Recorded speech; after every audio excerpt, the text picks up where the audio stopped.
Sure, I can do that.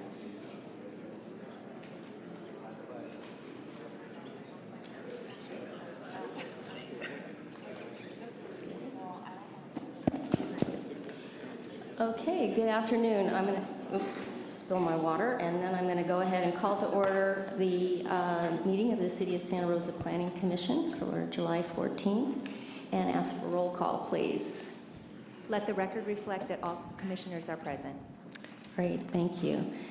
And before we start, I just want to comment to everyone here that obviously item number 9 tonight is an item of great interest.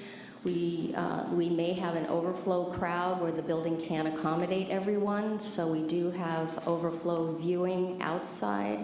You would be able to stand outside if you cannot get into the building and still view what's happening here. When it comes time for the public hearing, I'll give a lot more instructions about how we'll come and get you and move people around. Police and fire are here tonight in order to manage the building to make sure that we don't exceed our limitations on people in the building. So I also have a lot of cards for item number 9. I know you want to speak. Typically, we'd grant 3 minutes for each speaker. I'm not going to do that tonight. I'm going to ask that you be allowed to speak for 2 minutes. So you might want to start thinking about whatever statements or comments you want to make sure that you can get them in 2 minutes or less. So give you some warning about that. Okay, so with that, I'm going to move on to the approval of our minutes of our last meeting, which was June 23rd. Any comments or corrections on those minutes? Not seeing any, then those will stand as printed. Okay. Next item is public appearances, which is a time for any member of the public to come down and address the commission on items of interest to the commission that are not listed as a public hearing tonight. So I'm going to go ahead and open public appearances, and I know one person wants to come down. You don't have to have filled out a card, but I believe, yeah. I think Dwayne's just ahead of you, Mr. Kruger, so. I'd like to use this overhead if I may. Okay. I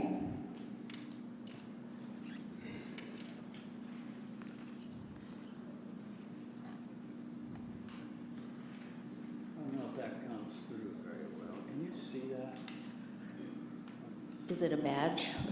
Yeah. Or is it? There we go. Okay, we can. All right. Hello, my name is Dwayne DeWitt. I'm from Roseland, and I'd like to share this with you. That's from the Roseland Lions Club from 1986, sharing the vision. We've been looking out, trying to make Roseland a better place for decades. And you've been listening to me, some of you, for decades, coming here to speak about how we can make Roseland better. This here is a copy of the Southwest Area Plan from 1984. Group Roseland Action's been working on trying to get the positives from that plan in place. It's rather difficult, but one of the things that was brought out at that same year, actually 1995, is that in land use studies throughout the state of California, it's been pointed out that they ignore the social and economic impacts of many, many developments that occur, especially social equity. And over in Roseland, the place where I'm from and grew up, nice place, it's been having problems for the last 20 years under this Southwest Area Plan as we become even more disadvantaged. Some think it's on purpose. I just think it's because of the silo thinking that occurs with jurisdictional agencies. What I have here is from a group, we came together to work on brownfields back in 1997. And we finally got the US EPA to finally give a small grant. $392,000 will be coming forward to help over in Roseland, specifically on this area, which is where the Dollar Tree store is, over in the Roseland Village Shopping Center. And right now behind it is a space they call the Green Cage. It's a spot that's been fenced off, and some folks are trying to get by there, and I'm trying to be helpful as best I can there too. But the dilemma comes down to the fact that here in the city, Oops, your timing was off this time. yeah, usually I am You're so right on it. it. I'm sorry, Dwayne. But just remember that headline, right there from 1999. Thank We're you, still in Dwayne. crisis for renters. Roseland's having it even worse. Thank you so much for your time. I'll put this back down and look forward to speaking. Mr. Kruger, did you want to make a comment under public appearances? Thank you very much. Good afternoon. I'd like to do a historical reflection on some of the planning in the southwest of Santa Rosa. Almost 10 years ago, we were looking at Walmart coming into the area, and there was a draft EIR that pointed out that one of the big problems with Walmart is the streets were already overcrowded. So 10 years ago, the draft EIR emphasized that this was already an LOS of 5, a level of service 5. And at peak times, traffic was only moving at about 3.5 miles an hour. Since that time, there has been more growth, but without a proportional increase in infrastructure. So the problem that we had in the Roseland area 10 years ago has only increased. And there's a public health dimension to this, because at the Roseland School, 27% of the students now have asthma. Now, a 2009 study at New York University attributed that precisely to exhaust, particularly diesel, but gasoline-powered vehicles, because they're stalled right in front of the school. And so the Roseland area cannot handle any more growth of any kind until you fix the infrastructure problem. We've had that for 10 years and more, as Mr. DeWitt pointed out. And you cannot continue to pile any kind of housing, any kind of facilities in that area until you address the public health problem, because who's going to be responsible for those children with asthma who have an asthma attack? They have to go to the hospital. There's an expense that's being passed on to the families rather than the people who are perpetrating the overcrowding of that area. So I want you to reflect on this egregious need, because you can't put more Thank you, growth in Mr. there Kruger. without causing more harm to those children. Thank you. Anyone else wishing to speak under public appearances tonight? Okay, I'm not seeing anyone else come down, so I'm going to go ahead and close public appearances and move on to Planning Commissioner's report. And Commissioner Gronica has a report. Yes, I have a report from the subdivision committee that met on July 6th to review a request for a one-time time extension for a tentative parcel map to subdivide 2.65 acres into 2 lots to allow for one additional detached single-family residence. Access to the proposed lots would be provided from the existing common private driveway. No structures were proposed with the application for the one-time extension. The subcommittee members unanimously approved the request.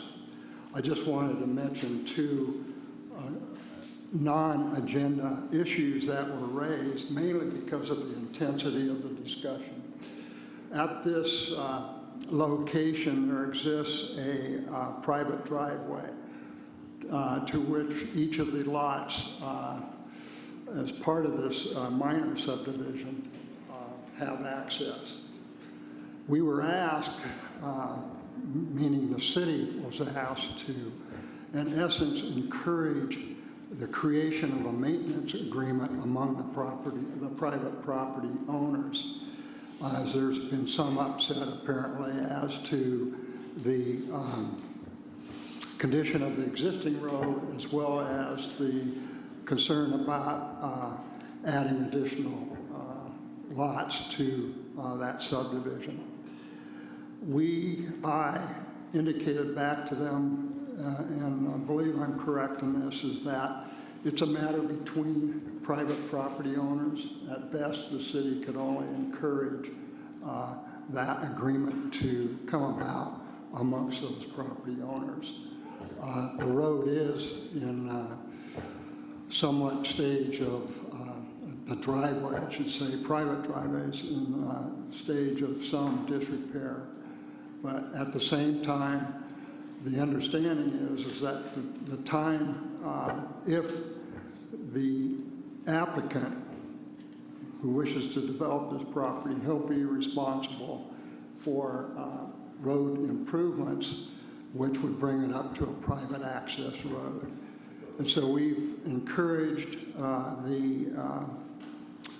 the participants at that meeting to try and work to that end on a maintenance agreement. The other one was given the approved hillside development permit is required prior to construction. One of the individuals, property owners, had great concern and wanted to, in essence, reopen the discussion on the hillside development permit. We advised the individual that upon the time of when the applicant goes for both a building permit and, in essence, the final hillside development permit, that would be the time to have further input into that discussion. And the expectation is that there'll be plenty of opportunity for that. And then the only other thing as a suggestion is that this report, along with the committee's action, be placed in the project file so that people are aware of these issues when the project comes up. Okay, great. Thanks for that report, and thanks for serving on that subcommittee. Appreciate that. Any other planning commissioner reports? Okay, then we're going to go ahead and move on to department report. Got nothing? Wow, okay. All right, with that, we'll move on to statements of abstention by commission members. Any abstentions tonight? No, good.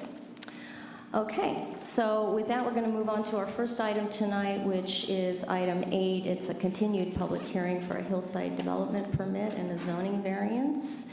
It is an ex parte disclosure. Commissioner Dipple, anything to disclose?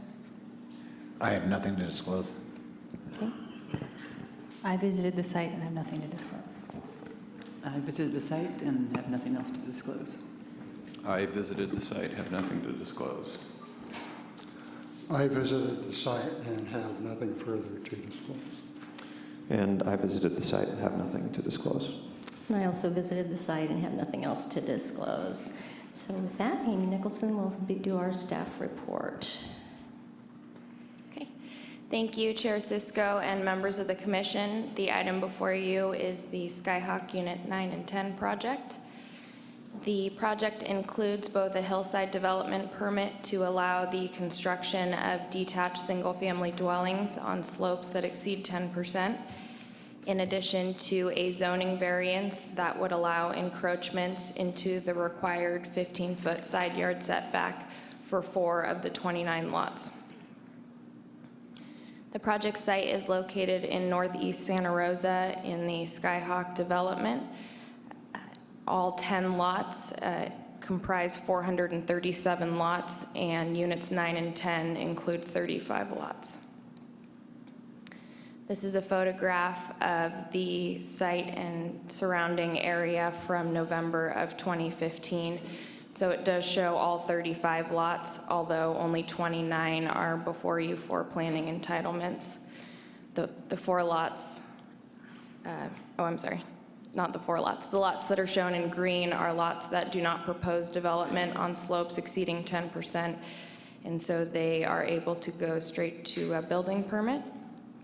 The lots in blue are requesting a hillside development permit, and the lots in yellow are requesting both a hillside development permit and a variance. A little history on the project. Skyhawk was created by a policy statement and Many of the maps were approved in the early to mid-90s.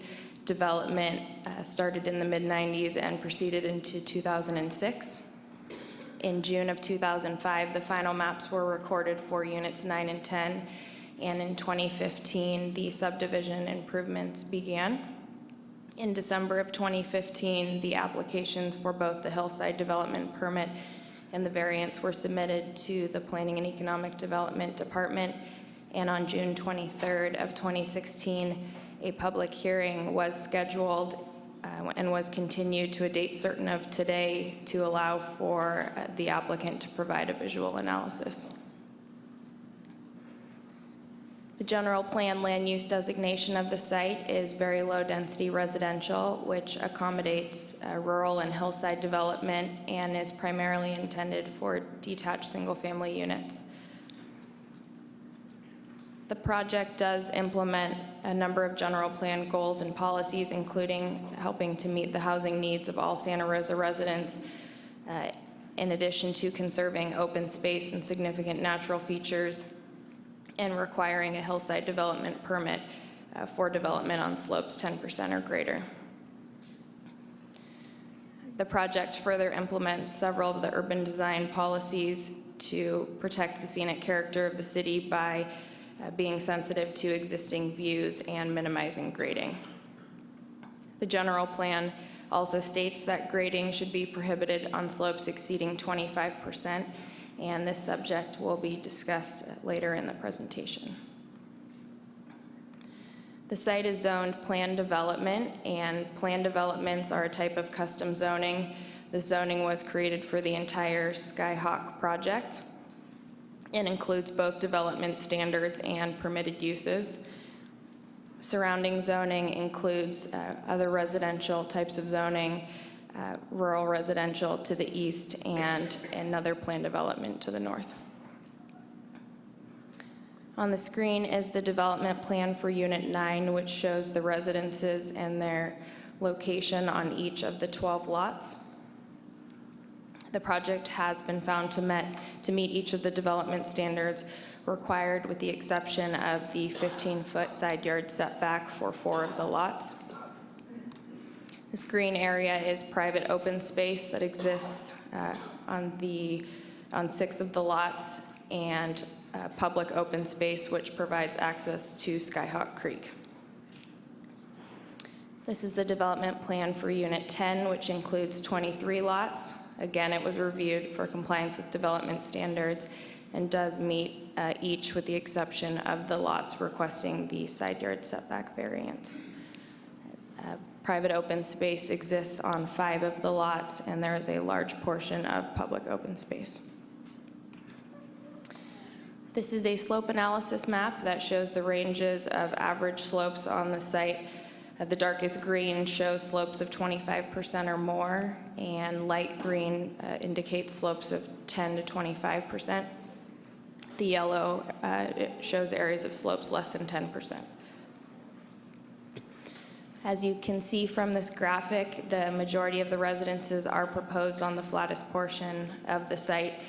And to note, staff did review the improvement plans and found that the darkest green, so the 25% slope areas that exist on the lots, were created by the mass subdivision grading. And the same is accurate for this slope analysis for Unit 10. The project does propose 5 elevation styles with mirrored views to provide variation within the development, and the residences have been reviewed with the design guidelines for hillside development. Several of the guidelines that are noted in this project include the use of natural colors for siding, dark roof colors, low roof pitches, and roof ridges being oriented parallel to the ridge line. And you will see that later in the visual analysis. Also, the applicant's architect is here this evening and will be speaking briefly after me, so I will let him go into more of the specifics.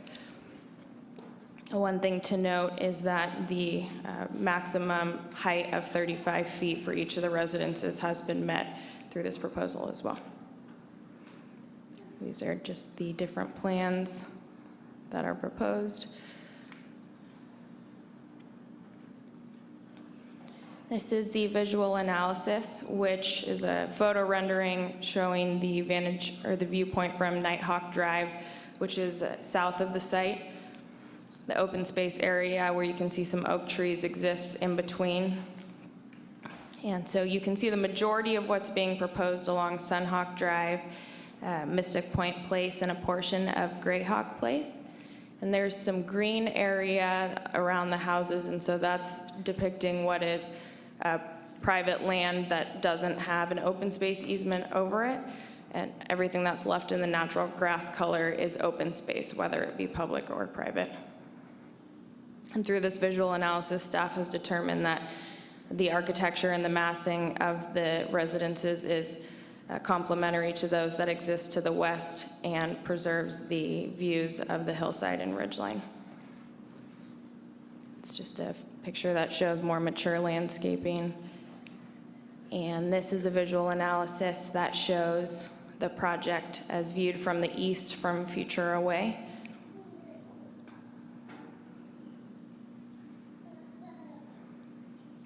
As was mentioned previously, a variance has been requested for 4 of the 29 lots.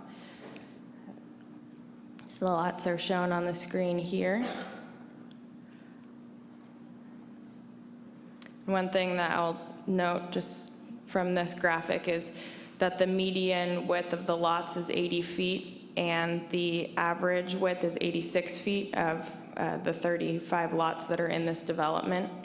The lots that are seeking variances have a width of 68 feet, 70 feet, 75 feet, and 78 feet.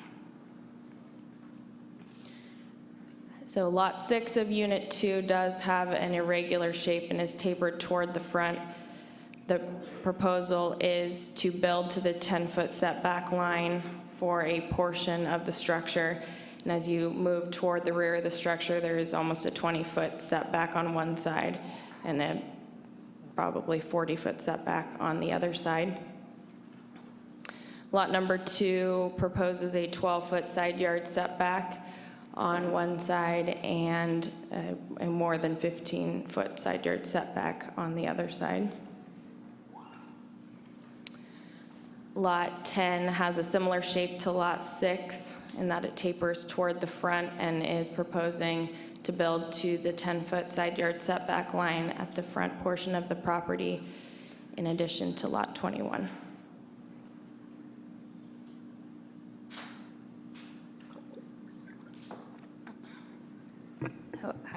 The zoning code does require that specific findings be made to approve a zoning variance.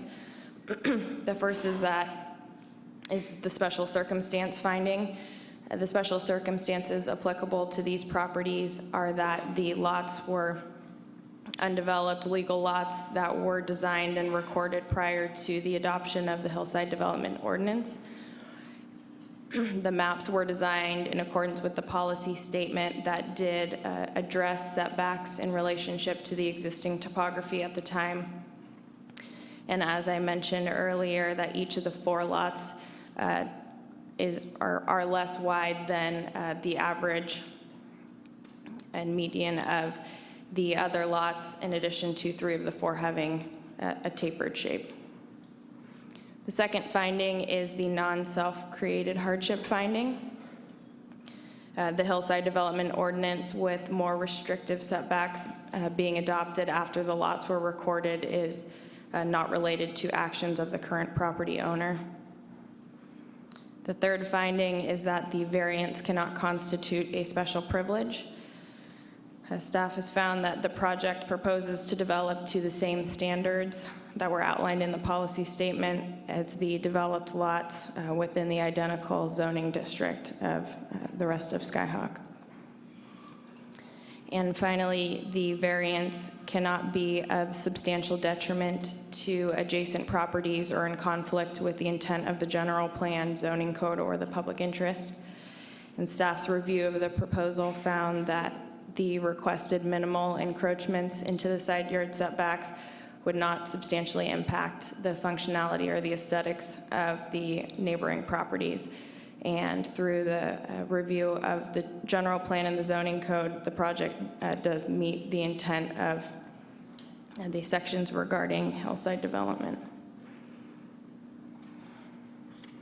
Staff did identify one issue through the review of this project, which what is the development on slopes that exceeds 25%.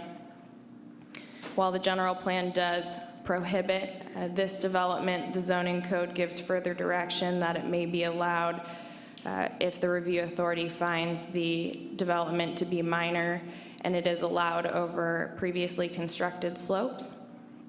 So as I mentioned previously, the 25% slope that exists on the rear part of many of the lots where the development is proposed is unnatural. It's from the subdivision grading. In addition, a review of the visual analysis determines that the steeper slopes are not visually significant and don't contain the natural features that the intent is to preserve. So there are no unresolved issues related to this project.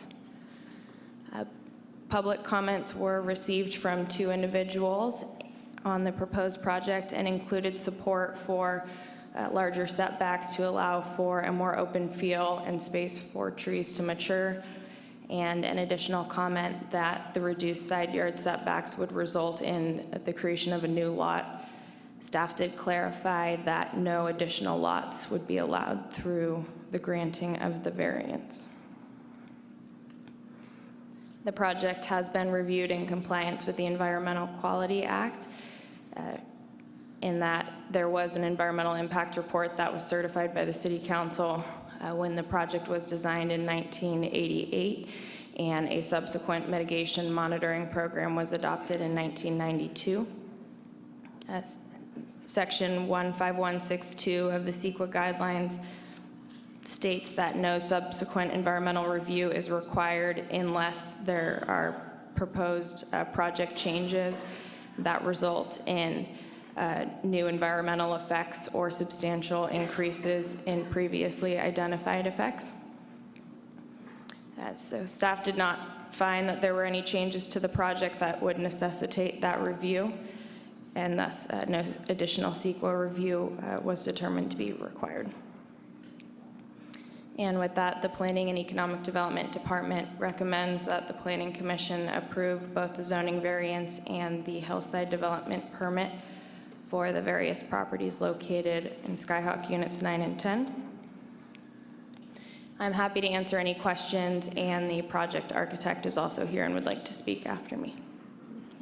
Any questions of staff right now? Vice Chair Stanley.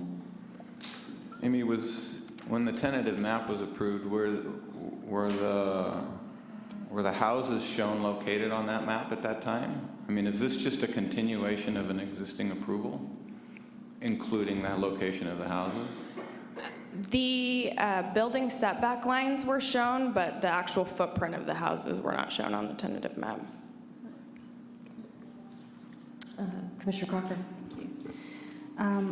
In terms of the variance findings for finding number 1 on the special circumstances, I'm just curious, was there a development agreement approved with this project originally vesting them with the rights to develop under the previously adopted codes? I do not have the answer to that. I can do some research when I sit back down, but I don't know the answer to that off the top of my head. Okay, I was just curious, because if they did, then they would have the right to develop under the codes as existed at the time. Okay. And then in finding number 2, for the hardship, I just didn't see if you could articulate for me what the hardship is that you're finding. I see that you say there is a hardship, but can you tell me what that is? Sure.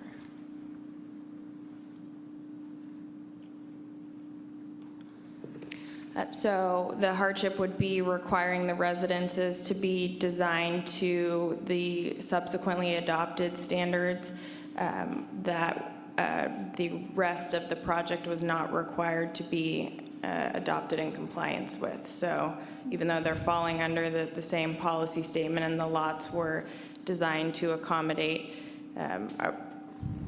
the width and configuration was adopted, assuming the setbacks that were set at the time of the policy statement that don't exist after the adoption of the Hillside Development Ordinance. Okay, but is there something more particular? There was some correspondence that was submitted suggesting that maybe they would lose a house out of it if they had to reconfigure. Is that at issue, or no, just the fact that they have to adhere to a subsequently adopted ordinance? I'm not aware that they would lose a lot in an effort to comply with the Hillside Development Standards. So it was Okay. just the subsequently adopted. All right, thank you. Any other questions of staff right now before we go on? Okay, thank you. And is our applicant architect here wishing to make a presentation? There he is.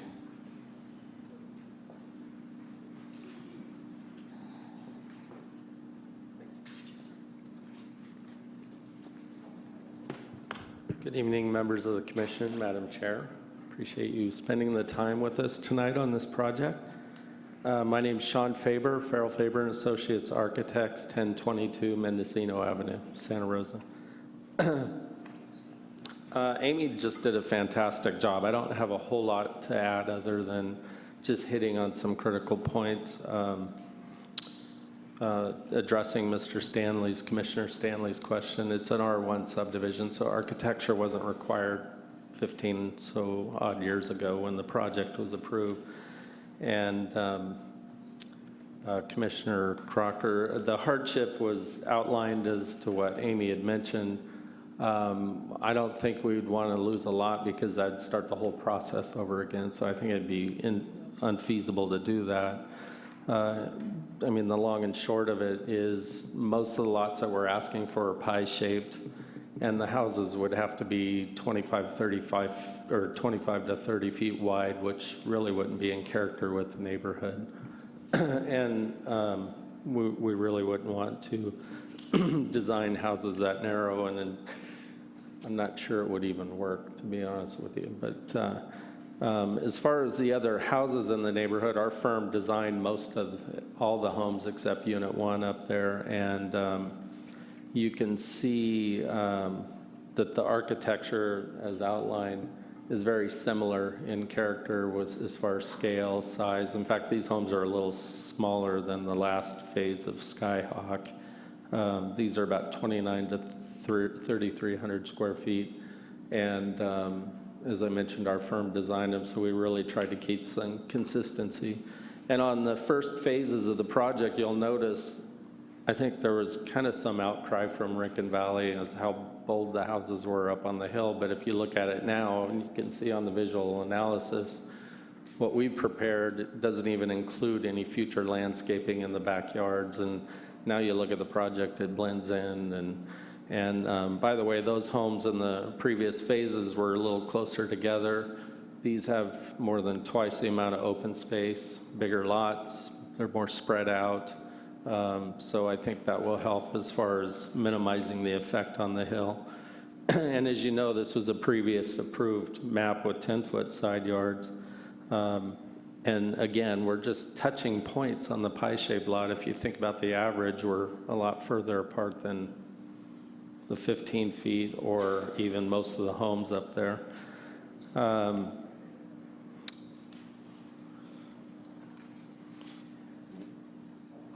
think that's pretty much it. I just wanted to cover those few points, and we do have the design team here, the civil engineer, landscape architect, and we'd be happy to answer any questions if you have any. Any questions of the applicant team right now? Okay, great, thank you. By the way, we're probably growing more trees in our packages if you got these packages. So. Okay. Thank you. Thank you. Okay, this item is a public hearing tonight. I'm going to go ahead and open the public hearing. I don't think I have any cards on this, but I want to check out two cards I have, which are a little confusing. I have a card from Angie Perez for West Transformation. I'm assuming that's for item number 9 and not item 8, but if it's item 8, come on down now. got it. And then I also have a card from Larry Birch that does not have the agenda item on it, and I'm assuming, again, that's item number 9. If it's item number 8, come on down. Okay, good. And you guys came in about the middle of the stack. I'm going to put you in the middle of the stack. I'm not putting you to the bottom, so just so you know that. Okay. All right, so I am not seeing any members of the public come down to speak under the public hearing, so I'm going to go ahead and close the public hearing and bring it back to the commission. Any other questions of staff or applicant? Okay, so then would someone like to?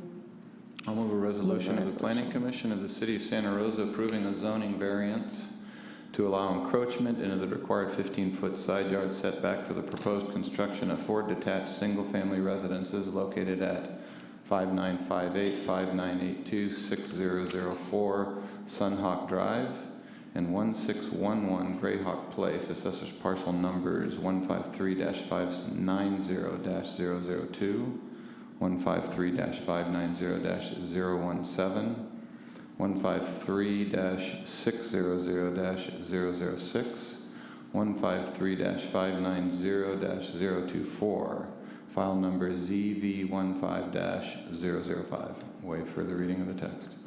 I'll second that. Okay, so that was moved by Vice Chair Stanley, seconded by Commissioner Duggan. And Vice Chair Stanley, you want to start on this? Yeah, I think they've met the requirements for a variance. I think these are minor variances. This is a minor variance, as Sean pointed out. Some of these are just the tips of the corners of the buildings touching the 10-foot setback. I think they've, as always, done a very good job of incorporating these homes into the hillside. I feel that they've met all the findings of the variance, and I'll be approving it. Okay. Commissioner Groningen? Yes. First of all, I appreciate receiving a copy of the Skyhawk policies or development policies, which were mentioned throughout the narration of the project. And it did help me because I had initially some concern about the variance and how it related. But both the arcane language and the policy statements, as well as a bigger drawing, in essence, that Amy just showed, really helps to better understand the variance. So, no further questions, and I plan to vote yes on this. Okay. Commissioner Edmondson? I don't have much to add to what Vice Chair Stanley said. I think that although the level of hardship may not be terribly high compared to the scale of the variance that's being requested, I think it's perfectly appropriate, and I do think they've met the standards, so I'll be voting for that. Okay. Commissioner Duggan? Yeah, I don't have very much to add. I do think they met all the required findings, so I'll vote in favor of the project. Commissioner Cocker? I'm leaning similarly. I think it's a nicely designed project. It fits with the surrounding properties. It's been long planned. I say it's overdue. I used to live up there. Everybody's been aware that it's coming and excited for it to be coming, or at least I was. And I walk up there a couple times a week, and I'm looking forward to it being completed. So I feel that it complies with the policy statement, all of the relevant city planning documents, and I'm satisfied with the variance findings and the staff report. So thank you all very much. Commissioner Dipple? Well, I want to thank Amy for making this clear, because I was having some problems making sense of this, but I think you just answered a lot of questions, so thank you for that. I think it's a great thing that you have the same architect that has done the previous development for continuing the same design, and they understand the way the project should be done. So I think that's very positive, and I will be supporting this. Okay. And I really have nothing further to add to that, but I will be voting for the project also. So with that, we do have the resolution for the variance moved by Vice Chair Stanley, seconded by Commissioner Duggan, and your votes, please. And that passes with 7 ayes.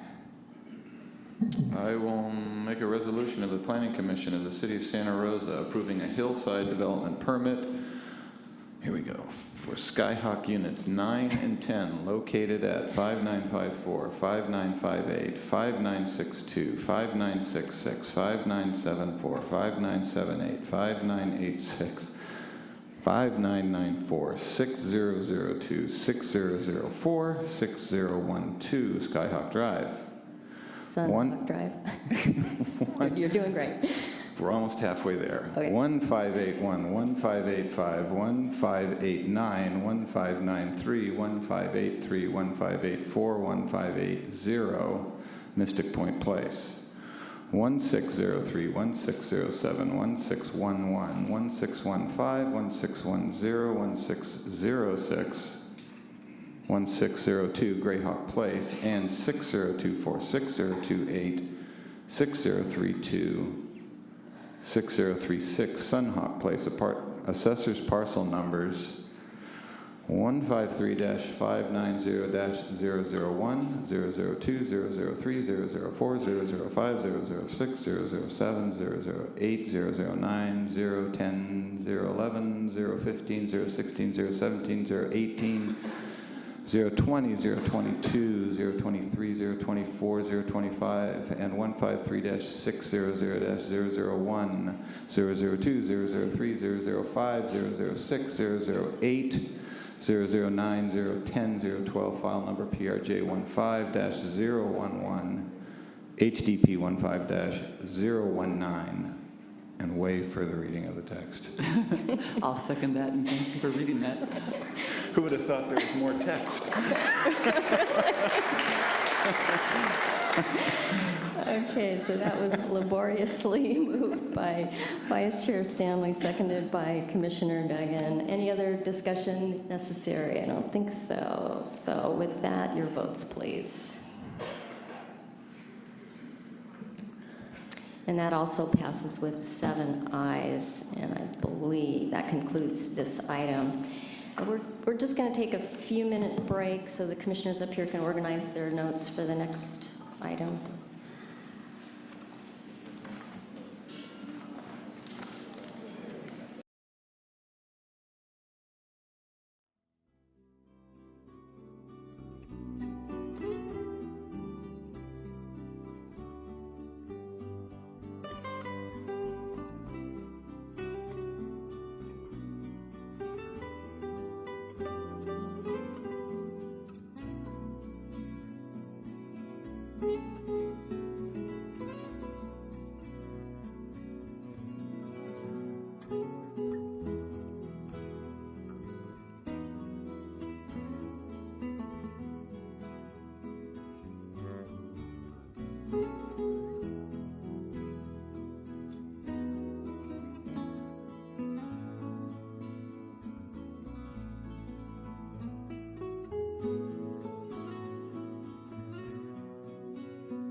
Okay, I'm gonna ask you all to be quiet because I'm gonna call the meeting back to order.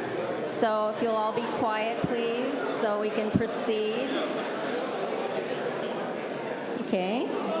I'm calling the meeting back to order, so I need you all to be quiet so everybody can hear. Okay. All right, so before we begin on item number 9, I want to go through a couple of things. I'm going to go through more right before we get to the public hearing. I realize a lot of you may have done this already, but many of you may not have been here before. So I want to make sure everybody here understands the process. It looks like we're going to be able to fit everybody in the building so far. Our overflow spaces aren't apparently being used, so it looks like we'll be able to keep everybody in the building safely, which is good, makes it a little easier for us. So what we do here, if you saw the prior item, is we start with the staff giving its staff report. Typically, the commission can ask just, a few questions at that point, clarifying questions.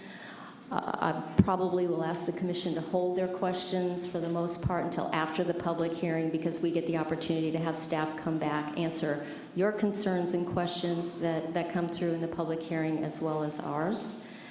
Following the staff report, the applicant has an opportunity to give their presentation. And then when that is done, that's when we'll begin the public hearing. And again, I'll go over all the specifics of how the public hearing is going to be managed. It's going to need to be managed because I've got a lot of people that want to speak, so I'll go through that with you. We keep track of your comments and concerns so that at the close of the public hearing, staff and/or the applicant, depending on the concern, will be asked to come back up, and we'll go through those concerns. We keep track of those very carefully. Once that's done, then we open it up to the commission for us to ask our questions and clarify our concerns, some of which we have already and some of which will maybe occur to us as we listen to the public hearing. Okay, following that, then we come to our decision-making time. So the public hearing time is your time to speak. Once that's closed, no calling out concerns or questions any longer from the public, no clapping, no booing. I'll go through that a bit more when we get to the public hearing, but if we all cooperate, we can get everybody heard and we can proceed. So with that, I'm going to go ahead and ask for the staff report. Is Mr. Streeter, no, Mr. Rose is giving the staff report. Okay. Oh, wait, it's an ex parte disclosure. See, I almost forgot. Commissioner Dipple, any disclosures, ex parte? I had previously visited the site and nothing to disclose. Okay. I visited the site and have nothing to disclose. I visited the site, and about a year ago, when I was a board member of the Bicycle Coalition, some of the board members of the Redwood Gospel Mission came to talk to us because of the parcel's location adjacent to the bike path, but other than that, it was so long ago, I don't remember much else. Okay. I visited the site and have nothing further to disclose. I visited the site and have nothing further to disclose. And I visited the site and have nothing further to disclose. And I also visited the site and have nothing further to disclose. So, Mr. Rose. Thank you, Chair Cisco, members of the commission, and I also visited the site. I do have some things to disclose. I wanted to offer a few words of context before we get into the main staff report, which will be presented by Patrick Streeter. Staff is fully aware of the challenges of general plan amendments absent developed projects. We've had those come before the commission before, and they present challenges because you don't have detailed plans upon which can be conditioned and evaluated.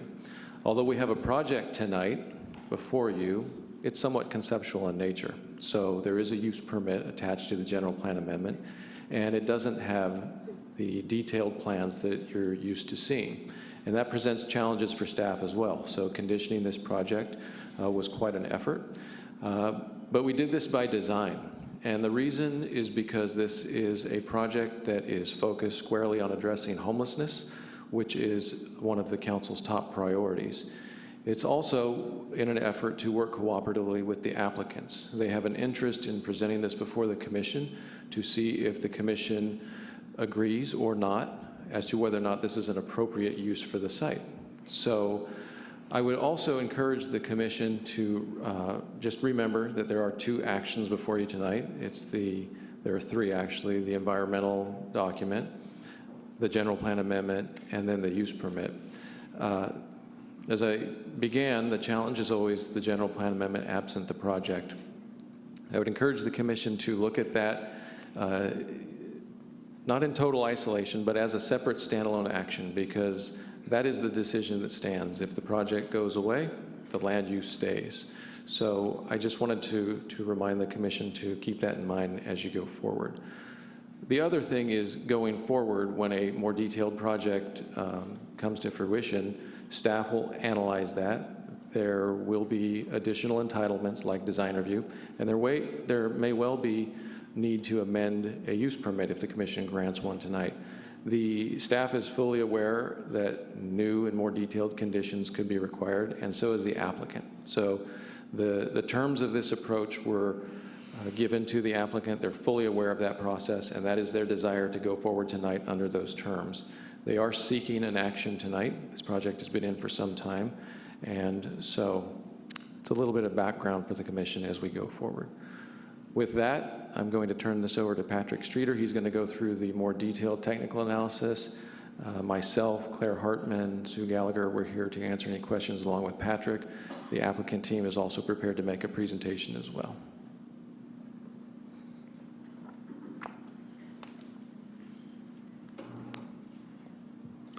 Thank you, Chair Cisco, members of the Planning Commission. As Bill mentioned, the item before you is an application for a general plan amendment as well as a conditional use permit to accommodate the Redwood Gospel Mission 24-hour care and rehabilitation facility for Roberts Avenue. The project has a general plan amendment as included in the application to remove the extension of Roberts Avenue from the general plan as well as the downtown station area specific plan, and the use permit to operate a facility that would operate 24 hours and provide comprehensive services to the homeless and needy. The project is divided into 3 phases of construction that at current outlook looks to be over 7 years, and would include 65,000 square feet of building area across the several buildings. And the applicant is proposing for 258 beds to serve the users of this facility. The project, as Bill alluded to, is still very conceptual, so these specific details could change as the project is conditioned, moves forward, and goes to design review and those later entitlements. The project is proposed for Roberts Avenue. The parcels are 270, 280, and 285, and it's just north of Sebastopol Road and south of the Highway 12 spur towards Sebastopol away from Highway 101. And the project is located along a narrow stretch of 3 parcels that appear on both the east and west side of Roberts Avenue. The project initially was brought to the city in 2013, and a neighborhood meeting was held at that time. Formal applications were received in 2014, and a notice of application was sent out at that time as well. City staff reviewed the application and deemed it incomplete, requested additional information, which was received in May of 2014. At that time, staff also looked at the environmental and requested additional information so that staff could continue its review. The applicant worked with staff to provide the information that was necessary, and staff was able to move forward with what was considered an adequate initial study and mitigated negative declaration proposal. So a notice of intent to adopt that mitigated negative declaration was posted on April 11th of this year. It ran for a 30-day posting period, which ended on May 12th of 2016. However, the documents were available at City Hall and on the city website up until the date of this meeting. The project went before the commission on May 26th, and at that time, the Planning Commission requested that the meeting be continued to this date so that a neighborhood meeting could be organized, sponsored by the city, and a greater area of noticing could be reached. So the project was re-noticed.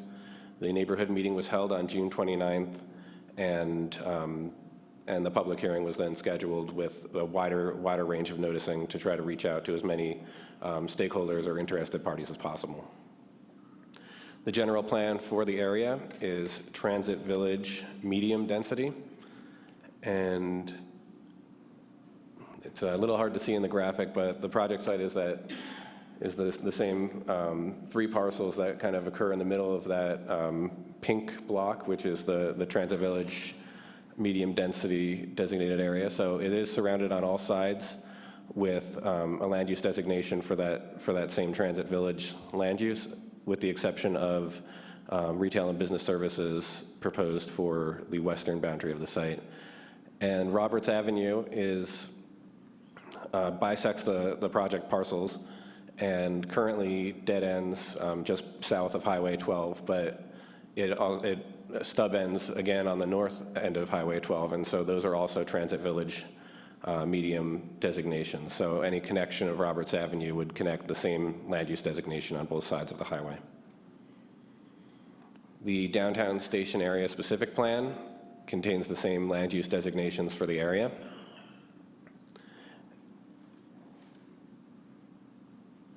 And it currently includes a connection between a connection from Sebastopol Avenue up to West 3rd Street.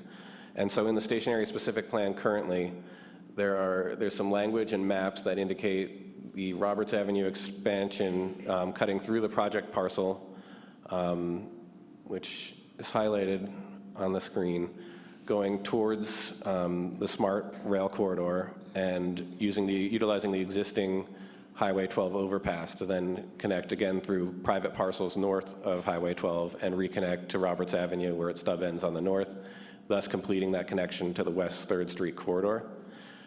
The applicant has requested a general plan amendment that would remove the requirement for that connection in order to accommodate their development, which would be hindered by this current alignment of the street, as it would have to cut through much of the applicant's property. Staff has a recommendation for a realignment that would take the Roberts Avenue extension away from the circuitous route that would utilize the existing overpass, create a new underpass, and just connect the 2 stub ends of Roberts Avenue. So a more direct north-south route. Attached to this is also the removal of the Class 1 bikeway, which is currently recommended in the specific plan, but staff feels that would already be served through the multi-use path proposed by SMART, as well as the existing Joe Rodota Trail. So a third Class 1 bikeway in the same area would be kind of overkill. So here's an aerial view of the site with the yellow indicates what the specific plan currently calls for the general width of the roadway, as well as this direction. The constraints with going underneath the overpass would require the street to be substantially limited as it passed underneath. So the work-live designation that's described in the specific plan includes sidewalks on both sides of the street, that Class 1 bikeway, as was mentioned, 2 travel lanes and 2 parking lanes, as well as a planter strip. So it's a significantly wide section of street that would then have to be scaled down to cross and then widen again on the other side, again moving through private property to connect the 2 ends of the street. So staff's recommendation is to amend the general plan and the specific plan for the straight shot, which would connect the stub ends of the street. It's a more direct path, and it involves a lot less private property that would have to be acquired for the street roadway right-of-way. The project, as conditioned, currently includes all of the improvements that would be necessary for that street to move through along the Roberts Avenue frontage, with the exception of the Class 1 bike lane that was discussed previously. The zoning for the area is Transit Village. We've got a star right over the top of it. It's a Transit Village residential with a station area overlay. And that implements the general plan and specific plan designation for the area in envisioning walkable communities that are directly related to the proposed smart station that'll be moving in nearby. And the proposed use, portions of the use are permitted by right in the zoning district. Other portions of the use require a use permit, so that's why the entitlement is before you tonight. As was mentioned earlier, an initial study was prepared for the project and circulated for a 30-day period beginning on April 11th. There are mitigation measures included in that document that relate to aesthetics, cultural resources, noise impacts, the availability of public services, as well as the availability of utilities for the site.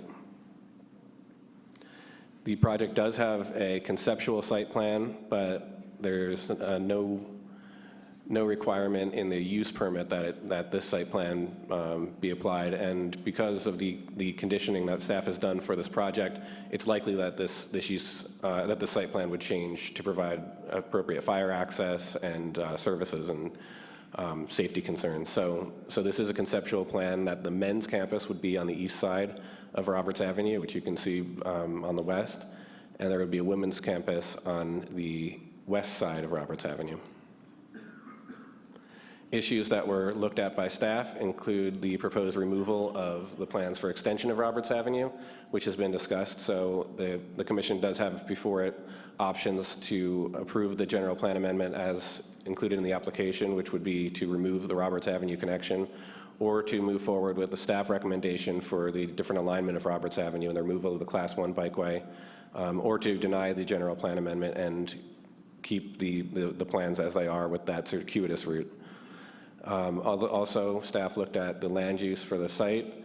So while it is a permitted land use, it would be the first development in this area that's traditionally been industrial, so it's a change of land use. So this is a new permitted land use in the area, but it is the first to develop under the new vision for the area. Again, project design, since that was not a component of the use that was reviewed, staff went through a lot of work speaking between departments and also working with the applicants to come up with a number of placeholder conditions, which as the project moves forward, if it gains the entitlements it's requesting and then moves on to design review, those would all have to be looked at very closely, and a substantial amount of review would be associated with that. That ties into the utility planning. While the station area plan does have a view for a certain intensity of development, and this site would be of a similar intensity, the utilities would still have to be provided. So the general plan environmental impact report shows that would not have a significant negative impact providing those utility services, but they still have to be put into place. So it would be a part of the development procedures. As was mentioned before, there have been many comments on the noticing of the project not being broad enough, which is why the project was continued to a later date so that noticing could be extended. So as opposed to the 300-foot that is required, 300-foot radius that's required by the zoning code for the neighborhood meeting and for this public hearing, staff extended to a 1,000-foot radius, as well as noticing other neighborhoods that look to be influenced, such as the residential neighborhoods that are south of Sebastopol Road, and also reaching out to any community groups that have been asked to be notified about projects, for instance, about the Roseland annexation. Everyone on that list was also noticed. So staff did their best to reach out to as broad a net as possible to gather as many comments and inform people that these actions were coming up. And lastly, because there are so many different components to this project, staff has provided the Planning Commission with a number of different options. So each entitlement can be acted on individually. So the environmental, along with the general plan amendment request, as well as the conditional use permit. A number of comments have been received from staff, both in written form, through telephone, as well as brought up during the neighborhood meeting. Many of them are associated with public safety concerns with this use moving in and residential uses nearby. A lot of the public comments have been in response to making sure that adequate public safety is taken into account. There's also concerns about the current state of the Joe Rodeta Trail, again related to safety, and whether or not this use would be appropriate adjacent to that trail. Also, consistency with the vision for the area. So as was mentioned, transit village residential is the vision for the area. So Is this use implementing that vision? And there have been requests for additional review time so that neighbors of the project and interested parties would be able to put together their comments so that it could be all considered by staff and by the Planning Commission. So considering those factors, the staff recommends that the commission look at the use permit, look at the general plan amendment, and act accordingly. And I'm available for questions. I know the applicant would also like to make a presentation.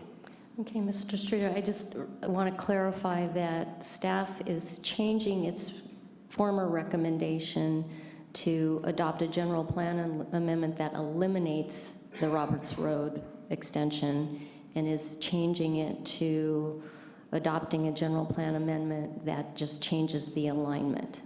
That is correct. With Okay, that's the current recommendation. with the removal of the Class 1 bikeway. Right, okay.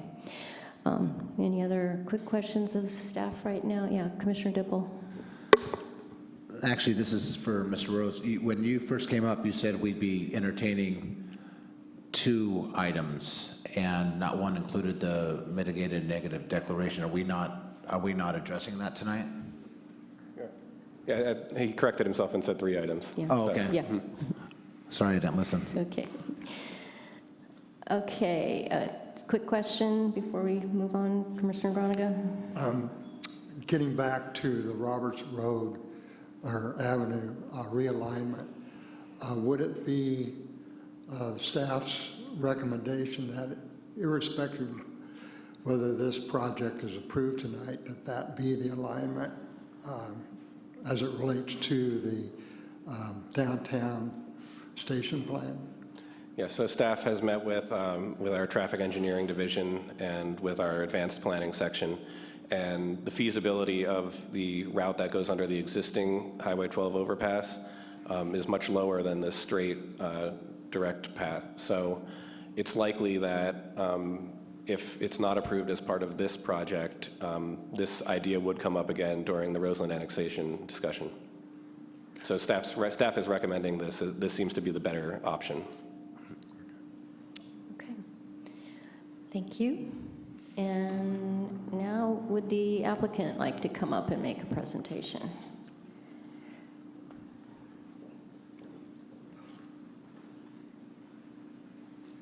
I'll start briefly, then I'll have Jeff speak. But my name is Kevin O'Malley. I'm actually president of the board of the Redwood Gospel Mission. I think we have at least half of our board here tonight.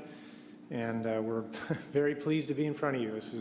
I do this for a living, and this has been a way longer journey than I've ever experienced. So we're happy to be here, happy to have worked with staff.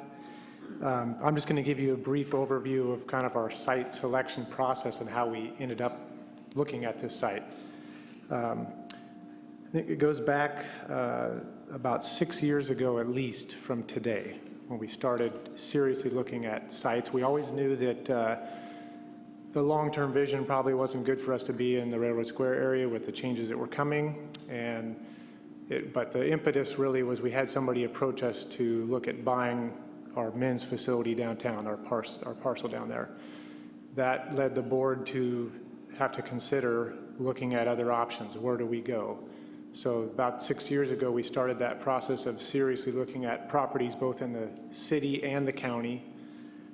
We would vet most of them ourselves, figuring out whether this was a good location, close to services, how close to neighborhoods, et cetera. All these items we would consider first, and then when we thought we had a decent candidate, we would go meet either with planning department up at the county or planning here at the city. I think we looked at very seriously, at least half a dozen parcels, many of which after vetting them with planning and looking at issues just didn't work out, didn't look like a good fit, and arrived finally on this site where we had several meetings with planning department and came to the conclusion at kind of planning, looking at this with us, that we could be seen as a catalyst for the vision for the specific plan in changing the uses in this area, which has been envisioned. With that comes challenges, being the first. So that long journey I just talked about, it was a lot of back and forth with staff, hence the reason for also the concept plan. We had many meetings with when we vetted the property and entered into escrow at about April of 2013, we had to do our own due diligence on the property. So that meant meeting with fire and building and planning and engineering, let alone environmental studies and all these things. So we finally got to a point, though, where we just couldn't get any more answers, especially where it concerned the Roberts Avenue extension, because we knew that was on a plan, and it potentially wiped out half of the development potential of the two sites looking at both sides of Roberts Avenue. But we got to a point where, with some of the questions, where we couldn't get any more answers until we made an application. So we were told, submit your vision. So that was our concept that you see in front of you, with the verbal description in the initial study that's in there, in the staff report. That concept hasn't changed, and that description, since we met with all these different departments and made our application. It's been the same vision since we started. So we had to work through a lot of issues with staff, engineering, find out what the road width requirement was going to be, what did it look like, is it physically possible. We made a use permit application, which we were told to make first. We did that. Staff reviewed and eventually said, you're going to need to make a general plan amendment to deal with this because it's part of the specific plan. We did that. All that to say, we finally got to this point where we're here tonight looking at these issues. We've had a very gracious landowner, who's a representative is here tonight also from the landowner. We've been in escrow on the property, which we've had to extend many, many times. But they've been very gracious working with us. They believe in our vision. So we've been gracious to have staff working with us to work through escrow extensions. And we're here finally tonight to talk about all the issues. And I'm going to turn it over, I think, to Jeff now, our executive director, who's going to speak more about our existing facilities and the changes that will take place with our new facility and what we're able to offer there. Jeff Gilman. Can you stay with me Yeah. and operate the machine? Because you're more talented than I am, I think. There's going to be a number of sheets, so we'll just deal with them one at a time.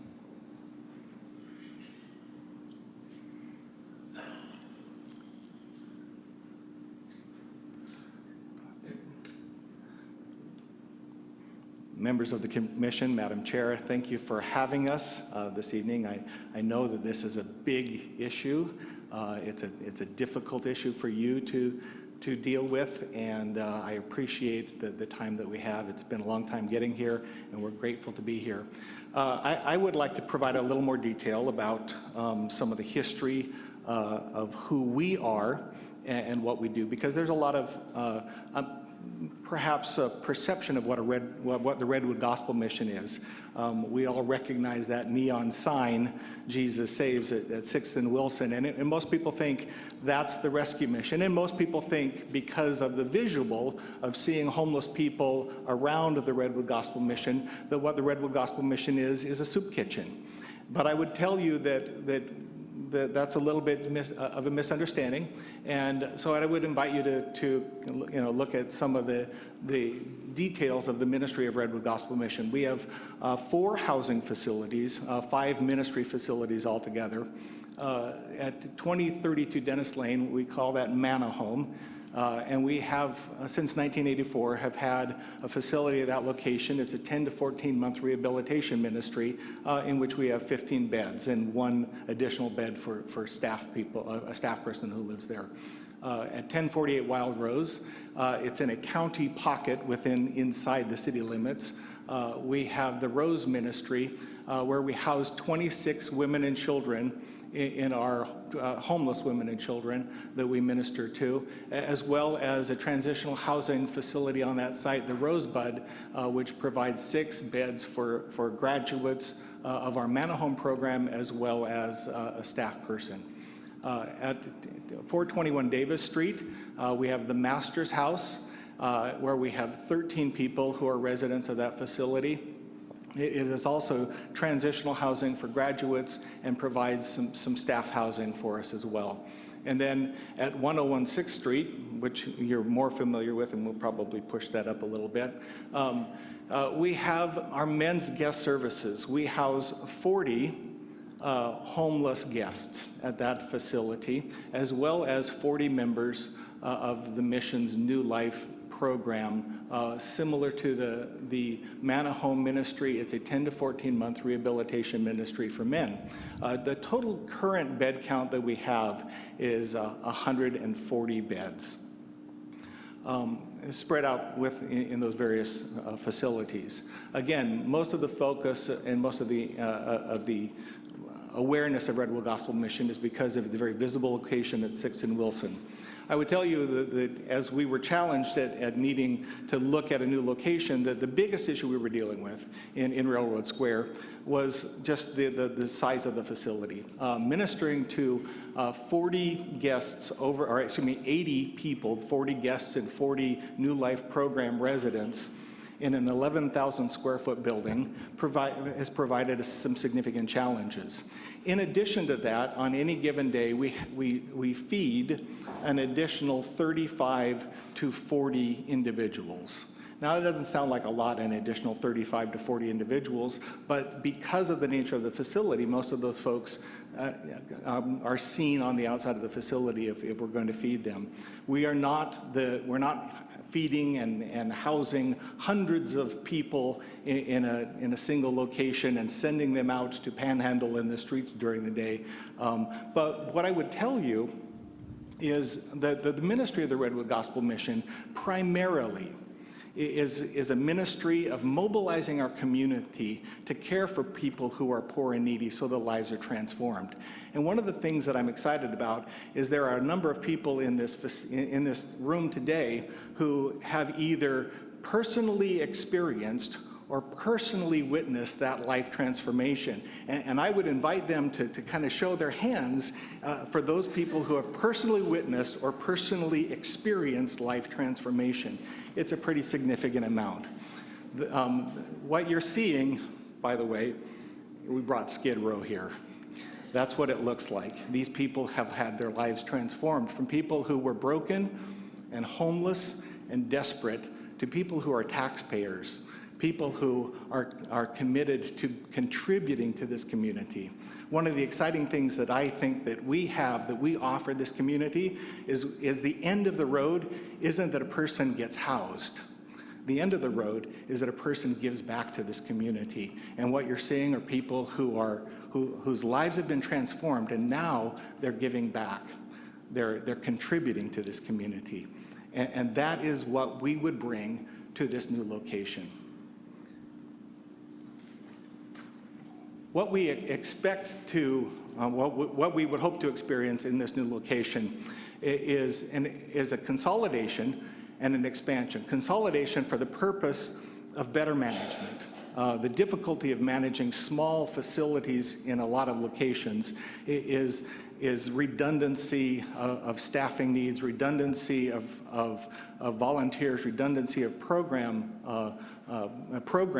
And what we would be able to do with consolidation is certainly efficiency and economy of scale.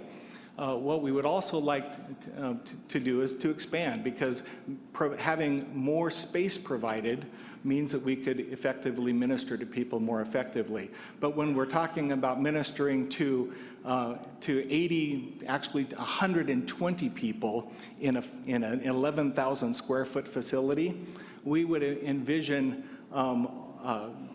ministering to about twice as many people as that in 65,000 square feet. So we're talking about an expansive facility expansion, but not necessarily an expansive number of people that are being served. What you would see is that we would propose to serve 20 more women in our long-term rehabilitation facility, 19 more women and children in our homeless women and children's ministry, 35 men in our homeless men's ministry, and 40 more men in our long-term rehabilitation. What we do best is long-term program. What we the people here have experienced is that which is brought about by the long-term ministry. The other ministries are simply gateways into that. We invite people in, we provide a triage, if you will, letting people know what we have available, looking at resources in the community, giving people an opportunity to see what we can offer them in terms of life transformation over the course of about 30 days, and giving them an opportunity to enter into our long-term program. For those people who don't care for that and would like something else, we work with other agencies in the community. We have long collaborated and partnered with all of the other homeless service providers in our community to provide an alternative for those who don't want that which we have to offer. And so we certainly make that available and serve as a feeding program for those folks at Sam Jones Hall and COTS and the Catholic Charities other facilities as well. So those are the kinds of programs that we would offer. What I would tell you is that we have currently 18 full-time staff people working in our shelter and recovery ministries, or the equivalent of 18 full-time. We always have a few people serving in part-time capacities. On average, we have 4 employees on premise at any time. And easily a half a dozen volunteers. However, we have more than 200 volunteers who volunteer at the mission every single week, providing a variety of services such as counseling and teachers, coaches, and it's a very robust ministry that they provide to the people that we serve. They end up building lifelong relationships with people who graduate from our programs and mentor them continually as they are in our community. It's a wonderful connection of people who are homeless and people who are stable and in healthy situations in churches and in the recovering community.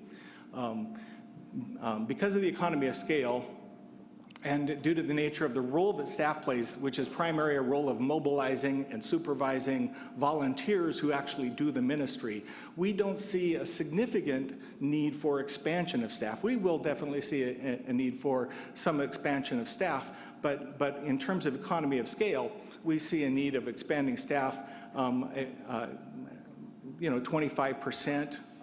When we see perhaps the opportunity to double the number of people we serve. Just again, economy of scale and the nature of how we do our ministry. And finally, addressing the issues of safety and security. We are in the neighborhoods where we are. Now, that sounds odd.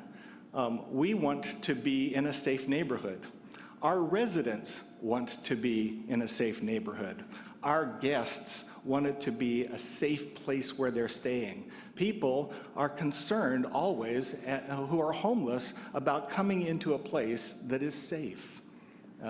The people that we serve, the people who serve as well, our staff and our volunteers, want it to be a safe place to come. The 200 volunteers, and I would guess even more volunteers at this new location, want to come to a safe neighborhood.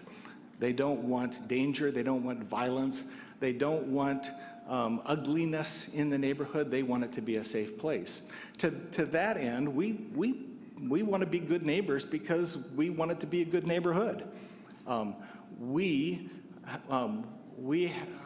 currently are engaged in partnering with folks in the Railroad Square community and have developed really good relationships with our neighbors. It's interesting, over the years even that I've been at the mission, property has changed hands in different homes in the neighborhood. In fact, every home along 6th Street next to the mission has been sold since I've been there at a higher price, by the way, than it was previously sold. It doesn't, being in a rescue mission doesn't necessarily stop housing prices from going up around us. But I would tell you that we have a good working relationship with a number of neighbors immediately adjacent to the mission and have developed solutions groups to address some of the concerns that folks have in our community. We have partnered together to develop a plan for security, private security in the Railroad Square area. And our commitment in this new facility would be to provide 24-hour licensed security, licensed and trained security to patrol the Joe Rodota Trail from the creek to Dutton Avenue, from Dutton Avenue along Sebastopol Avenue to Railroad Avenue and Roberts Avenue. It would be our commitment to provide that licensed, uniformed, trained security. In addition to that, we have a number of training and certification programs that we offer. And one of the things that we have done, we've tested recently, is training, helping people get the training they need in private security. 3 of our residents have received their the state of California security guard license through the state of California Bureau of Security and Investigative Services. And so it's a state licensed security card. And so they are now working in the security industry. We would provide training for people in that role, along with our trained licensed security services that we provide. So those would be something that we would offer to this community as well. Again, I could go into detail, and I would love to go into detail to explain the program to you, and I'll just give you just a little hint of it.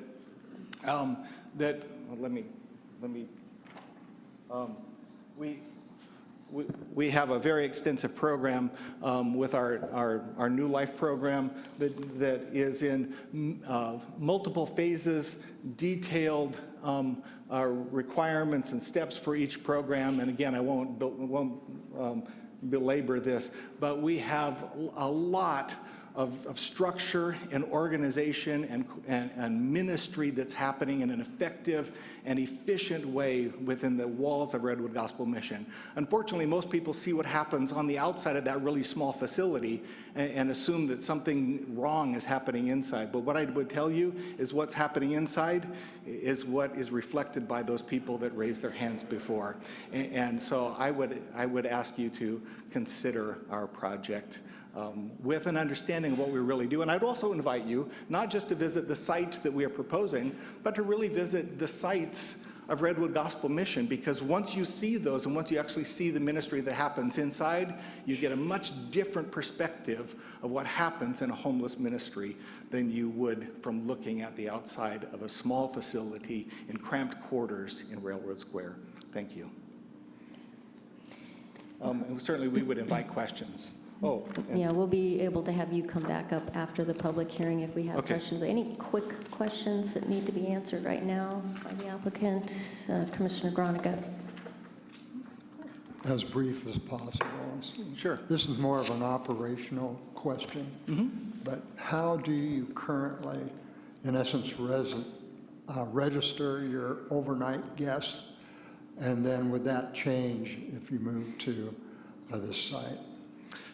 We currently register our overnight guests. Every guest is required to have identification, current identification. If they do not have it, they do actually get a night or two for free, as we're working on getting the identification for them. They all have to have identification. They all have to provide basic information, next of kin, et cetera, and talk about the needs that they have. We have a triage program that happens the day after they have arrived, because when they first arrive that first night, many of them are in a kind of a trauma situation. So in the morning, we walk through a triage program that basically helps us to understand the nature of their homelessness, what their concerns are, what their needs are, what life-controlling issues they might have, to help us provide some direction for them and invite them into the process with us. So it's a basic thing, and little would change. What I tell you would change with the new facility is because we have an opportunity to grow the facility. Again, we're about life transformation. What would be eliminated from what we do is the nightly guest meals that we offer currently to people in Railroad Square. We don't offer that at any other of our facilities, and what we would change with that facility is, though we would expand the number of people being housed, we wouldn't have a population of folks that are coming and going from the mission for meals. That service is provided by people at St. Vincent de Paul. They serve upwards of 300 meals at lunchtime each day, and so our recommendation to homeless guests would be to connect with St. Vincent de Paul for meals, but we would be offering shelter and life transformation for people. Okay. And Commissioner Edmondson has a question. Thank you. I was hoping you could just give me a breakdown on how many of the total number of beds would be available for 24-hour walk-in access. Imagine that none of them are occupied. How many are for that, and how many are longer term? Yes, none would be available for 24-hour walk-in access. Everybody who would be a guest of the mission would be a registered guest of the mission. They may come at different times, but once they come to the mission, they're registering to come to stay and be a part of what we offer on a longer-term basis. It's not a come and go. So if a person were to stay one night and leave the next day and not return, there wouldn't be a bed available to them if they came 2 nights later. It's not a come and go operation. Really, the people are coming to a program. The second thing that I would say is that there is a need always to have that gateway, that entry into the program, that 30-day entry. We would anticipate between, I had the numbers there, between our men's and women's facility, 80 men and 45 women and children. Anything, Commissioner Crocker? Just to clarify on some of the security measures and things that you had put up here on the screen, are those in here as conditions of approval, or you're willing to agree to those as conditions of approval? Actually, I even put that in there, but I didn't say it. We would invite them to be put in as conditions of approval. Okay, because we think that that's a very important issue for us and for those who would follow me. I have a gray hair and I may not be here forever, so those who would follow me would want to engage in that as well. Okay, and you provided all those to staff, which you showed us up here, right? I have not yet, but I will provide those to staff. Thank you. Commissioner Duggan, did you have a question? Okay, Commissioner Dipple, and then Vice Chair Stanley. Well, first of all, I want to say thank you, because I think the services that you provide are very needed in this community. And you talk about transforming lives, and I think you do more than that. I think you actually save lives. That said, I think it needs to be clear that whatever we decide and whatever we discuss is not an indictment on the services you provide. It's going to be land use issues and whether your site is appropriate for that location. So that leads me to the question, why that, you mentioned safety, but why that location? Did you research any other sites in Santa Rosa that provided that same safety feeling that doesn't need a general plan amendment that would make the transition a lot more seamless? Yes. Would you like to field that one, or I can answer that? I'll field part of it. Well, first of all, because of the nature of the services we provide, we're emergency shelter, long-term care, we hit a lot of use categories under the zoning. No matter where we go, we require a use permit. We can't fit in one category anywhere we go. So we kind of took that off the table, knowing that we're never going to fit somewhere that has our approved use. We're having to get a use permit for some aspect of what we do. What was the first part of the question?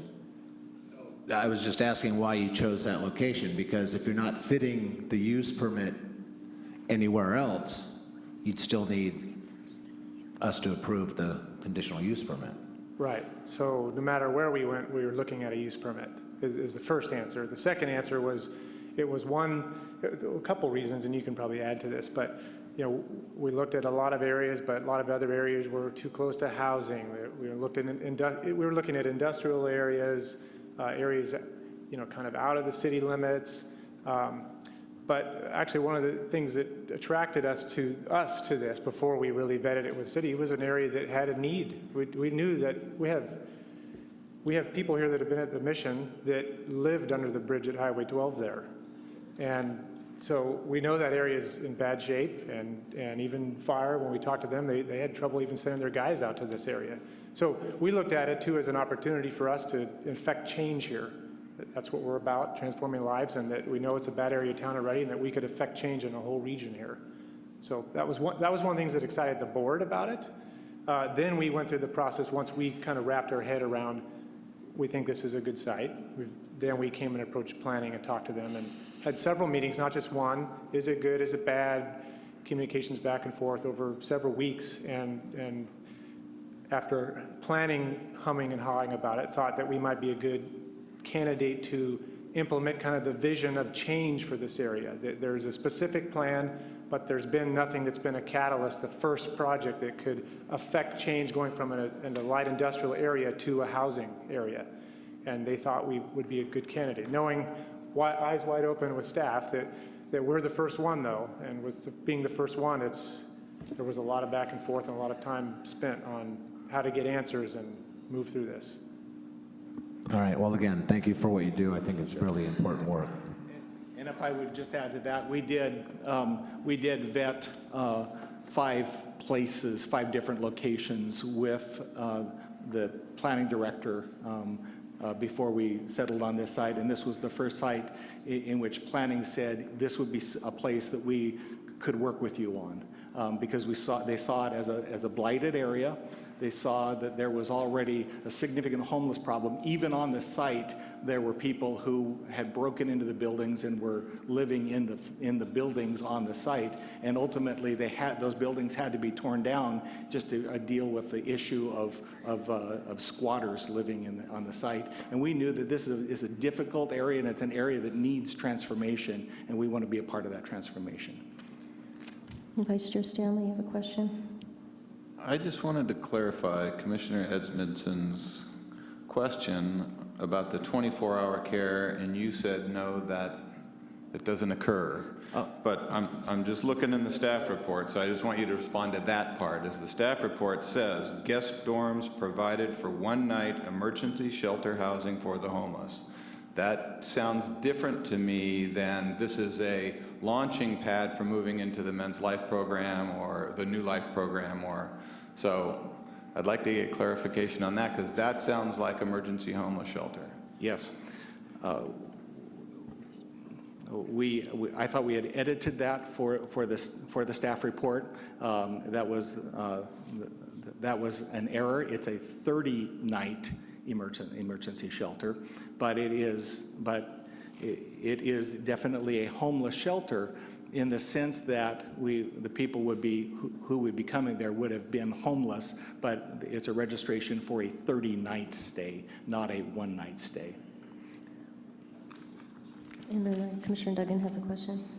Well, that was essentially my question. What's the definition of emergency shelter? Because you mentioned the term and you mentioned no 24-hour stays. So 30-night shelter. 30-night, okay. and that would be 30 nights for being at our facility 24 hours a day and getting services, unless there was a need that existed outside in their lives for, to find work or to deal with social service needs, et cetera.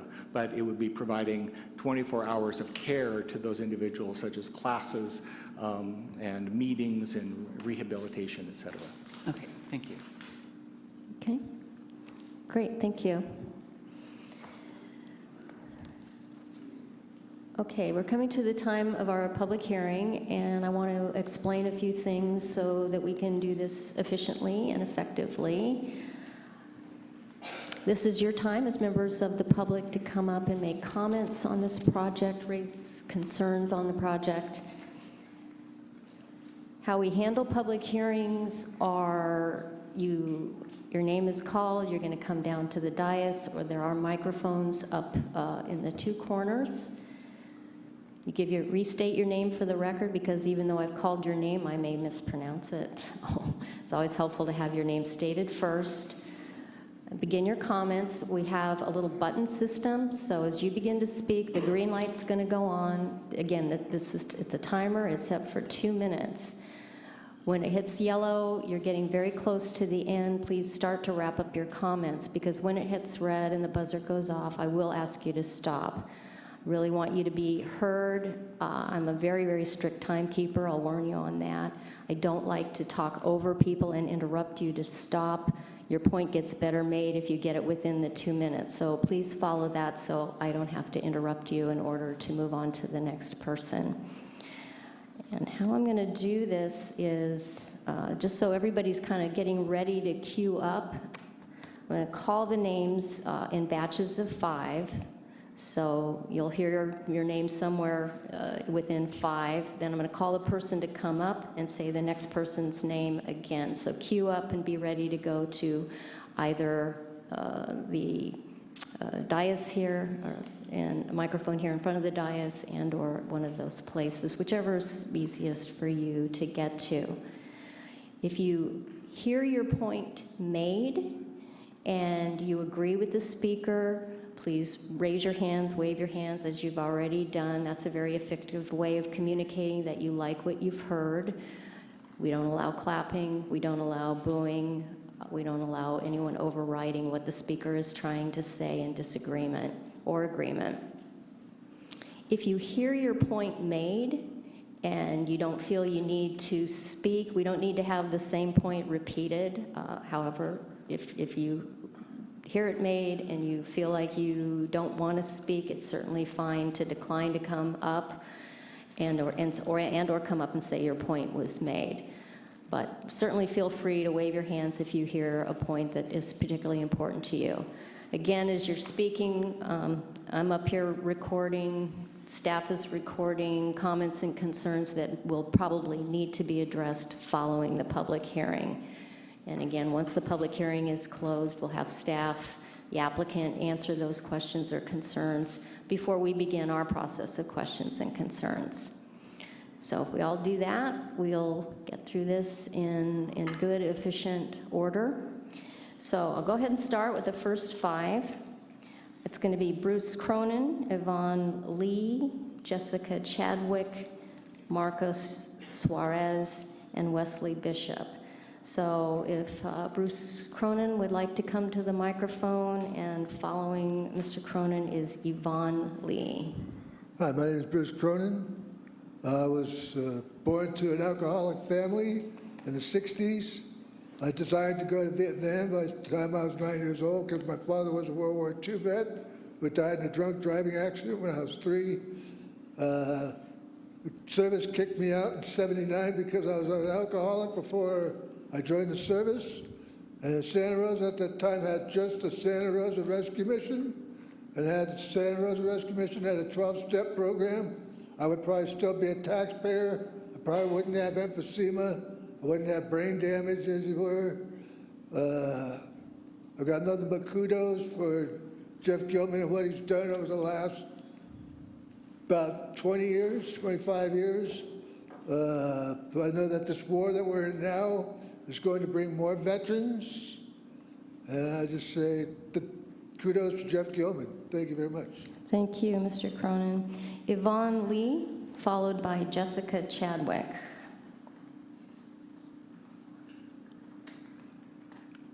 Good afternoon. I am a retired school principal, and I never would have thought I would be teaching in a recovery program as a retiree. You could fool me. I didn't quite know, well, and I'm in my 5th year of doing that, so there. I had no idea what to expect, and I certainly was not prepared for the incredible transformation that would be mine to witness in these women. When they come in, they are broken, they're scared, many of them are angry, they've given up. They don't think well of themselves at all. And during their transformation, I get to see them, as all of us do who help there. I get to see them discover themselves. Many of them discover the Lord, and they discover how great life can be without drugs and alcohol. When they leave, they've been clean and sober for 10 or more months. They have a job, and they're ready to give back. I don't see the mission as a handout. I see the mission as a hand up. I would like to close with a quote. Actually, I looked it off of Facebook today from someone at my church. I understand it's a quote that's on the Roosevelt Memorial in Washington, D.C. The test of our progress is not whether we add more to the abundance of those who have much. It's whether we provide enough for those who have too little. Thanks so much. Thank you, Ms. Lee. Next is Jessica Chadwick, followed by Marcos J. Suarez. Hello, my name is Jessica Chadwick. I want to encourage the council to pass this proposal. I was homeless. I was in the Rose Shelter. I went through the Manna Home Recovery Program, and I went through their transitional housing. It saved and changed my life. There's a great need in our community for more services. We have a huge homeless problem. We have a huge drug problem, and I just would really like to recommend that you highly encourage you to pass this. I know it's been a struggle to find a location, and it's frustrating to not be able to find one. The need is there, and we want to be able to provide the services for people. So thank you very much. Thank you. Next, Marcus Suarez, followed by Wesley Bishop. Hello, Planning Commission. My name is Marcos Suarez, and first of all, I want to commend the Redwood Gospel Mission for the work that they do, because it is needed, and we're having a lot of need, not only here, but in the whole country. And I just want to state that I'm with the Sonoma County Economic Development Board, and my position is I'm the Business Diversity Program Manager. So my work for the last year and a half, I've been working with the business owners, family, local businesses on Sebastopol Road. And so we've been working on and talking about getting together and really revitalizing Sebastopol Road, bringing in, talking about SMART, talking about the new development that's coming in there at the Albertsons, old Albertsons, and everybody's excited about bringing more tourism, bringing more commerce there and economic development that helps the Roseland area that has been, it's in a really, not the greatest situation. Finally, it's going to be annexed. So many of the business owners, I know that there was outreach done, but when I talked to them, many of them did not know about this development. And they've been having trouble in the last probably year or so with the homeless that are there currently, in terms of people defecating in the middle of the day, trash, them going and using the outlets in their businesses, breaking some of the locked outlets that some of them have put in. So there's been a lot of issues there. And so now with this development, they're asking, why Roseland? You're going to run out of time. I'm sorry. Yes, yeah. So just saying that there's going to be security, just the only thing would be that also how are they going, the city and the applicant are going to help with the cleanup and any type of negative effects that can come there. Thank you. Thank you. Perfect. Okay, next is Wesley Bishop, and the next 5 that should start queuing up before Mr. Bishop starts are Donna Scott, Chris Keys, Dave Ziedrich, James Salzer, and David Prentice. But next is Wesley Bishop. There he is, okay. I'm sorry. Yes, my name is Wesley Bishop. As I've traveled past the Redwood Gospel Mission through the years and rubbed elbows with people who have been a part of this mission, the neon sign that reads, "Jesus Saves," always held an odd feeling for me. I believe it had to do with my attitude and assumptions about the effectiveness of this mission when people who were homeless continued to hang around the front of the building. I let that judgment keep me from going inside and finding out what in the world was going on there. Not until I met Ryan did I ever consider what was actually taking place in this building. I met Ryan at our church. His joy could be read across the room, drawing me to introduce myself. We met several times, and his humility and transparency revealed a young man who had been on the brink of killing himself with alcohol. As I asked about how he came to Santa Rosa, his story revealed his life inside the walls of Redwood Gospel Mission. He shared about his camaraderie with the other men and their support to each other. He explained how the structure of the program built him up and trained him with a practical spirituality that enabled him to live a purposeful life free from his addiction. Since then, I've had the privilege of being one of his mentors and have watched him overcome many obstacles in his life with the training and support he received from the Redwood Gospel Mission. Since his time at the mission over 2.5 years ago, Ryan has proven himself by continuing to support the work of the mission as a full-time manager. I credit the work of the mission in transforming a lost, self-destructive homeless man into a self-sufficient, compassionate member of our community. I have been blessed to be Ryan's friend, and I consider him part of my family. I thank the mission for this gift, and thank you, Council. Thank you, Mr. Bishop. Next is Donna Scott, followed by Chris Keys. Donna Scott, thank you for allowing me to speak today. It's been a privilege and an honor to work with the Redwood Gospel Mission in many different volunteer areas, and right now I'm working with the women at the Manna Home. The women are delightful, and the time I get to spend with them is the highlight of my week. The programs that the Redwood Gospel Mission have for the population is a great program. The programs are changing lives and transforming individuals at a time. They're no different from you and I, except for the choices or circumstances that cause them to be where they are. The things that the RGM does for the needy is a helping hand, is a wonderful act of love. And I personally have experienced this in my own life with my husband. He's a graduate from the RGM, has been transformed from previous prison life of San Quentin to a model citizen. He has been set free from drugs and the behaviors associated with doing drugs. My brother also is a graduate from the Redwood Gospel Mission, has been set free from his addictions as well.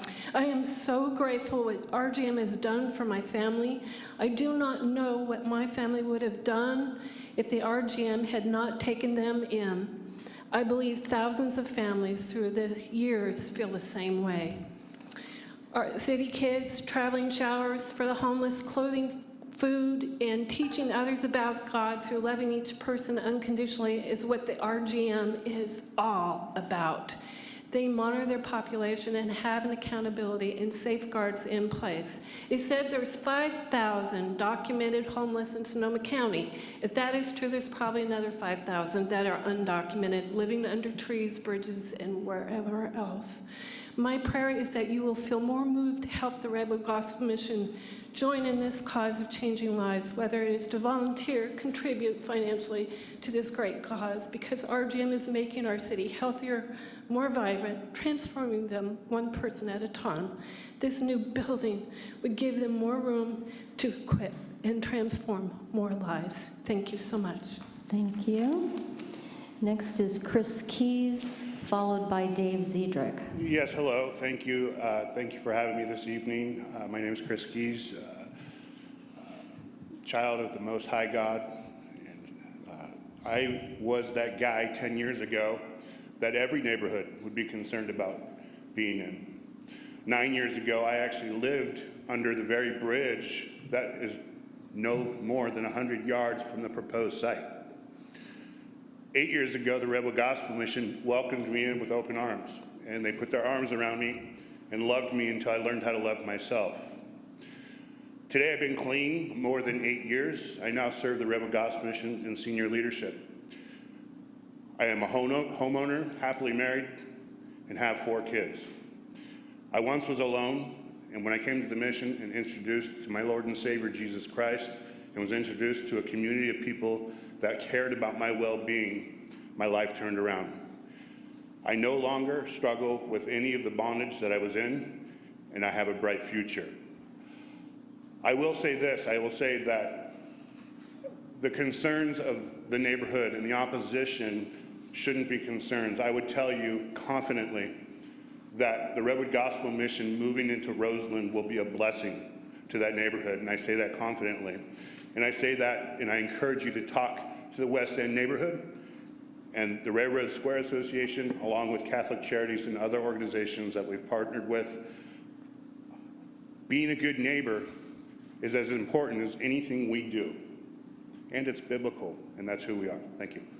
Thank you, Mr. Keys. Next is Dave Ziedrich, followed by James Salzer.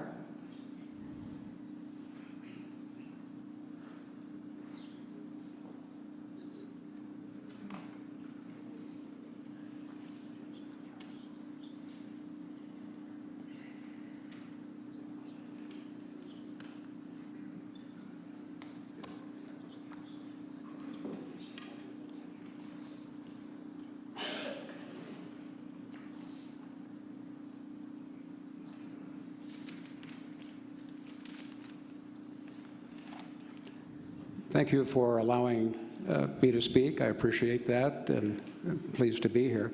My name is Dave Zedrick, and on the overhead you will see the properties that are in the neighborhood where the Gospel Mission would like to move. My name is Zedrick, and I have the property that shares 412 feet across our northerly property line, would be the Shamrock currently southerly property line. The concerns that I have about the Gospel Mission moving here kind of stem from their original plan, which I know is going to be revised for the housing. For example, on the first phase of their project, which is the parcel behind me, they had planned to build 7 buildings for the various things that would accommodate their need. But it's a lot, and my view is that they need a larger parcel to do what they want to do, and it's not appropriate here. The other problem I see is the Joe Rotetta Trail and the Smart Bike Trail merge right on the back corner of their property. And I know that a lot of people that bike by my office is at my property there, have made comments that they don't ride their bikes anywhere other than during the middle of the day. Importantly, and others will address this, but there are 11 of us property owners separate from Shamrock who are going to be affected. As you know, we're in a very undeveloped area, a very unproductive area, and part of that has been, I'm going to ask you to stop. I'm sorry. Yeah, hopefully somebody else can pick up your point, but I think you got most of it across. James Salzer, followed by David Prentice.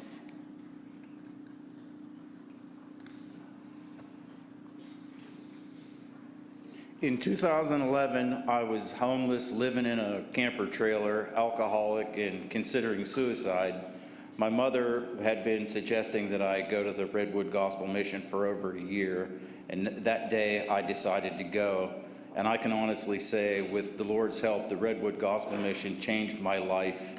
I now own a vehicle. I live in a great house with 5 other sober men. I work a job every day that I love, and the employer's glad to have me. Having been a graduate, I can say the program members in the mission treat the mission as their home, because it is. It's a long-term program. It's not an in and out program. You're there for a minimum of 9-10 months, and you become a part of the community wherever that community may be.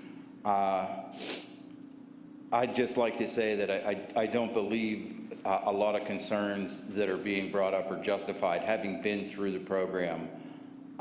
Thank you for your time. Thank you.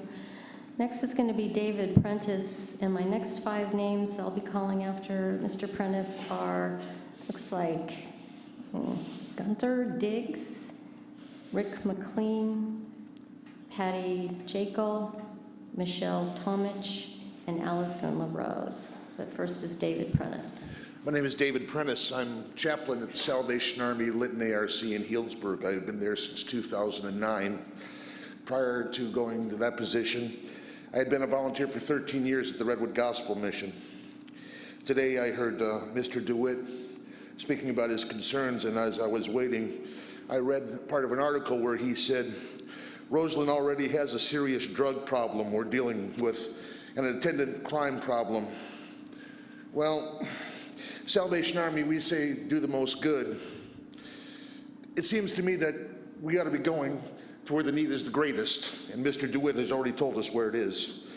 I'm a Christian pragmatist. The city spends $1.1 million on homelessness. 50% of the incarcerations in this country are drug and alcohol related. Police, fire, medical interventions, emergency room visits by uninsured are a drain on the taxpayer money.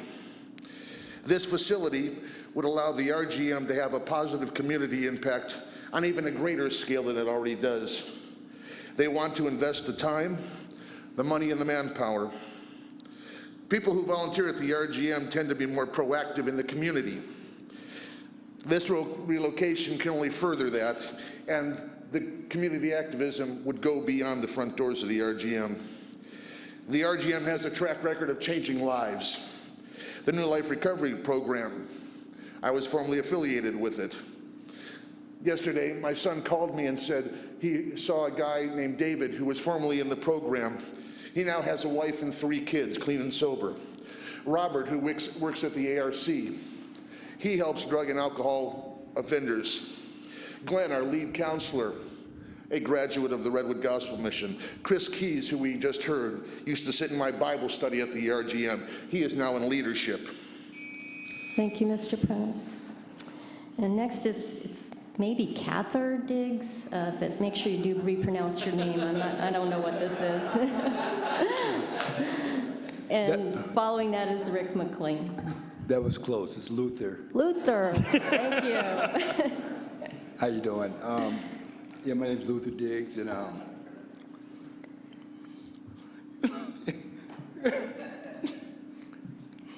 just grateful, you know.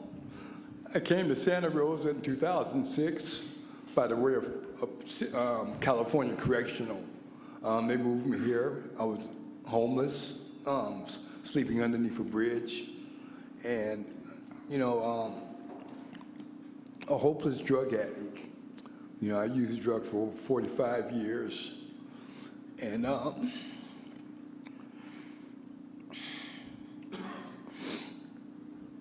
excuse me.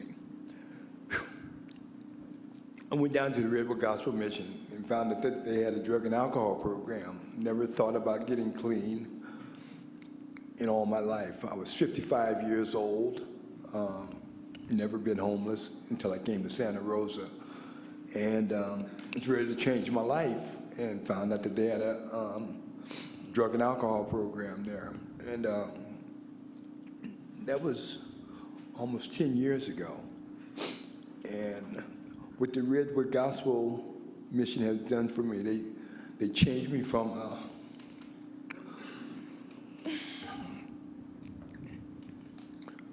a hopeless drug addict to a dopeless hope addict. And I've been clean for almost 10 years now, and my life is good. I mean, I'm just so grateful. That's why I get so emotional when I talk about this stuff. You know, I'm 65 years old, and the mission has changed my life. I love the mission, and I love working there, and I've been working there for almost 9 years, so right on time. Thank you, Luther. Next is Rick McClay, followed by Patty Jekyll. Is Rick McClay anywhere to be found? Okay, then let's go on to Patty Jekyll, followed by Michelle Tomich.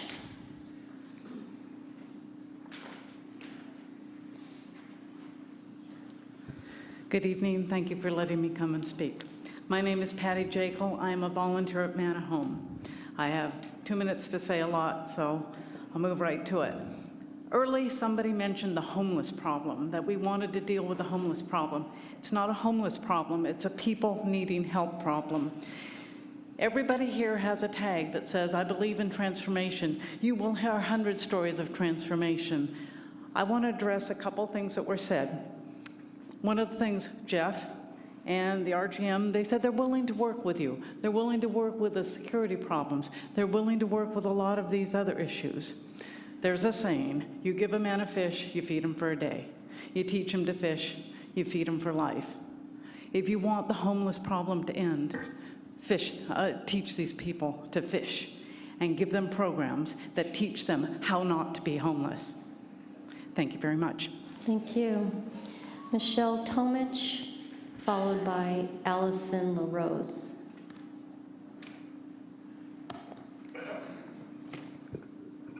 God, that timer looks scary. I'm Michelle Tomich. I've been a resident of Sonoma County since I was 10 years old. I've been a homeowner on Goodman Avenue in Roseland for 25 years with my husband. And yeah, Roseland is the armpit of Santa Rosa. Nobody's willing to say it, but we feel slighted. We feel underfunded. We are the Latino community. I don't think we're here to discuss the merits of Redwood Gospel Mission or what they're out to do. I think we're here to talk about the impact of what they're going to be in the Roseland neighborhood. First and foremost, 200 volunteers a week. Where are they going to park? On my street?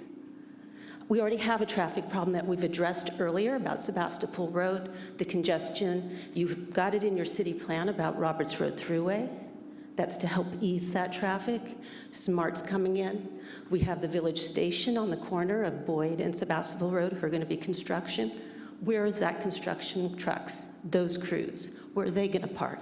How's that going to affect us? We already got the SMART train, which I love, but it's affecting just our physical infrastructure, and it's only going to get worse.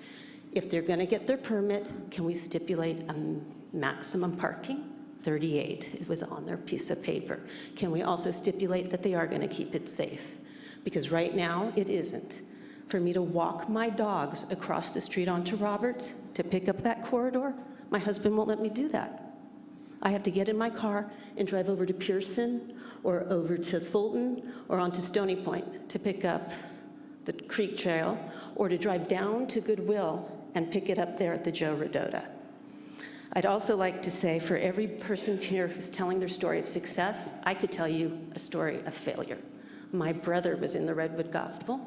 He is still homeless. He was actually highlighted in a Press Democrat. Thank you very much. You're welcome. Next is Allison LaRose. After Allison speaks, my next five are Bob Bettis, David Gustafson, Joy Kendall, David Powers, and Mark Bunnell. But first is Allison LaRose.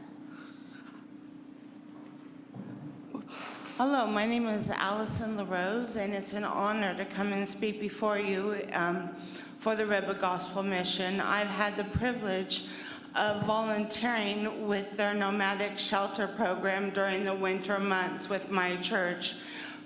And what we've done through the winter months, when they didn't have the facilities to house the homeless through the winter months, our churches throughout the Sonoma County community in Santa Rosa would take in the homeless as the vans would come to our door and give them a meal and let them spend the night because they didn't have the room to house people.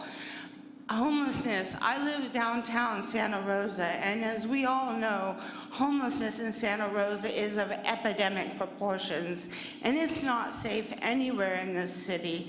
And what you've heard today, and what I have witnessed, seeing transformation through people throughout the community, personal friends, and seeing the volunteering with these organizations that they have in the community, it's nothing but an asset to Santa Rosa to allow this facility to go into the Roseland community. They have an opportunity to transform not only people, but the city itself.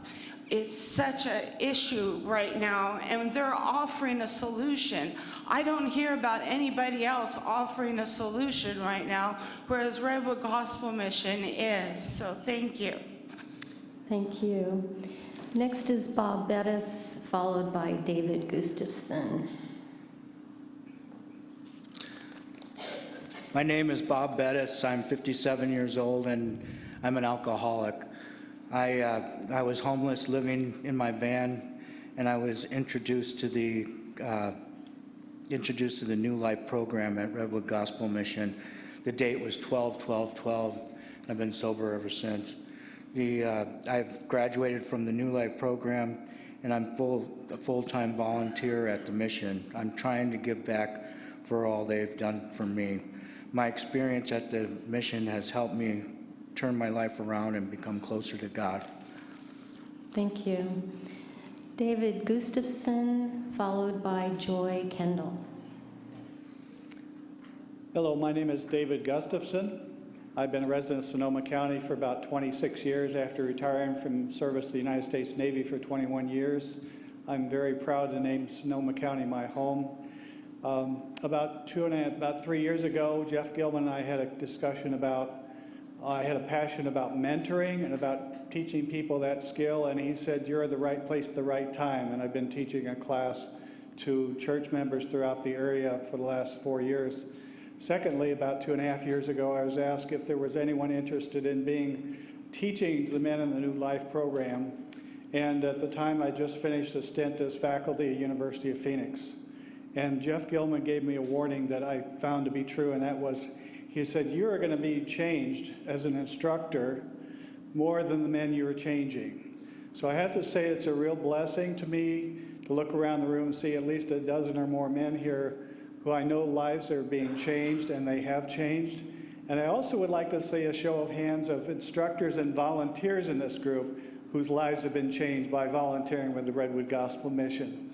So I asked the Planning Commission to consider having some flexibility around, there is no solution that's perfect for everybody, but as was stated earlier, this is a solution that's being proposed. I'm sure you don't want to export this site to Western Sonoma County or somewhere out in the sticks. It needs to be where the population is, right? So I appreciate your concern around that, and thank you very much for your time. Thank you. Joy Kendall, followed by David Powers. Hello, I'm Joy Kendall. As a licensed marriage and family therapist, I've worked with various men, women, and couples who are utilizing the services of the Redwood Gospel Mission to support radical changes in their lives in my private practice. About 2 years ago, I began volunteering as a teacher at Manahome and have seen from the inside how valiantly courageous women take on the painful process of detoxification from drugs and alcohol to face their fears and life's challenges head on. I've seen confusion and defeat turn to clarity and hope. I've seen intolerance, bitterness, and anger supplanted by understanding, forgiveness, and love. I've seen sallow cheeks and tear-stained faces transformed into glowing radiance and captivating smiles. Although not every woman who comes through Manahome graduates the program, she has experienced love, acceptance, and hope that will be there for her when she is ready. Not every woman who leaves Manahome prematurely returns to a life of addiction.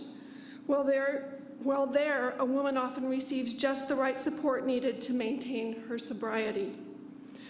The power of the almost too good to be true news of the amazing love of God and his unconditional acceptance has provided thousands of men, women, and families the chance to recognize their individual value, to see themselves as their Creator sees them, and to experience the joy of living life as a fully integrated member of our community. I trust that moving forward, this council will respond wisely to the challenge of balancing the concerns of the Roseland community with the needs of the Redwood Gospel Mission and its clients, as well as the entire county which it serves. Thank you for your time. Thank you. Next is David Powers, followed by Mark Bunnell.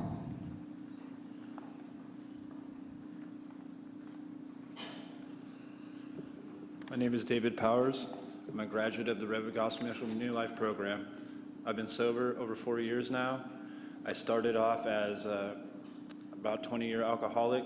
I lost all hope in my life. I didn't want to live anymore. I was harming myself and everybody who cared about me, as well as people who didn't even know me. After I went to the gospel mission, I learned how to pay attention to how I was affecting others, which was very important because my mother had spent a long time hurting over me and my alcoholism. I was very selfish in that need. And that started me thinking about how I affect others. It's so much more than just getting through sobriety, because once you're sober, what do you do there? You know, there's so many more options out there. We spread hope, number one. Every single one of us that makes it, we spread hope. Because when we're in our addictions, we think that there is no hope, that there's nothing. And when you get in that mindset, you feel like nobody cares. And that's like one of the worst feelings in the world. I went through it. And when I got to the gospel mission, I realized that, yeah, somebody cares. And a lot of people care. Chris Keys cared about me. Luther Diggs cared about me. Jeff Gilman cared about me. So many others. And it helped me go through the hardest time in my life, which was getting over alcoholism. Now, I have a job. I'm happy. I don't ever crave alcohol anymore, which I still find to this day shocking because I spent so many years just fighting a constant craving. And now I'm freed from that burden to be a productive person again, to spread hope, to be involved in the community, to not be a detriment to the society around me, because it has a lot to offer, and the Gospel Mission has a lot to offer in that respect, to create more of people like me to give back. Thank you. Thank you. Next is Mark Bennell, and the next 5 I'm going to be calling up are Vince Bowling, Todd, no last name, but on Kiernan Court, Laura Lee Lisante, Phyllis Seacamp, and John Seacamp. So next is Mark Bennell. Hi, my name is Mark Bennell, and I live in the Olive Park neighborhood, have for 10 years. I lived in San Francisco for 12 years before that, and I am very empathetic and sympathetic to the homeless plight. I see the agony, I see the pain, I feel the fear, I also see the danger and all of the unpleasantness that comes with living next to the homeless. I think that this kind of live-in transitional housing for the homeless is what is needed. I just don't think it's needed to be put right there. I think you want the community to be behind you, you want the community to be with you, and we are. But if you go there at the junction of the Redondo Trail, the Prince Memorial, the SMART train, all of that right there, right next to Railroad Square, I don't think it's good for Railroad Square. I don't think it's good for the tourists or the commerce, and I think people will be resentful. I'm all for it, and I would like to be supportive. I just think there's a better spot than right there. The woman that mentioned the traffic concerns and the parking, those are real concerns.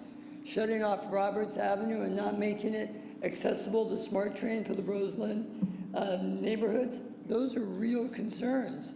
And I'm not downplaying yours. I'm just thinking you want a long-term working solution, not one full of strife. That's not the best spot for it, you know? And I wish I could be more helpful in other ways, but that's all I have to say. Okay, thank you, Mr. Bennell. Next is Vince Bowling, followed by Todd, last name unknown. Am I on? Okay. You're on. Hello, my name is Vince Bowling. I want to say thank you to the council for hearing this, and I want to say thank you to the Redwood Gospel Mission for helping continually make me a better person and a bigger giver to the community here. I want to read from Psalms 41. Blessed is he that considers the poor. The Lord will deliver him in time of trouble.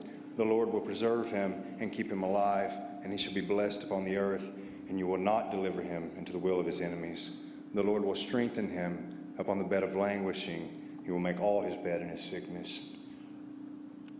William Shakespeare said, our doubts are traitors, and they make us lose the good we often might win for fearing to attempt.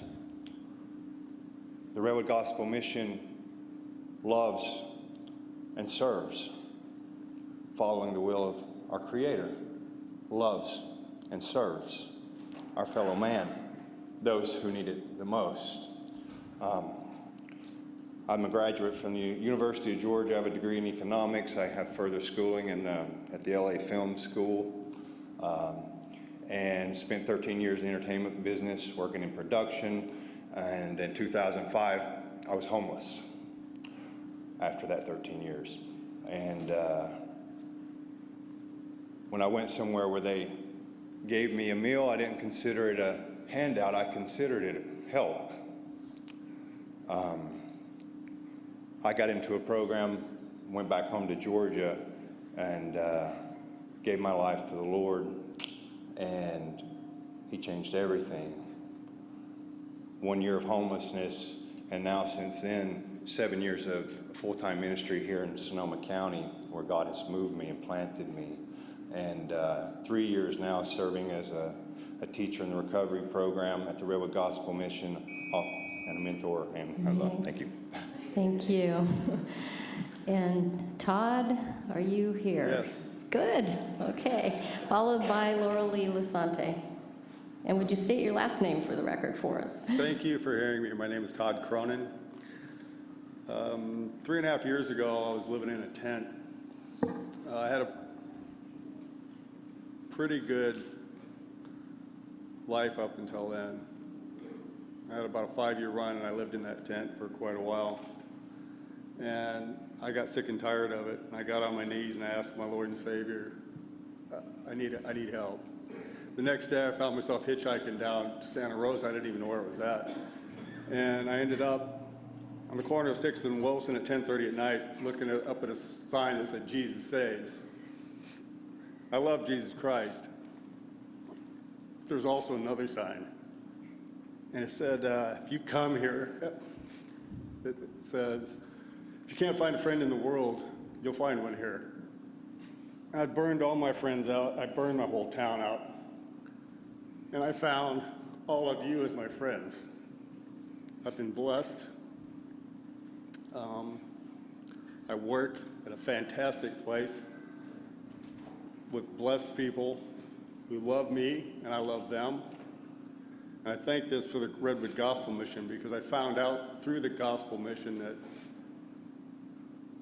it's about love, and it's about loving others, and it's about Christ our Lord and Savior.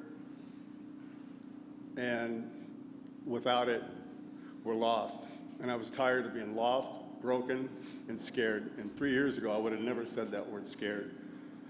And I was probably more petrified of what I was going to do with the rest of my life, because I thought I was going straight downhill. I want to thank you, everybody here, and thank you, Council, Chair, Madam Chair. Thank you for everything. Thank you, Redwood Gospel Mission. Thank you, Mr. Cronin. Next is Laura Lee Lasante, followed by, Phyllis Seacamp. Thank you. My name is Laura Lee Lasante, and I'm the Volunteer Educational Coordinator at the Redwood Gospel Mission. And I would just like to say, you have heard several testimonies, and you know that lives are being changed. I think you're convinced of that. I would like to address things like the parking problem. Just so those that don't know, is the volunteers come, they are staggered. They're not all 200 there at the same time. So part of the problem, they're staggered, so they come and go and come and go. If you go to them where the mission's located right now, you'll see that. I go there every day. I always get a parking space because somebody else is leaving. I never have a problem with parking. I think the other thing is the fear of the unknown. We all know that there's fear when you don't know. And I want those from Roseland to know that we care about you and we love you, just like our guys that are transformed. I love these guys, but we love you too. And I live near the Roseland area, and I drive through there often. And I pray as I go through there, we want to lock arms with you, Roseland. We want to connect with you. We want to help lift you up and be a better community because we're there. We want to make you better. So we ask you to please let us in. We love you and we care about you. Thank you. Thank you. Phyllis Seacamp, followed by John Seacamp. Hi. Sorry, I have a sore throat. Oh, no. My name is Phyllis Seacamp, and I just wanted to share with you that it's been an honor and a privilege to be asked to be a volunteer teacher at the Redwood Gospel Mission. And my husband John and I have done that for the past 2 years. And I think that we have gotten, I know I have gotten so much more out of it than even the men could possibly have gotten. But to see the men come in scared, lost, isolated, and that's, I mean, it's understandable. They're thrown in with 40 men they don't know in a living situation that's small. And they prosper through that experience. They learn acceptance of others, their differences, how to deal with them, how to deal with life, and they end up leaving that place so much better, having hope, having a brightness of life in their eyes, and just having the love of Jesus Christ in their souls. So I highly recommend that we get that new place for the new mission. Thank you. Thank you. Next is John C. Camp, and after he speaks, the next 5 people are going to be Larry Birch, Angie Perez, promised I'd put you in the middle, Bob Flores, Michael Loomis, and Morgan White. But first is John C. Camp. My name is John C. Camp. I've had the privilege of being able to volunteer at the RGM. It's quite a privilege. It's quite a life-changing experience. When I retired, I moved into this area, and one of the things I noticed about this beautiful area is that Santa Rosa seemed very interested in people. The RGM is interested in people. Santa Rosa seemed interested in quality of life. The RGM is interested in quality of life. Santa Rosa seemed interested in health. The RGM is interested in health. And I would ask this board to please support in every way possible the request of RGM. Thank you for allowing me to speak. Thank you. Larry Birch, followed by Angie Perez. My name's Larry Birch. I'm the operations manager at Alliance Redwoods.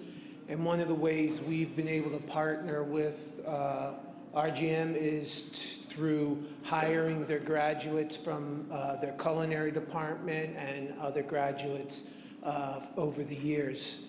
And it's been a really positive relationship with the guys, mostly all guys. And then it's also been beneficial for them because they're looking for a place coming out of that cocoon of treatment, help, and love, and now they have to go into the real world and succeed to cement that recovery. And we're happy to be a part of that, and I'd just like to say that there are organizations and other businesses and opportunities out there, and we should take full advantage of giving these guys and ladies, when they graduate, opportunities for employment, no matter where that is in this community. Thank you. Thank you. Next, Angie Perez, followed by Bob Flores. Little body to your right. Hi, Vicki. There, okay. Small but mighty. I'd like to draw everyone's attention to this wonderful painting to the far, far right behind you. It is a picture of the Bible, and I am Angie Perez, and I teach every Thursday for the last 4 years at the Manna Home. Enough said. You've heard enough. Let's hear the truth. And the truth is, it is not those who are healthy who need a physician, but those who are sick. I did not come to call the righteous, but the sinners. And what Redwood Gospel is, the Redwood Gospel Mission, is the true church. This is where there is no denominational walls, there is no, you can't come in, there is nothing but open arms, because this is what the body of Christ has been called to do. Every member here is a part of the body of Christ. We were all created in the image and the likeness of God, and we are all doing what innately is in each and every one of us. And I rest assured that so many of us here would give out of our own goodness because we have that ability given to us by God. whether you are saved or not. It's been given to you. You have an ability to do that. That's what we're imploring. And if I may recommend 3 books, the first of which is up here, the Bible. The second of which Jeff has recommended. It's a phenomenal book, and I recommend that all of you read this. It's When Helping Hurts, How to Alleviate Poverty Without Hurting the Poor or Yourself. And the last book, which I highly recommend, and someday you will all be sitting in my house one day. I don't know how big that's going to be, but you're going to be sitting in my house, and we're going to be doing this Bible study. It's called Invisible Neighbors. We don't know who or which of our children would one day be in need of the Redwood Gospel Mission, and this is why we want to be here for Roseland, because I've been there, done that, for the community and for the body of Christ, because that's our duty. Just like the world needs Africa, Santa Rosa and the city needs Roseland and the Redwood Gospel Mission. Thank you. Nope, all pausing. Thank you. Okay, Bob Flores, followed by Michael Loomis.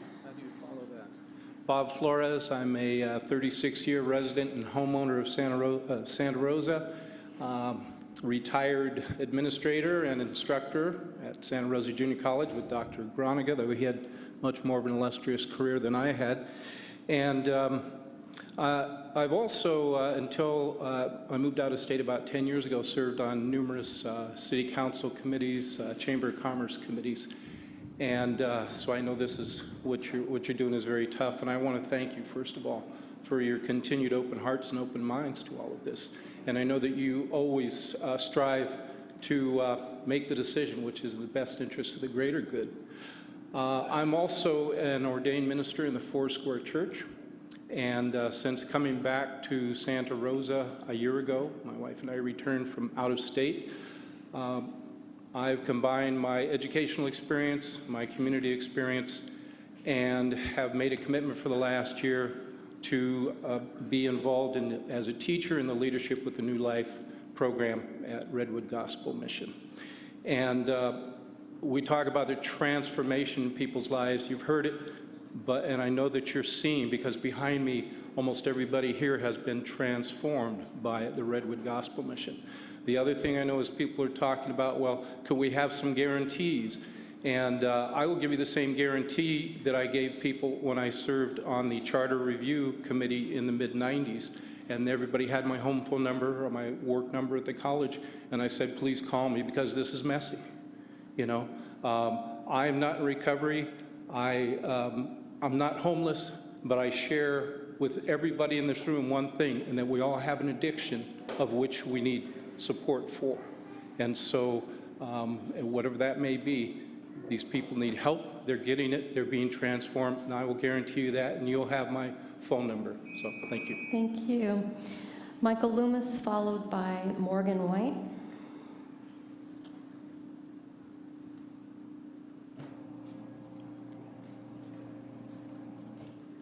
My name is Michael Loomis. I first moved to Santa Rosa in 1952, so I've been a resident for over 64 years. I'm also one of those volunteer instructors at the Redwood Gospel Mission. Ever since I was called into ministry in 2008, I have been a pastor since then.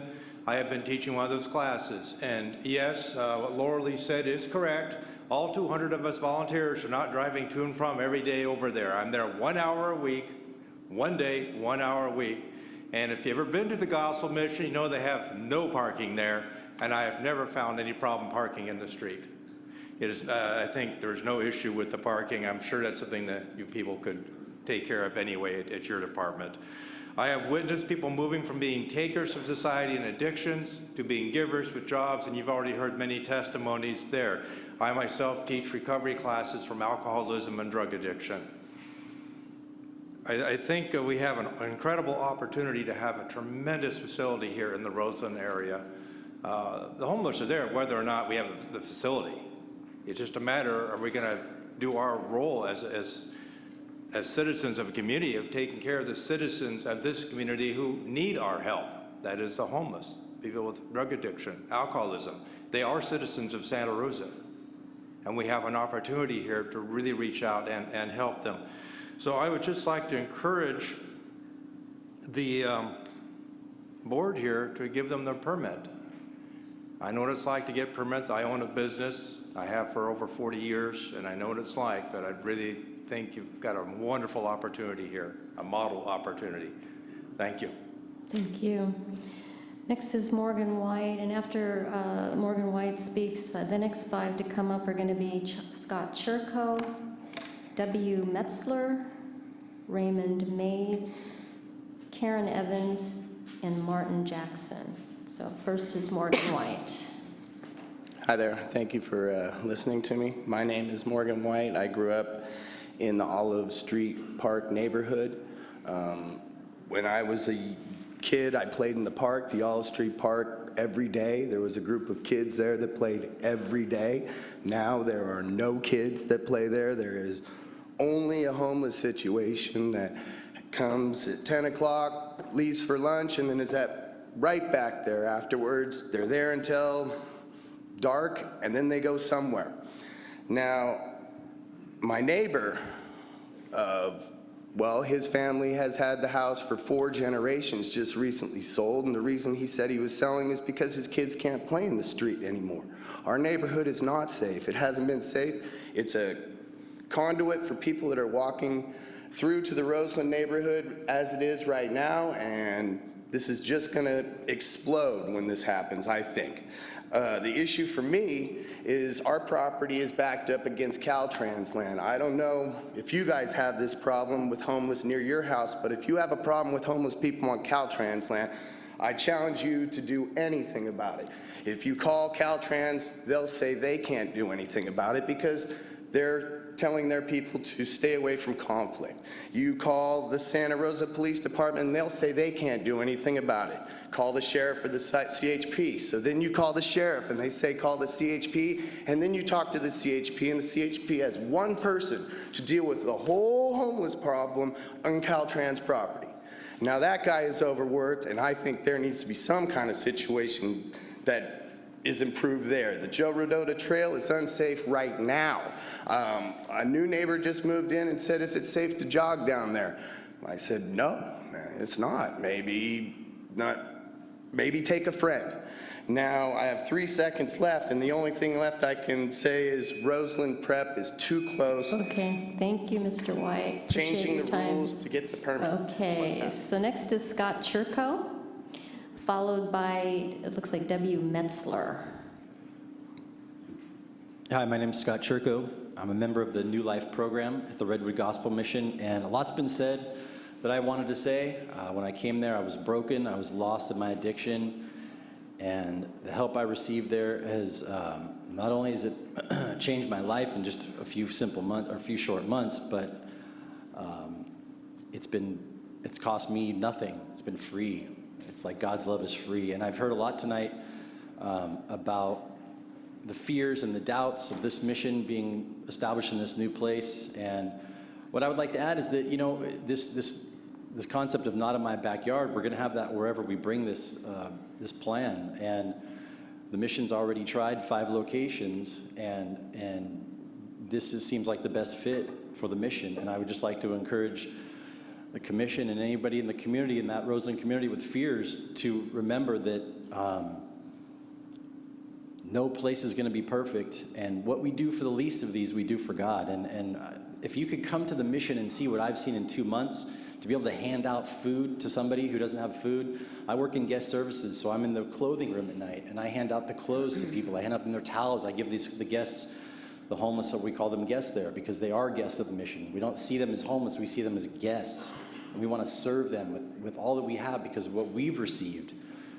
So I'd like to encourage you to come down there and be touched by God's love, to hand out clothing to somebody that I see on the street the next morning walking around with the only pair of clean jeans and clean t-shirt.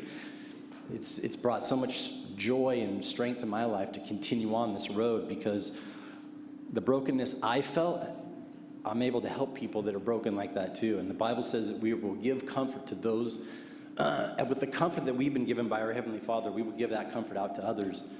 And I would just say, I was scared at one point in my life when I came to this mission, and now I'm filled with hope. And I would just say, come down and see what God's doing right there, because it's amazing. God is good. Thank you, Mr. Churko. Next is W. Metzler, followed by Raymond Mays. Yeah, my name is Willie Metzler, and it's obvious to me and to those who've known me in the past that the same power that raised Jesus Christ from the dead is the same power that has delivered me from the darkness of addiction and given me a living hope, not only in this life, but the life to come. I'm not ashamed to say thank you, Jesus Christ, and thank you, Redwood Gospel Mission, of whom I am a graduate. I've been free, clean, and sober for 21 years. Thank you very much. Thank you. Raymond Mays, and Raymond Mays is followed by Karen Evans. Thank you, Council. I want to start off with the Redwood Gospel Mission is just amazing. And I want to just reiterate that one of the things we're allowed to do is go around the Gospel Mission and pick up trash around a large area. And we're very vigilant. We watch everything going on, making sure the businesses are safe. That's what I do anyway, and everybody there, I'm sure, does the same thing. I'm sure at this new facility, it's going to be like the ultimate big brother looking out for the people around the area. And I just want to make sure that everybody knows that the people coming and going from this facility are going to be watching the neighbors, making sure they are safe. It's just like just big brother out there just watching, taking care of everybody. And that's really just what I wanted to say, and thank you very much. Thank you. Karen Evans, followed by Martin Jackson. Hi, I'm Karen Evans, and I'm happy to stand here for the Redwood Gospel Mission. Both of my kids live in Roseland, and my grandkid, and that I believe that would make it a good, better place there. And I was in the mental health system most of my life in numerous facilities. I've been in the Sonoma County Jail at least 4 years and in 6 different drug programs. I was homeless on and off. And the difference in Redwood Gospel Mission program is they get us involved in helping each other and in helping others in need in the community. And we share one spirit and an example of Jesus. The other programs, it was them and us. It was like a job for them. And the Redwood Gospel Mission, we work together and are equally valued. That made me see I was important. Also, they have stayed in my life after I moved out of the Redwood Gospel Mission and continue to support me and love my life. These teachers, there's teachers I still study with, lots of friends. My prayer partner, she's a volunteer at the mission, and she comes over to my house every week. I got lots of friends I met there. I finally feel part of a community where love and healing are freely given. I love being a part of this growing mission. And I'm on the waiting list to be a volunteer. There's a waiting list. Anyway, I'm happy to be here. Thanks. Thank you. Next is Martin Jackson, and the next 5 names I'm going to be calling are Rosemary Dalton, Richard Aloya, Dwayne DeWitt, Robert Fayel, and Lucy Willems. So first is Martin Jackson. Good evening, ladies and gentlemen. My name is Martin Jackson. I have several properties that are located at 305 Sebastopol Road, 315 Roberts Avenue. And these 2 combined lots have a total of 0.8 of an acre and have an area of 353 feet bordering the southwest side of Shamrock's property. I would like to let the board know that I am opposed to granting the conditional use permit to build the Redwood Gospel Complex at this location. If this permit is in fact granted, I feel it would be a major blow to the very zoning process that was adopted back in 2006 by the Santa Rosa Planning Department when it changed our zoning from light industrial to TVR and creates what is known as a transit village district. The whole rezoning was to prepare for the SMART train. Well, ladies and gentlemen, this time has come and the train is coming. The actions taken tonight will have a major ramification to the future of the Roseland area and to the Santa Rosa in general. If it is decided not to approve the conditional use permit, we'll remain on track. But if it is decided to approve, well, the whole Transit Village District will be derailed. Myself and neighbors of the other properties around are very interested in putting together a coalition to approach developers to consider building living units that will conform to the TVR zoning currently in place. This zoning, I do believe, allows between 25 and 40 living units per acre. If all the property members are including the Shamrock property, we would be looking at over 10 acres of very prime property. This would be a huge boost to the whole entire Roseland area.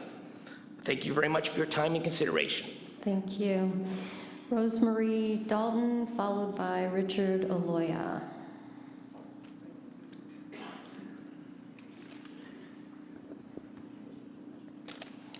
Good evening. My name is Rosemarie Dalton. I'm here on behalf in support of the Redwood Gospel Mission. I'm a 45-year resident of Sonoma County. My deceased husband and I moved to Santa Rosa after selling our Sonoma vineyard so we could be closer to Kaiser during his illness. I have 5 adult children. Only my son Bob and his sister inherited their father's alcoholic tendencies. I never thought I would see either of them reach their 30th birthday. Gratefully, one is 55 and the other is 57.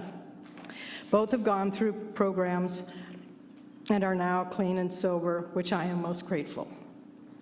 Bob ran out of options and became homeless in December of 2012. I am so grateful that he entered the Redwood Mission's Life program. I could never express my gratitude for all the support they have given him in his journey to recover. He was a physically, financially, and emotionally broken man. I never thought I would live long enough to see the day that he would turn his life around. I could never repay the mission for the new life they have given Bob. I will be eternally grateful. Bob has stopped smoking, drinking, doing drugs, and even swearing. That's one of the things that they require. I'm sure there are those who have no idea or appreciation for the mission, what the mission does for those who are willing to enter the program. They do more than food and clothe people. They lift them up in prayer and provide moral support for all who enter their doors. People are dying on our streets, parks, and doorways. Thank you, Mrs. Dalton. They need shelter. Appreciate you. Richard Aloya, followed by Dwayne DeWitt. I'm not, no Richard Aloya coming down. Not seeing him. Okay, so let's go to Dwayne DeWitt. I asked if they could put up the slide with the road. Thank you. Great.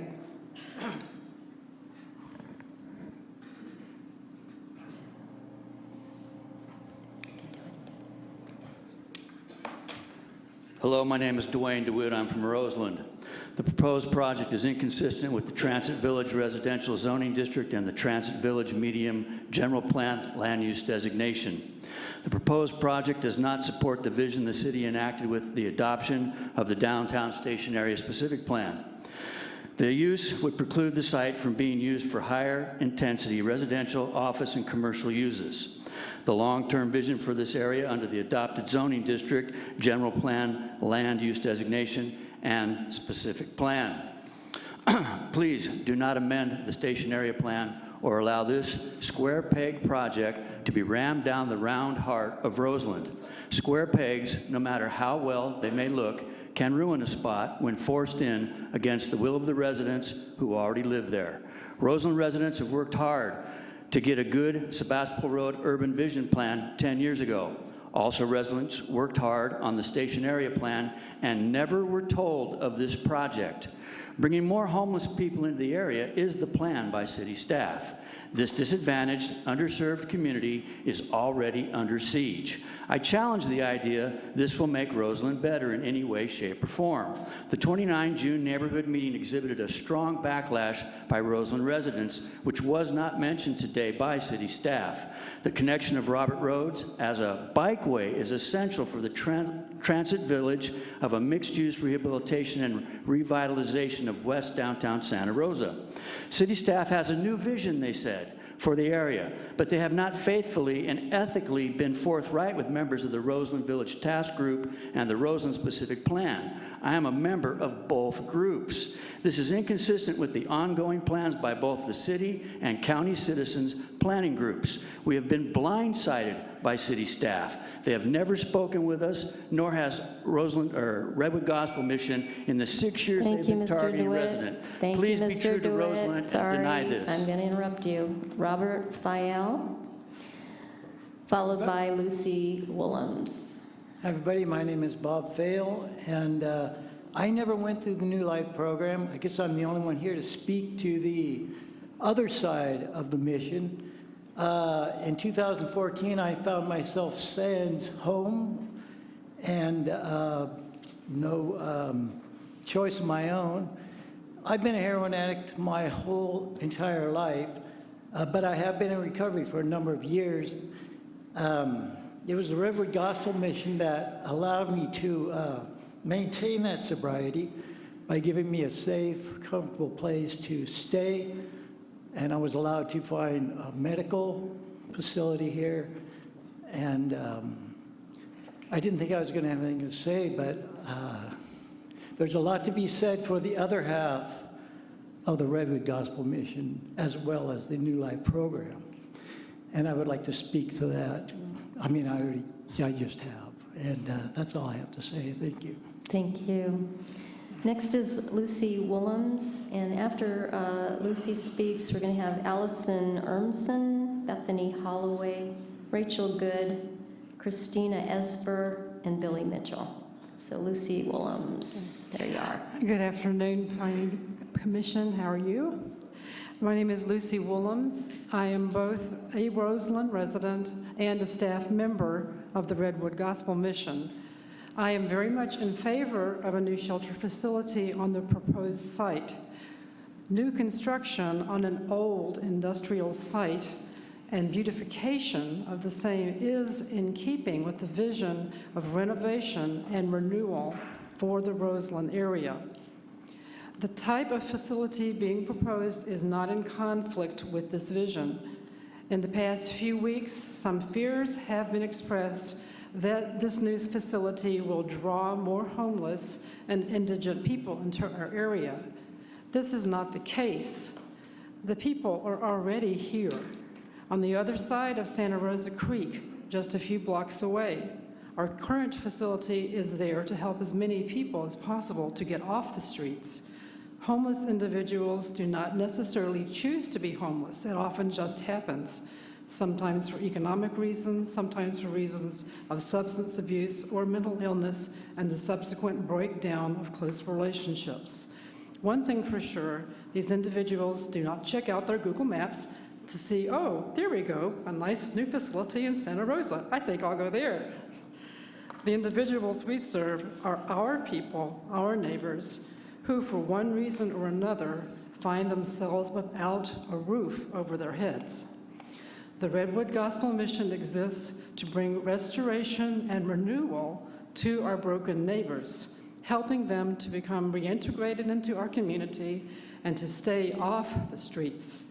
A new facility will enable us to serve even more of the people who are right now on the streets, either waiting for services or who might not even be aware that help is there for them. Thank you for supporting this project. Thank you. Allison Urmson, followed by Bethany Holloway. My name is Allison Urmson, and I'm a volunteer at Redwood Gospel Mission. I'm also a resident of Southwest Santa Rosa. I live about a quarter mile away from Roseland. I too have seen lives transformed at Redwood Gospel Mission. I'm not an addict and I have never been homeless, but I volunteer alongside some of the most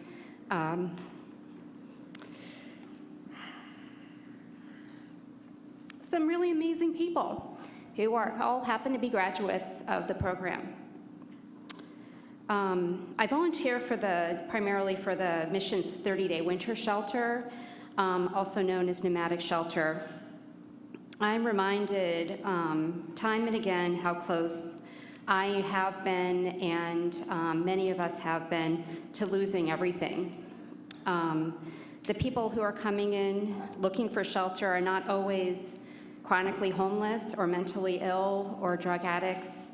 The people come in are our friends, they're our neighbors, there are coworkers, there are family members, and there are lots of reasons why they show up, and that could be a bad relationship, it can be lost income, sickness, or a bad decision on a bad day. The point I'm trying to make is that the expansion of the mission would mean that my job might be easier when I'm doing intake for nomadic shelter or for the emergency shelter. There would be a lesser chance that I would have to turn away a single mom and her children on their first night of ever being homeless in their lives, because we would have the space in Southwest Santa Rosa. Thank you. Thank you. Next is Bethany Holloway, followed by Rachel Good. Hi, my name is Bethany Holloway. Without facilities such as the Redwood Gospel Mission, my mother would not have had a place to sleep some nights or food to eat. May she rest in peace. This is just one of the reasons why I volunteer at the Redwood Gospel Mission, not to mention the magic that I feel when I walk through those doors. In stepping away from the formalities, the bottom line is feeding our community with love. No matter the location, it's all about love. The Redwood Gospel Mission does just that. Change is inevitable. If change must and will come, we ask that you let it be done where love is provided. The Redwood Gospel Mission is a matter of the heart, which is more of what this world needs. Please allow this mission of love to grow, and may God bless us all. Thank you, Ms. Holloway. Next is Rachel Good, followed by Christina Esver. I am not seeing Rachel Good, so how about Christina Esver? Is she still here? Not seeing Christina. Okay. We'll move on to Billy Mitchell, and the next 5 names that I'm going to queue up are Richard East, Hans Herb, Michael Carranza, Reverend Glenn Tillis, and Lisa McGath. So Billy Mitchell, are you here? Okay. Yep. I am Billy Mitchell. I'm a current member of the New Life program, and I was one of those people that you'd be scared of around your house. And thanks to the Redwood Gospel Mission, my life has changed tremendously. I'm now a productive member of society, as you can see. Been to prison twice. I'm part of the Black Coat program there. I cook the meals for the guests. They're not homeless, they're guests while they're there. Thanks to the Redwood Gospel Mission, I am also going to college in the fall to pursue a culinary career. And and also for the Redwood. Thank you to the Redwood Gospel Mission for paying for that. Thank you. Okay, thank you, Mr. Mitchell. Richard East, followed by Hans W. Herb. I'm Richard East. I own the property at 260 Roberts Avenue, right next to Highway 12 and Shamrock Cement. I've been there for almost 44 years, and the property value has increased slowly all these years because of certain businesses like Shamrock and other polluting type companies. Lately, the property values has had a chance to increase with the housing plan. The mission, in my opinion, will kill any gain value in property values. It's not fair to the surrounding property owners to have the mission build there, since it's going to kill property values. And a lot of the owners there have been there for 30, 40, and even 50 years. In my opinion, the mission should not be put in the future residential area, not to mention all the other problems that come with it. And I think it would be a crime to put the mission there and hurt all the property values around it. Thanks. Thank you. Hans W. Herb, followed by Michael Carranza. Good evening. I'm here on behalf of the Citizen Cleanup Coalition, which has been actively working in the Roseland since 1996 to improve environmental conditions. You heard earlier this evening that since 1996, we've been requesting that the city take money from the federal government for a brownfield grant, and it's taken us this long to get the city to accept the government, and the city to accept the federal government's money. The 20-year effort indicates how difficult it is to clean up things in the Roseland. The problem is, in the Roseland, it has become a kind of a favored dumping ground. Everything that isn't going to go anywhere else somehow ends up down there in the Roseland. And the unintended consequence of cleaning up the dump is that people that have been dumping there for a long time don't like that idea. They would prefer a system where they can continue to dump where they have dumped everything else. So that is why it is such a challenge when the people that are working there, working so hard to improve the environment, face the challenges we face.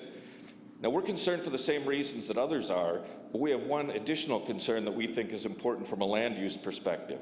As we understand it, they intend to allow people to improve their lives, which is something hopefully we all agree, which should be done. I don't think anyone thinks the idea is a bad idea.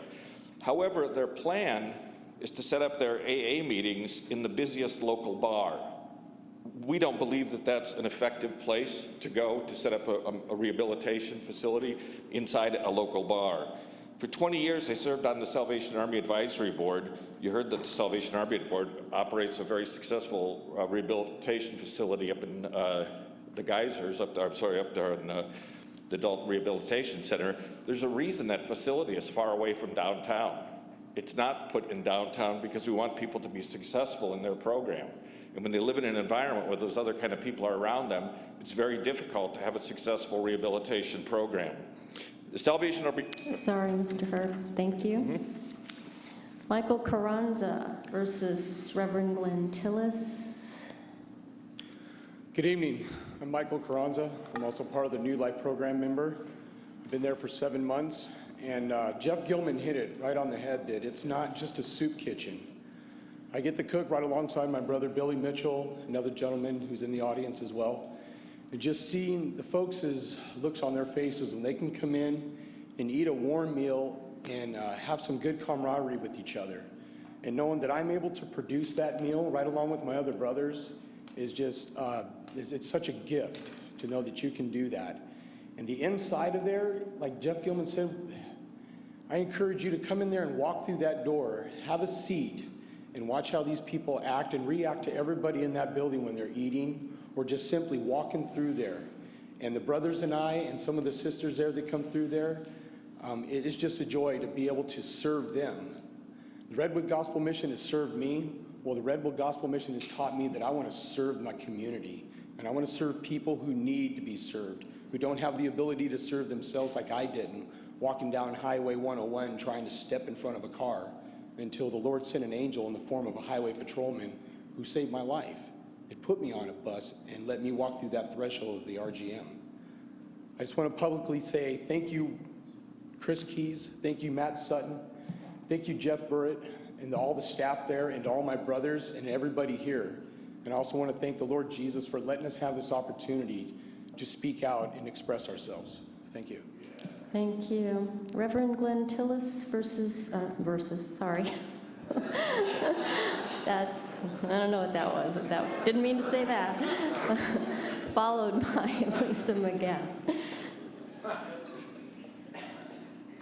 I'm Reverend Glenn Tillis. This is the first time I've been in a setting like this. But I've read somewhere where it said, in all thy getting, get understanding. Things have a way of working out. Certainly have to commend the council. Very patient, but I guess it comes with the job. I'm a teacher at the Redwood Gospel Mission. I've been here in Santa Rosa about 8.5 years now. From there, I lived in San Jose for about 20-some years. Our kids grew up and was grown. But I was affiliated with the City Teams Ministry. It was just something on me. It seemed like I should be doing more than just looking out for myself, trying to make myself happy. And I come to find out that I was here for more than that. I was here to give to someone else, try to help someone else. And when we look out, we see a lot of people need help. Sometimes we can recognize it, and sometimes we don't know what's going on the inside. I don't know anything about the area too much or anything like that, but I do know that Redwood Gospel Mission is on a mission. And it's very unfortunate that a whole lot of us should be concerned and care about our fellow man, about our neighbors, about people. Thank you, Reverend Tillis. Next is going to be Lisa McGath, and the next 5 people to get ready are Charles Washington, Clift Wiggum, Forrest Walker, Ryan Williams, and James King. But first is Lisa McGath. Hi, my There name's you are, Lisa. okay. Hi, my name is Lisa McGath. I'm a graduate of Manahome. I graduated a year ago. I have 2 years clean. I enjoy giving back to my fellow sisters. And I also volunteer at the Rose with the Women's Homeless Shelter. And I enjoy every bit that I give back to them. If it wasn't for the Jesus Christ and the Redwood Gospel Mission and Manahome helping me out, I don't know what I would be now. I was homeless for a while before I was able to come in, and I appreciate everything I received from them. From Redwood Gospel Mission, Manahome, and Jesus Christ. Thank you. Thank you, Ms. McGath. Charles Washington, followed by Clift Wiggum. Not seeing Charles get up. How about Clift Wiggum?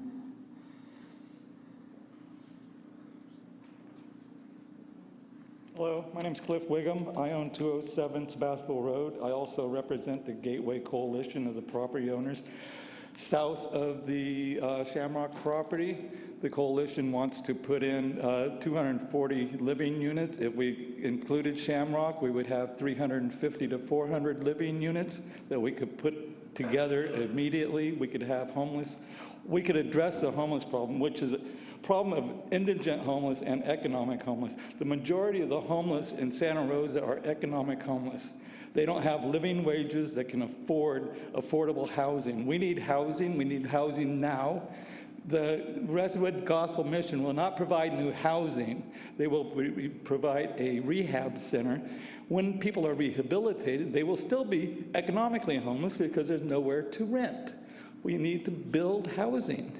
The general plan calls for 25 to 40 units. The Gateway project is 10 minutes from the train station. This property is a gateway between the Roseland redevelopment and the Transit Village and a new train. I know there's more appropriate, suitable property that can be found, maybe city or county land, for a rehab center.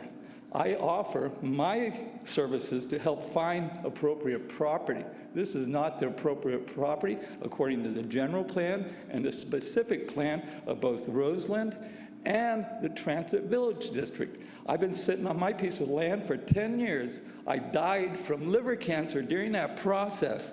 I came back just to fix this problem. You said this would happen in 10 years. 10 years is gone. Here it is again. Either write a new general plan or let's do it.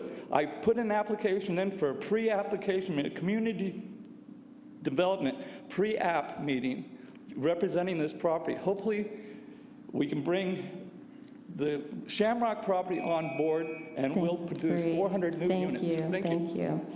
Forrest Walker, followed by Ryan Williams. And I am not seeing Mr. Walker, so how about Ryan Williams? Hi, thank you for your attention. My life before I knew God was ruled by self. My path was selfishness. Collateral damage or destroyed lives didn't enter my mind as long as I got what I wanted. I had an insatiable thirst for sin and wore insubordinate and illegal behavior as badges of honor. All that left me was addicted, empty, broken, and at the Redwood Gospel Mission, the latter being the blessing of a lifetime. The RGM introduced me to love as an action, seeing grown men caring for others rather than just themselves. At that moment, I realized I was a fraud. I sought to be a genuine person and found God. The mission taught me to lovingly coexist with others and that to sustain a sober lifestyle, I would have to rely on a community of support I would build while enrolled there. Today, this support group is just as much family and in some cases more than the one I was born into. I never thought I'd end up in a place like the RGM. As a matter of fact, I thought it would be the last place I'd end up. It turns out the last place I ended up being the best thing that ever happened to me. Once a menace to society, now I would hope the people that know me would say I'm a contributing member of society who spends his free time giving back to the community that helped save me, using my gifts for selfless reasons rather than selfish. As someone who couldn't be trusted before, I now have 10 pounds of keys as badges of trust. I once held my OD brother in my hands as we were set to kill each other as the worst influences or now the best influences. I used to think that if I couldn't do it alone, it wasn't worth doing, but now I know that things in life worth doing you cannot do alone. I'm eternally grateful to the RGM for being a university on the heart, as most things in this life fill us with head knowledge, that the RGM teaches us how to use our heart, and for being a platform that brought me to my Lord Jesus Christ and the stage to declare that I am not alone. Thank you. The next speaker will be James King, and my next 5 to queue up are John Seary, Frank Baumgardner, David Hunt, Charlene Love, and Fred Kruger. Now, first is James King. Okay. Hello, my name is James King, and I'd like to just thank Jesus Christ for giving us all the opportunity today to share the gospel. So, I entered the Redwood Gospel Mission program in April 26 of 2013. Prior to that, I had spent the majority of my adult life in and out of the system. I was a gang member, a drug dealer, and a heroin addict. I had lost everything due to my life choices. I lost jobs, relationships. My family wanted nothing to do with me. Ultimately, I ended up being homeless. I graduated the Redwood Gospel Mission program in January 2014. I graduated with a strong relationship with Jesus Christ. Sorry. I currently have a full-time job. I got my driver's license back. I recently got married. I pay my taxes, child support, and I go to church regularly. Today, my life is completely different. I have purpose. I no longer feel worthless. The Redwood Gospel Mission offers transformation, and that is what I got tenfold. I thank God every day for the Redwood Gospel Mission. I can tell you the Redwood Gospel Mission is not the problem, it's part of the solution. I was the problem at one point. Today, I'm a broken man out here helping broken people. Thank you. Thank you. Next is John Seary, followed by Frank Baumgardner.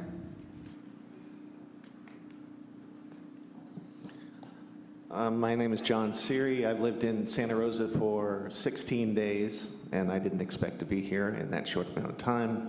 But in those 16 days, I met more neighbors than I met in 3 years in Healdsburg, so that says something about Santa Rosa.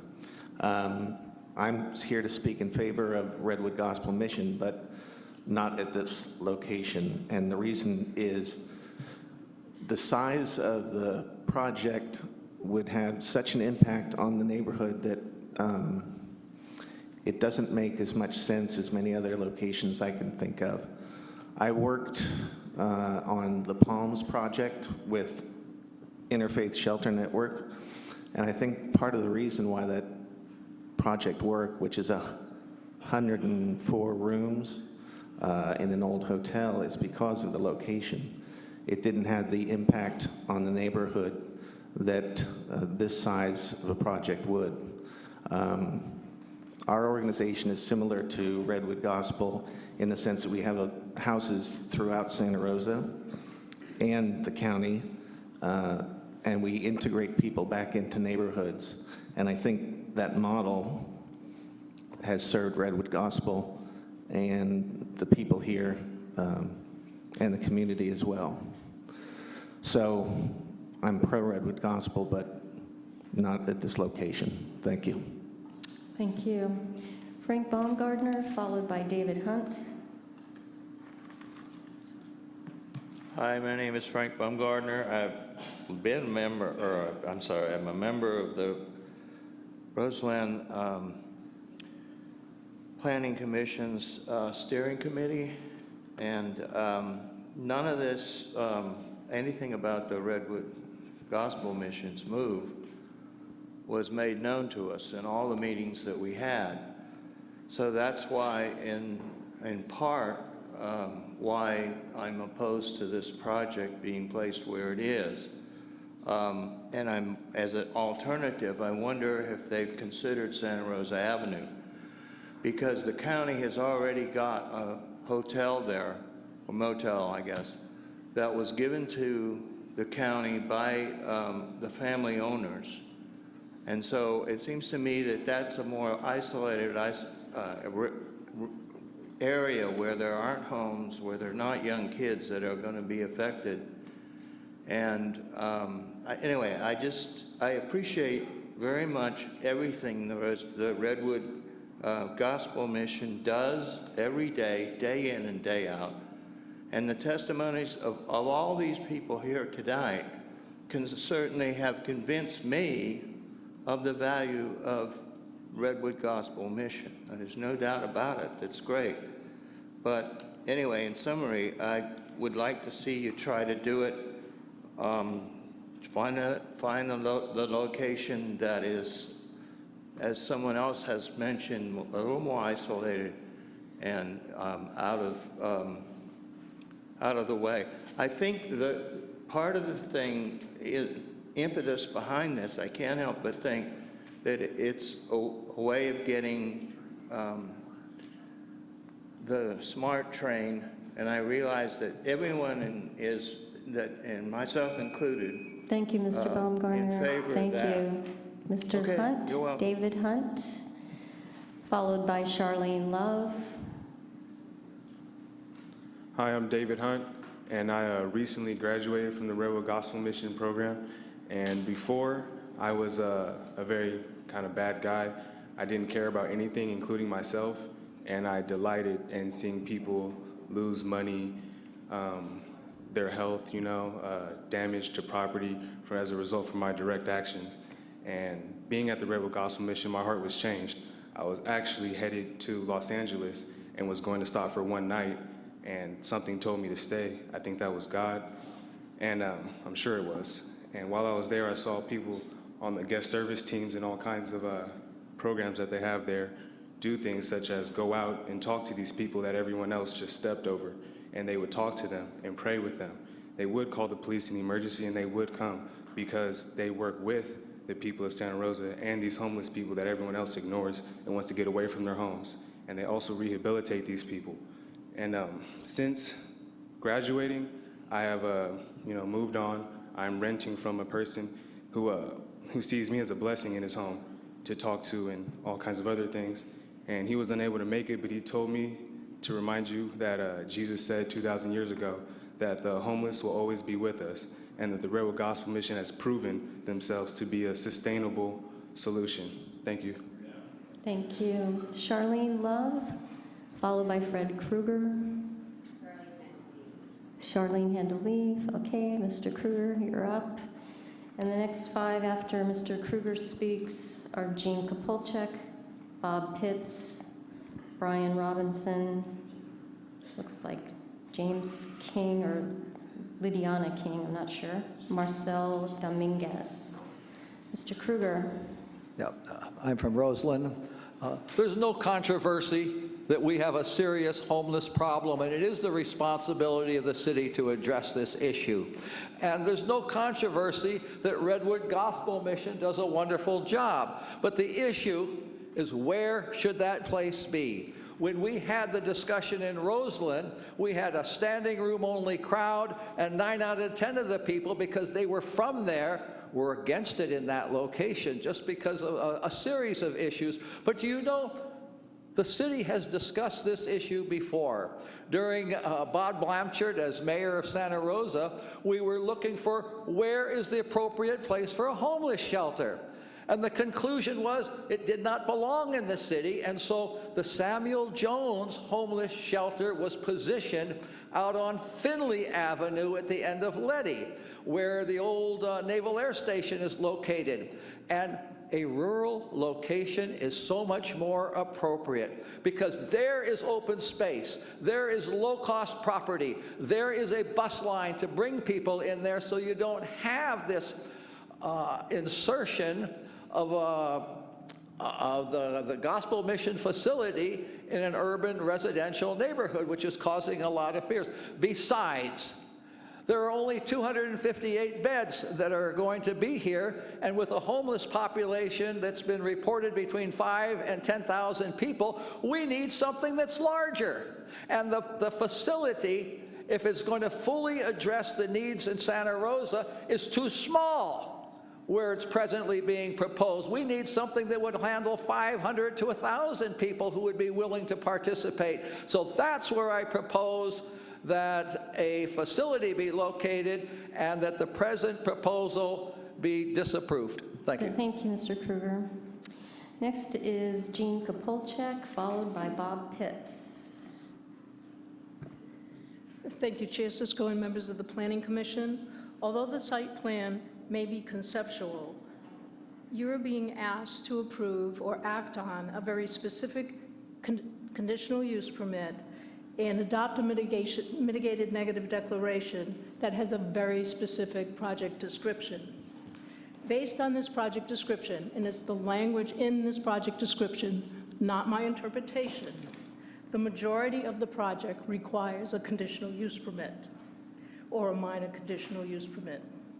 As outlined in my letter, the project includes 4 types of housing, 3 of which requires a conditional use permit, only 1 of which is contained in the proposed conditional use permit. The proposal also includes 18,000 to 21,000 square feet of office. Office is not an allowed use. If this space is meant to be administrative staff space, it needs to be so restricted and so defined. Nowhere in the project description is there a mention of the number of employees. 20,000 square feet of office will house a significant number of employees. Parking needs have not been examined, and 26 parking spaces for 65,000 square feet of building requires, I would imagine, a parking reduction, which is not before you for consideration. By the applicant's admission, the project cannot be built as designed. Utilities need to be extended, but we don't know to what extent or where. This information being absent could never have been examined in the mitigated neg deck. Of greater significance is the potential impact of this project on the realization of the downtown station area specific plan. My client and his neighbors have underutilized industrial developed property. They cannot expand, they cannot significantly modernize their businesses, and with these restrictions, they cannot sell their businesses. Thank you. Bob Pitts, followed by Brian Robinson.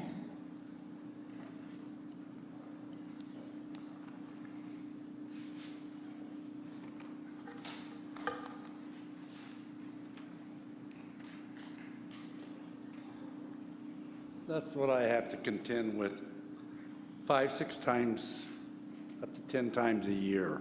I'm right next to where they want to put it in. The big problem is there's no parking. And they say there's going to be 200 volunteers. Look at the amount of parking they've got. They got 30 employees, day shift. They got 100 or 258 beds. How many parking spots they need? Do any of the families ever visit them and park? There is no parking on Roberts Avenue. You know, the only really turnaround on Roberts Avenue is on my property.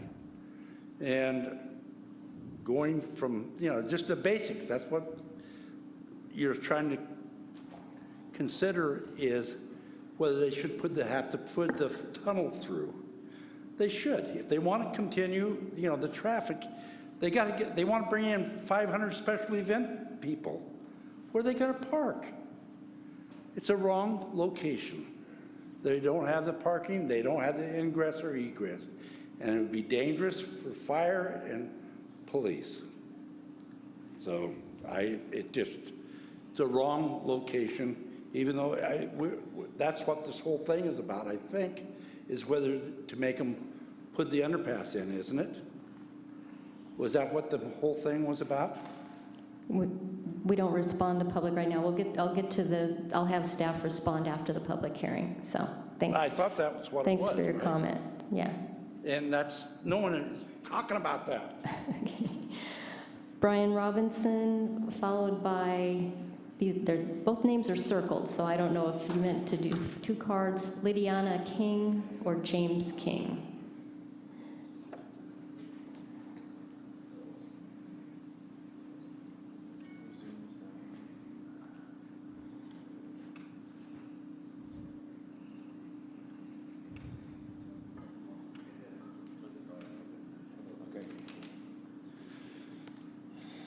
My name is Brian Robinson. I work at the Redwood Gospel Mission. And thank you, Council, for seeing me today. The Commission, I should say, which incidentally has the word mission right in it. I don't know if anyone's ever noticed that, but there it is. Anyway, I just wanted to address the Council and say we've seen a lot of plans for what's proposed as far as transforming the Roseland neighborhood. And I wanted to show you transformation that's happened because of the Redwood Gospel Mission. This is me just over 2.5 years ago. The lady from Roseland said that, Roseland is the armpit of Santa Rosa. Apparently that's not true. Apparently wherever the Redwood Gospel Mission is going to be is believed to be the potential armpit of Santa Rosa. Roseland does not want people like me, like this, in their neighborhood. I understand that. Roseland wants people like me in their neighborhood. Productive people, taxpayers, dads. I'm a certified EMT. I'm trying to get into nursing school. I'm doing many, many things that people of Roseland want in their neighborhood. Volunteers who come to the mission spend money in our neighborhood. They buy coffee every day. They buy lunch every day. Their families buy coffee every day. They go to shops every day. They go to the Omelet Express. They go to all these places and spend money every day. So people like me are needed in Roseland neighborhood, not just for money, but for the transformation we make. This isn't a money issue, maybe a zoning issue, it's a people issue. It's a heart issue, like my friend Ryan said. Do something right, do something what feels good. It may not be the most profitable, it may go against common sense, but it's the right thing to do. You can go to bed at night, you can feel good about yourself. You can see this gentleman on screen, Mike Dietrich's my friend, right? He's one of our teachers. He's one of our teachers at the mission. He'll vouch for me. Help somebody like that on screen and see what you are today standing in front of you. So thank you for your time. Thank you. Okay. Lydiana King, followed by James King.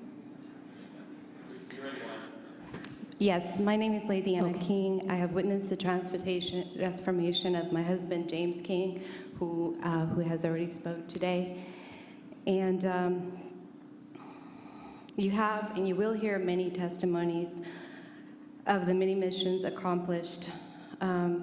Please, residents who are concerned about the safety and the traffic concerns, see this as a place where people who need help around your neighborhood can get help and stay out of the streets permanently.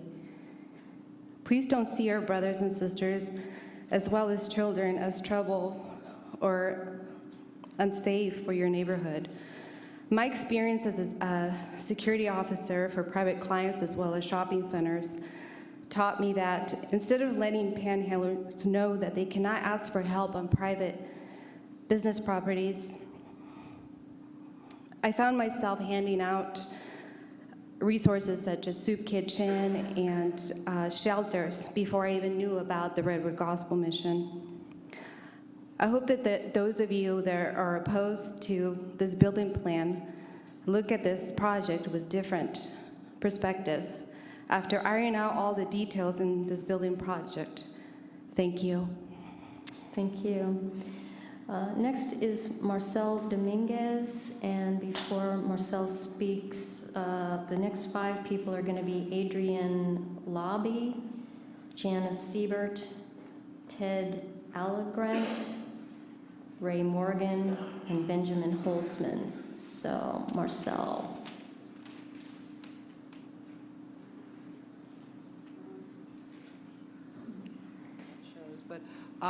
Thank you for giving me the opportunity to speak. My name is Marcel Dominguez.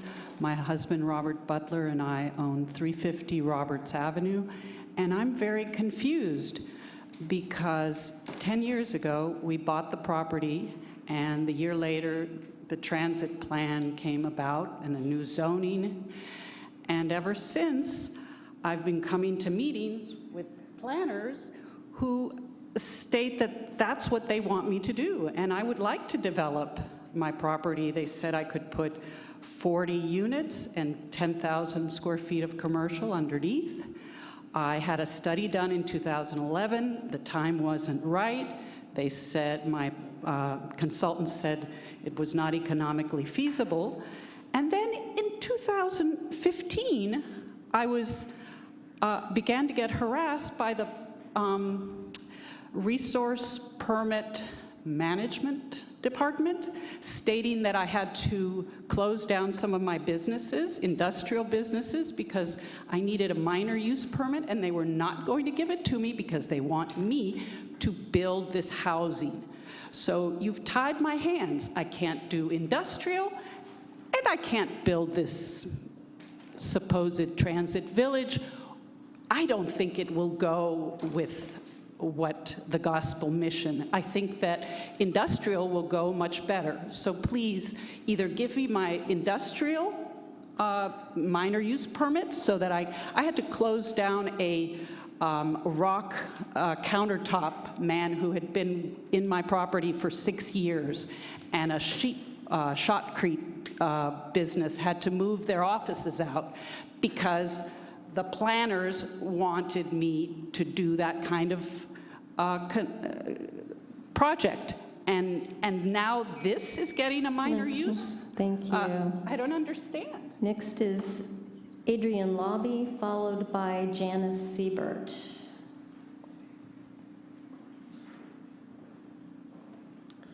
Hi, Commissioners. My name is Adrian Lobby. I'm with Homeless Action, which is a grassroots advocate group for homeless people. I'd like to encourage you to give the green light to this project and give you some context for what I see going on here. There are homeless all over Santa Rosa. There are homeless all over Sonoma County.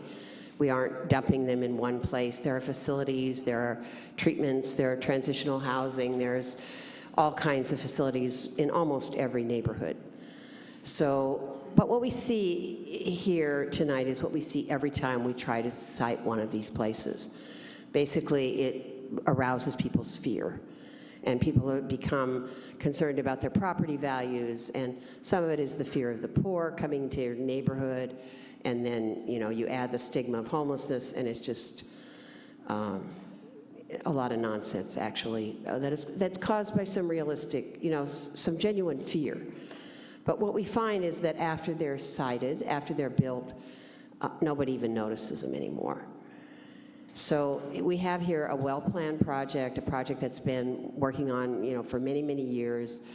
It is going to serve what the City Council has said is their high priority this year and last year, which is to deal with the homeless problem. And the mission, just to speak directly to that organization, they do have good relationships with the other homeless service providers in the homeless community as a whole. They have a good reputation. And I actually have a friend who lives about 3-4 doors away from them. She owns a house there that she lives in. And she consistently says they are excellent neighbors. They clean up the trash. If she goes and complains about something that's going on, they deal with it. And she compares and contrasts that to some of the other people in the neighborhood and said that they're just exemplary. Thank you. I believe they Thank will you. improve this, and I appreciate your time. Next is Janice Siebert, and she will be followed by Ted Allegrant. And I am not seeing anybody come to a microphone, so how about, oh, there you are. Oh, sorry. I'm The losing light's seconds here. kind of blinding me. Okay. My name is Janice Siebert, and I live in Roseland and have lived in Roseland for 30 years. And this, when Mr. DeWitt and Ms. Kapolchek and the other gentleman who talked about the general plan already made the points that I wanted to make. We have our Roseland specific plan. This project requires that you change that plan. The housing, we need the housing. This is a, the Redwood Gospel Mission is a Christian ministry that requires people, they come into their system and they are, in order to be helped, people are required to accept their religious tenets, which is fine. It is part, according to Mr. Burke, when he met with our community group, that's what he said. So, but for me, it is really about the plan that was made for that area, for housing, lots of housing. We're not afraid of the poor. We are the poor. This is Roseland. We live in Roseland. This is all the housing in Roseland is affordable, and we want more affordable housing in Roseland. So it is not about being economically challenged. It is, this is a drug rehabilitation, substance abuse rehabilitation center that is wanting to be built in your transit area, your transit development area. And it's really not part of the plan there. If you want people to come in and buy homes, rent homes in that area and fill it up with people who are economically challenged. Thank you, Ms. Siebert. Next is Ted Allegrant? Allegra. Okay, thank you. And he'll be followed by Ray Morgan. Thank you. So, number 1 Sebastopol Avenue, I own that property. I've owned it for 26 years. It's nice to have 2 minutes to talk about it. But anyway, this is about housing. It's not about the Redwood Empire mission or whatever. It's how do you kill housing? It's a dilapidated area because of the zoning changes. And finally, we get a zoning in there. We went through a near depression, and we're finally just people coming out of the woodwork to start building housing again, and now we're going to cut it. If you put all those parcels together, that's close to 500 housing units. Just their section alone is about 100 housing units, and we're going to do away with that. And then what developer is going to go want to say, oh great, first in is the gospel mission, I'm going to risk my money and build apartment units next to this rehab center. Okay, I just don't see it. And we're cutting out, as I say, 100 units.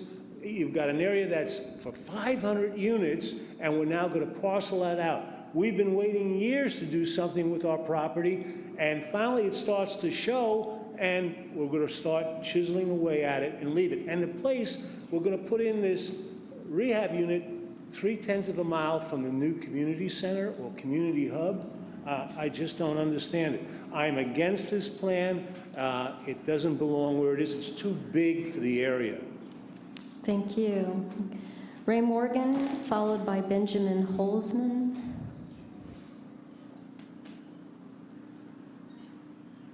Hi, I'm Ray Morgan. I live over on 3rd Street, just the opposite side of Highway 12 from this proposed project. I'm really tired of human feces in my driveway, trash being thrown around. I'm tired of having my garden raided all the time. I'm tired of having people jump through my dumpsters all the time. If we're going to put 258 housing units for a rehab facility here, and they're all going to go, what, are they going to parade downtown for St. Vincent de Paul twice a day? I think that the mission of the Redwood Christian Church is a really good mission. Saving the lost, that's really admirable. It's needed. We got to have that in the community. But there's an awful lot of commercial buildings for lease in this town that are empty. There's an awful lot of other property that this should go on. Having a rehab campus subverts our existing general and specific plans. Oh, I'm also on the Roseland Steering Committee, being involved with the annexation of Roseland. I think that we've got a failure of political backbone to admit to and deal with the scores who are flocking to this town for free services and easy camping. We bent over backwards to make it really nice, because I see them every day. They parade up and down my street, and I deal with these people. I house men in my yard, in units that I have. And I help get them off the street, and I live down there, and as the one lady said, we're the poor. I'm working poor. But there's nobody doing a register down here at this clerk's office as to who should and should not be a resident in this town according to the resources available, how many houses we got, how many jobs we got, how much water we got. There's nobody doing that. They do it in Germany. But Thank you, Mr. Morgan. thank you very much. Next is Benjamin Holzman, and after Mr. Holzman, the next 5 people to be ready are, looks like Diana Backmicklon, Allison Budlong, Ms. Alexander, Jake Ward, and Yvonne Moore.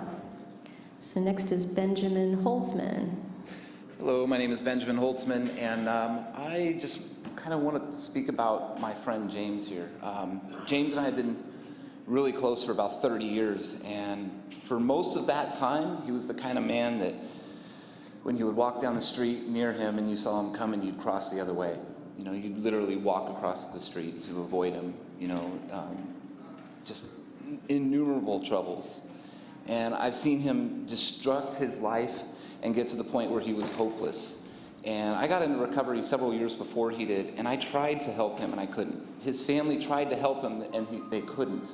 You know, people reached out to him, and they couldn't.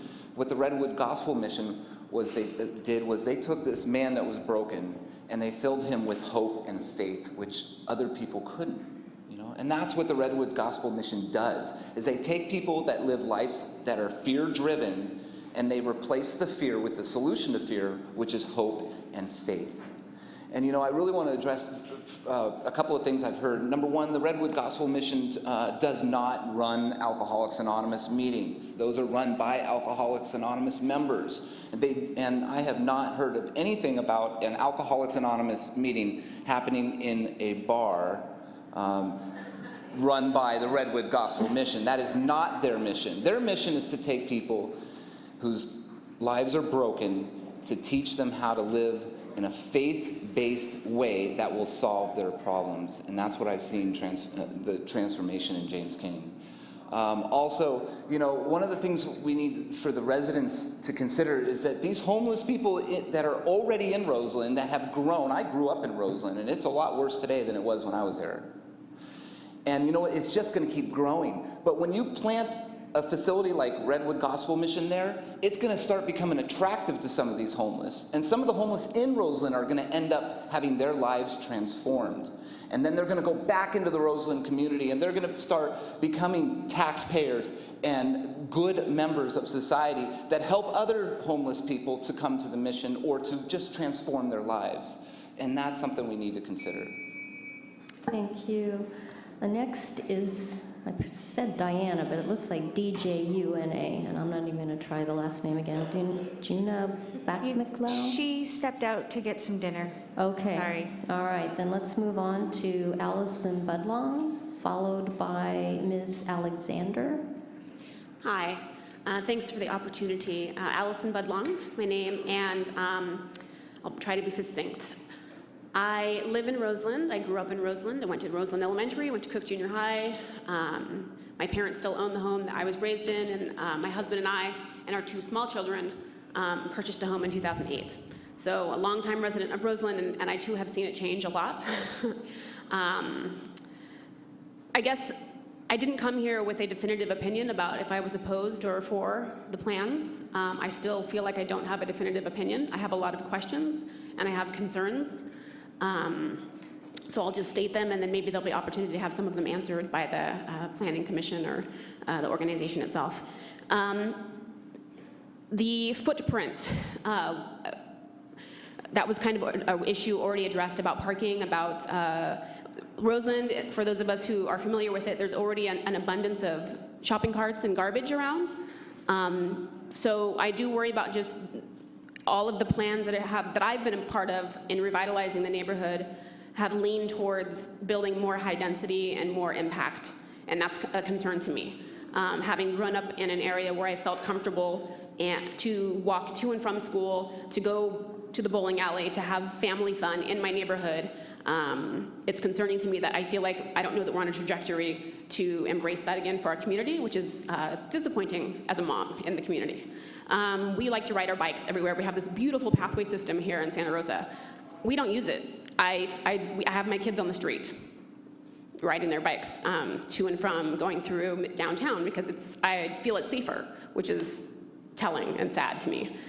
So I guess the questions I would ask are, in real tangible terms, how is the Gospel Mission's presence going to improve these concerns, going to address these concerns? I want to know, I want examples and precedents. Thank you, Ms. Budlong. Next is Ms. Alexander, followed by Jake Ward. Thank you. I've been moved by everyone who has spoken of their personal transformations. I applaud the Redwood Gospel Mission for working for decades to take people out of hopelessness, and I thank you for sharing all of your stories tonight. I've learned a lot. My stepbrother has struggled with meth addiction. I have no doubt the values of love and caring for our neighbors are needed now as much as, if not more than ever. Nevertheless, I fail to see how this proposal fits with the general plan. The issue is not the validity of the Redwood Gospel Missions program, but whether the site under consideration is appropriate. I believe it's too close to the bike path, to Roseland University Prep, and to the transient corridor along Highway 12. That, if it continues, will erode the safe and vibrant station area that we've been working toward bringing Roseland and Santa Rosa together. Heartfelt testimonies do not constitute grounds for a general plan amendment. Thank you. Thank you. Next is Jake Ward, followed by Yvonne Moore. Hi, my name is Jake Ward. I want to thank you for listening to all the testimonies today because there's a lot. I'm really tired, and I'm sure you are too, so thanks for your attention. You guys are great. I want to start by saying that I've lived in Sonoma County my entire life, and I live in the Roseland neighborhood on Goodman Avenue, so I live very close to where this is proposed. First of all, I wanted to say that there's a lot of people here wearing stickers that say, I support transformation, but just to clarify one thing, I want to think that we can agree that we all support transformation. We all consider homelessness a huge priority, and solving it in Sonoma County is a priority because we have 5,000 homeless people. So I just wanted to make that general point to not conflate the issue of people who are opposed to this program and this application being against solving the problem of homelessness. We're all in this together. We're just seeing like how can we do it best, right? Is this the best location? So that's the first thing I wanted to say. So in looking at if this is the appropriate location, I wanted to first of all say that Roseland is a Latino community and that the Redwood Gospel Mission does not offer their classes in Spanish. I think that's a problem, and I think that hasn't been addressed today, and I'd like to hear what they have to say about that. Secondly, there's been a lot of emotional testimony today, and I think that a lot of it has been very compelling, and I have absolute respect for everyone who has gone through this program and seen a positive transformation in their life. I think that's wonderful. That being said, these are all anecdotes, and these are emotionally heated testimonies. I would like to see some statistics on how effective the Redwood Gospel Mission is. I would like to see how effective, what are the rates of graduation from their program, and how do those rates of graduation from their program transitioning people out of homelessness compare to other comparable service providers for homeless people. Until we see hard data on how effective they are overall and compare that to other programs of similar nature, I don't see how we can let 35 people out of 5,000 homeless people in this county be the basis of a decision for what we're doing, okay? So there's that. Furthermore, I wanted to say that I think that we should treat all all people who are currently struggling to find a home equally, and I would say that because they're a Christian organization, they don't, and they won't support gay people, and I think that's a problem. Okay, thank you, Mr. Ward. Yvonne Moore, and then the next queue up is going to be Leo Elliott, Kate Nagel, Thomas Els. Good evening, Madam Commissioner and Commissioners. My name's Yvonne, and I live in the Roseland area. I wholeheartedly support the developmental Redwood Gospel Mission, what they're planning on Roberts Avenue. The Redwood Gospel Mission has been in Santa Rosa since the 1960s. I'm a class of 1995 of Manahome, and I was raised a Baptist, and I had a great life. Things changed in the 90s, and you don't think your life's gonna switch in a day or two, and I met the people at the at Manahome, and I thought I knew Jesus Christ, but I really didn't.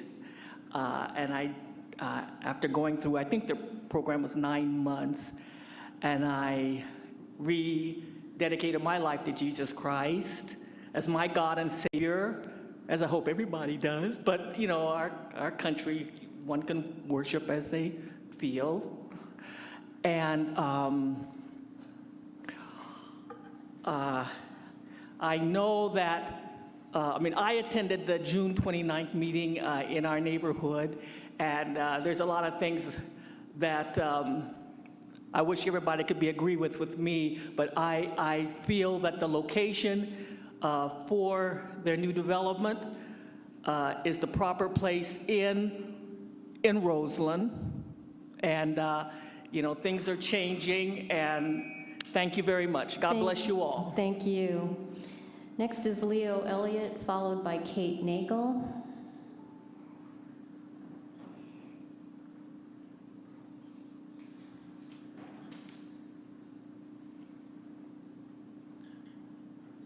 Hi, my name is Leo Elliott. I'm a current member of the Redwood Gospel Mission in Life program. I have 1 week to go until I graduate. I already have a responsible job with a Fortune 500 company, a job of a lot of responsibility. I have a job offer pending with another national company. I would not have that. I was homeless on the streets of Santa Rosa, the streets of Roseland, this area for on and off 15 years, and it's because of the Redwood Gospel Mission.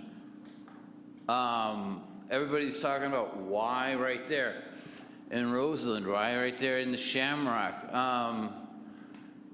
If the Redwood Gospel Mission goes there or not, the homeless problem that is currently there will not go away.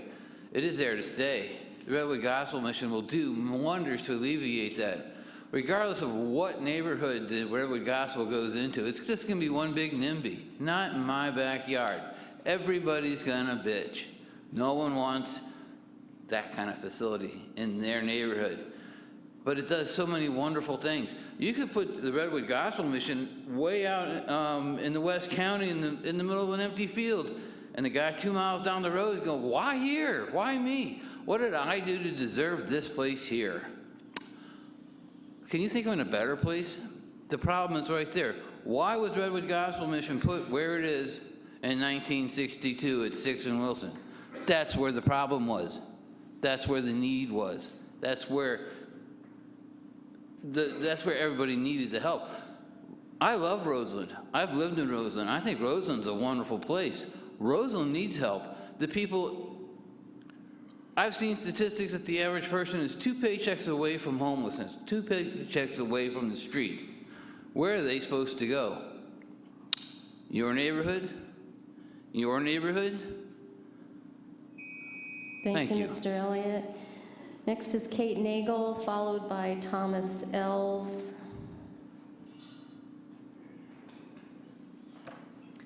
Hi, I'm Kate Nagel. I live right across the street from the proposed project on Goodman Avenue, just not far down the street. And I work in Railroad Square, so I have a little bit of experience with the Redwood Gospel Mission just down the street. This has been great listening to people who have transformed their lives. I've actually learned a lot, and I have compassion, and I feel like there's definitely a need. But I also have been in close proximity to vandalism and garbage and just all sorts of things that I'm really scared about. My question here is, how is this facility going to be different than the one that's in Railroad Square? Because the idea of that facility being bigger and being right next door to me is really scary. That's one of my points. My other point is that I've been really excited about the train coming and the new development in my area. I feel like this doesn't fit with the growth. And I've also heard that this is going to take a while to build, 5 to 7 years. And I'm ready for it to start developing right now. And I'm ready to see some nice housing and just development for my neighborhood that is positive. And I'm nervous that this is not going to be positive. And that's all I have to say. Thank you. Thank you. Next is Thomas Ells, followed by Peter Alexander. Good evening, Commissioners. My name is Thomas Ells, and thank you for the opportunity to speak. It's very short, so I'll try to be very much to the point. This property has been rezoned for high-density uses, so traffic and utility extensions are not a decision point. All consistent uses will have the same impacts. But I would like to speak for the homeless who cannot speak for themselves. I'm with Homeless Action, and I was an employee of the Sonoma County Task Force for the Homeless. And while I was there, I collected and distributed 8,500 winter garments and 24,000 of the homeless guides, the pocket guides. And I'd like to speak or address my comments to one such individual who cannot speak for himself, is Sirak Tisfazji, an Orthodox Christian who was brutally murdered here in Santa Rosa about 3 weeks ago. I'm also Orthodox, and we are encouraged to give up life in the world, which Sirak did, and engage in willing service and an ascetic life. He was an itinerant poet and homeless person, and I have a poem here. I'd like to stop right now and give about 10 seconds of silence for his memory.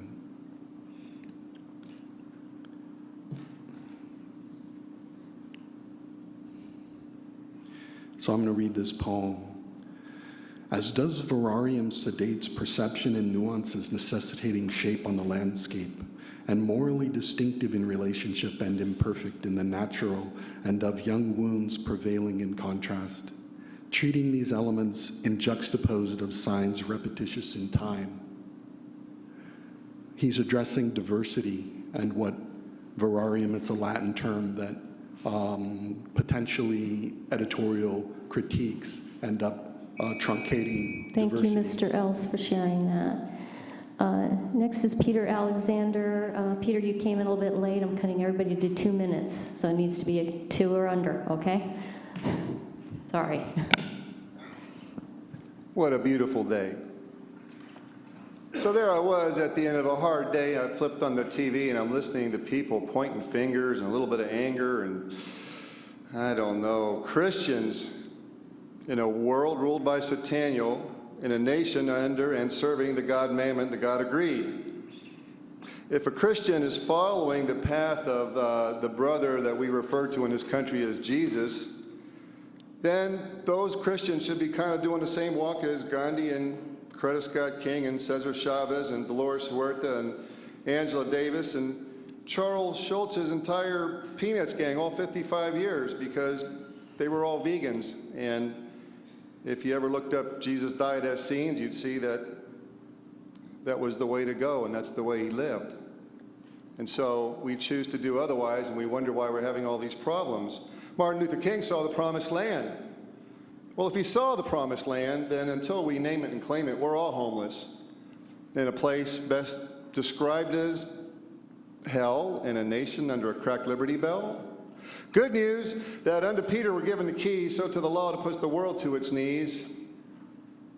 And I am that I am as I am here, speaking truth to power, free of all fear. As you do unto the least of me was always a true reference to the animals, you see.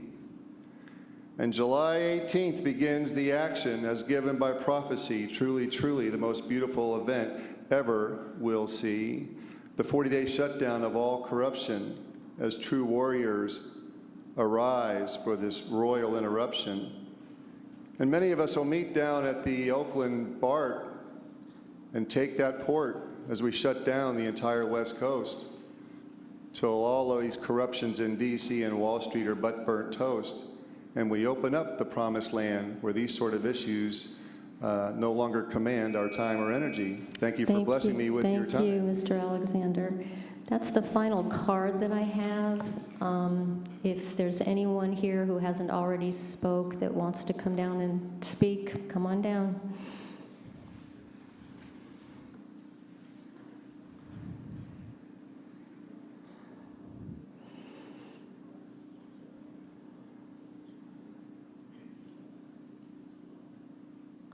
You have 2 minutes.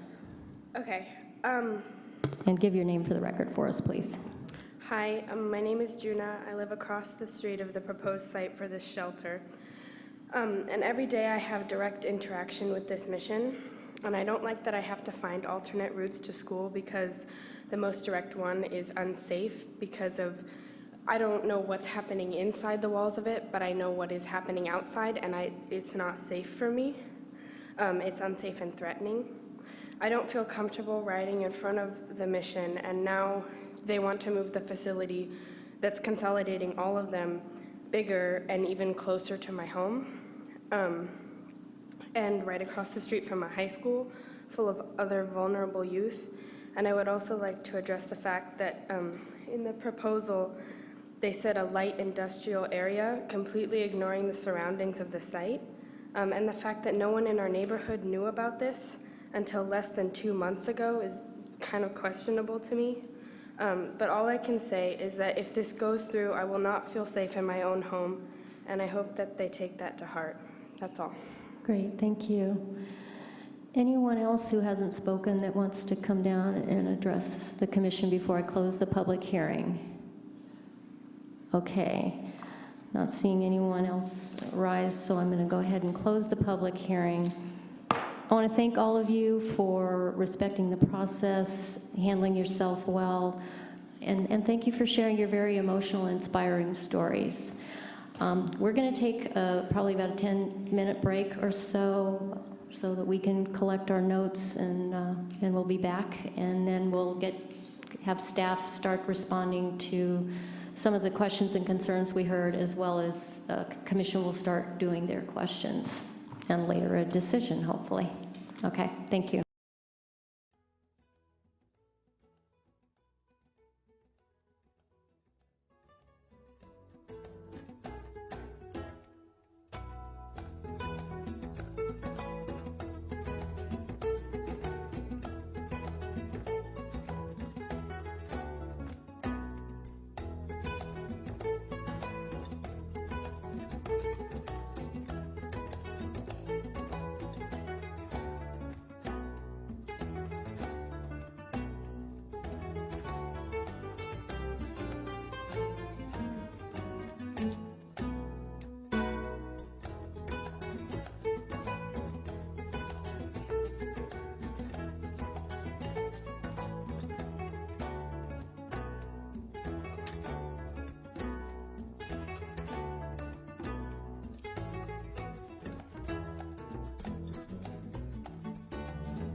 Okay, I think we're ready to call the meeting back to order. And proceeding first, I captured what I think are a couple of questions or concerns that could actually be addressed by staff or the applicant. I think the majority of the comments were opinion in nature, but let me try to run through some of the ones that I think need to be answered. And I'll try to do the right person at the right time. I think for the applicant, there were definitely questions about security and cleanup. We had an individual ask about classes in Spanish, if you wouldn't mind coming up and talking a little bit about that.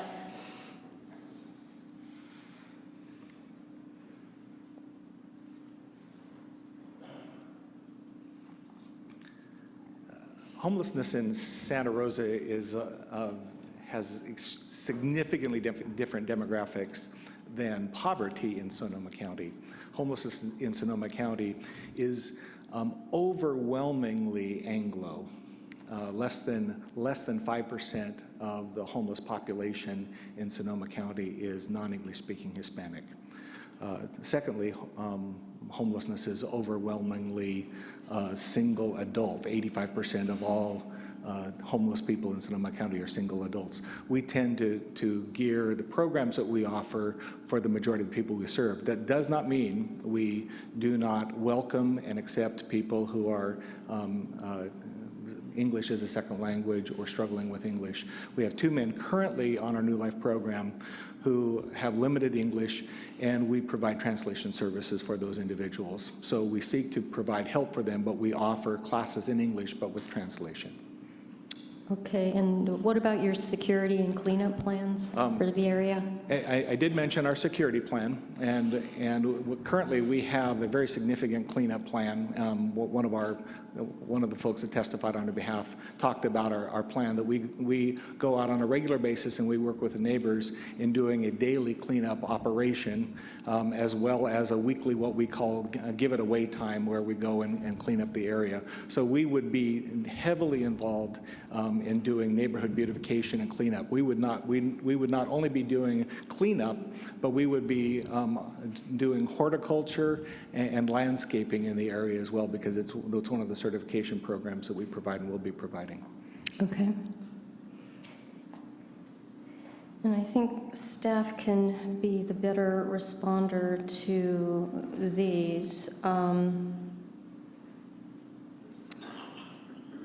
I'll go with the easy one first. To what degree was this particular project discussed in front of the Roseland specific plan meetings, or that particular committee? I had 2 people complain that was not discussed, so.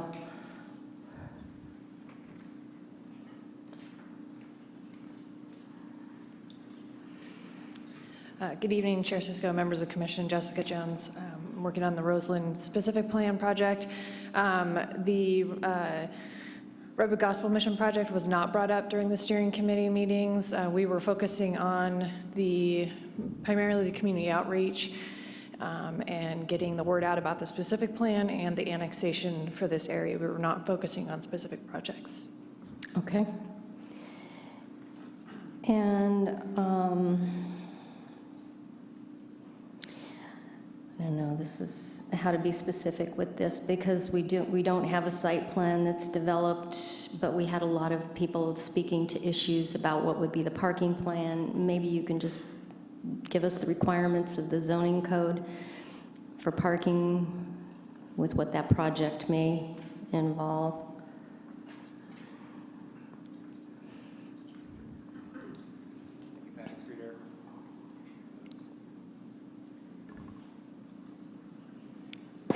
There we go. Patrick Streeter with Planning and Economic Development. So because it's in the station area plan, there are very broad land use requirements with standards for parking.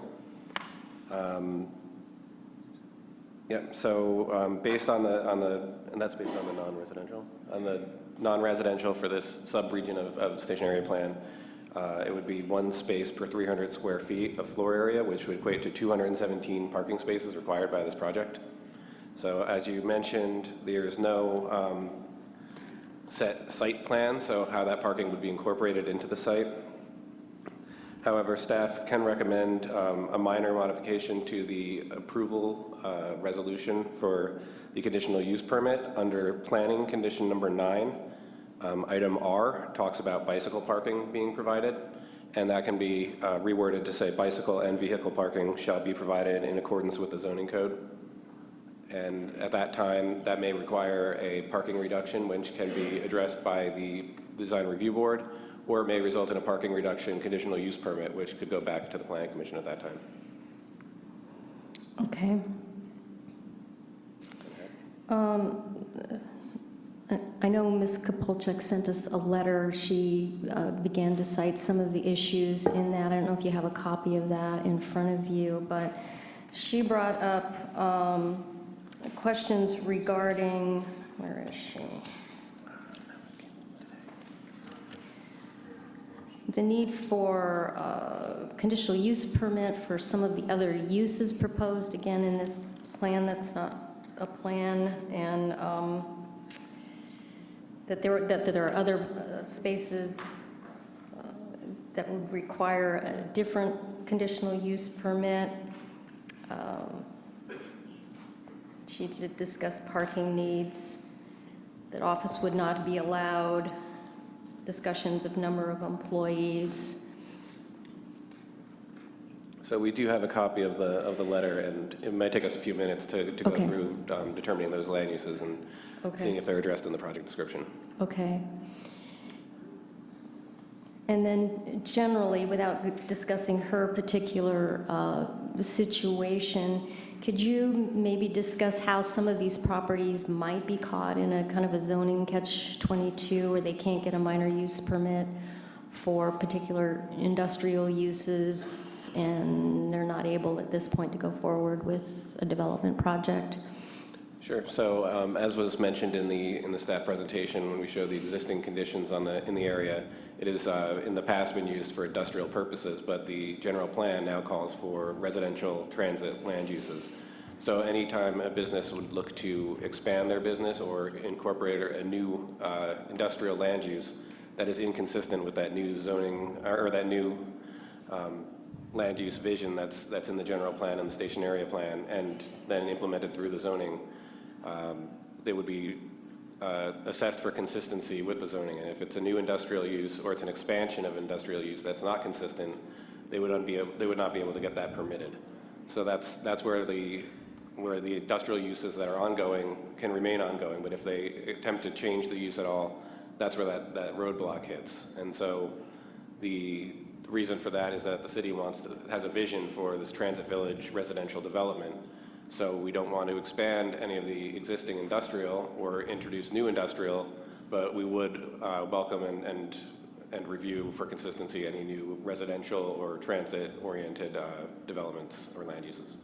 Okay, great, thanks.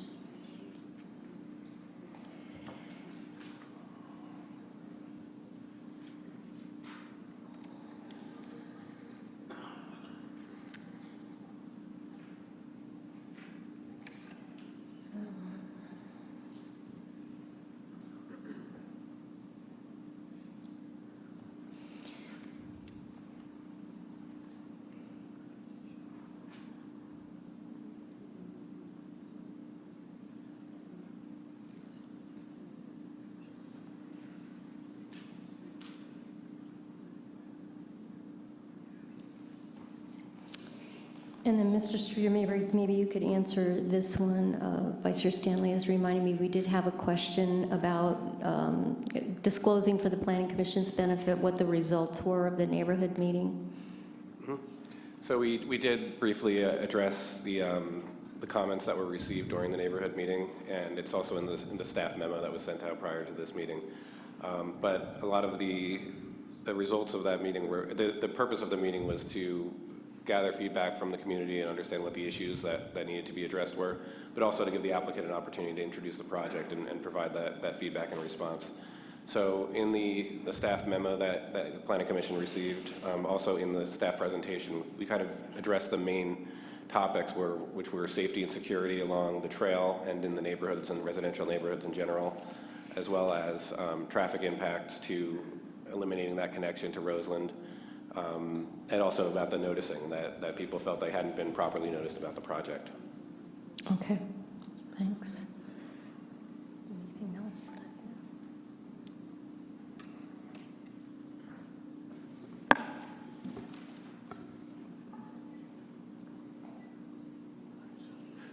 So, Chair Sisko, we've looked at the land use tables. The primary use of the site is emergency shelter. That requires a conditional use permit. So that's what we're categorizing this as. The additional uses, they're ancillary to that primary use, and so that's where the conditional use permit requirement comes from. It's for the overall primary use of emergency shelter. So even though there are other uses, we wouldn't, they're umbrellaed under the conditional use permit that we would be looking at. They're associated, they're related, but they're not the primary land use for the site. Okay.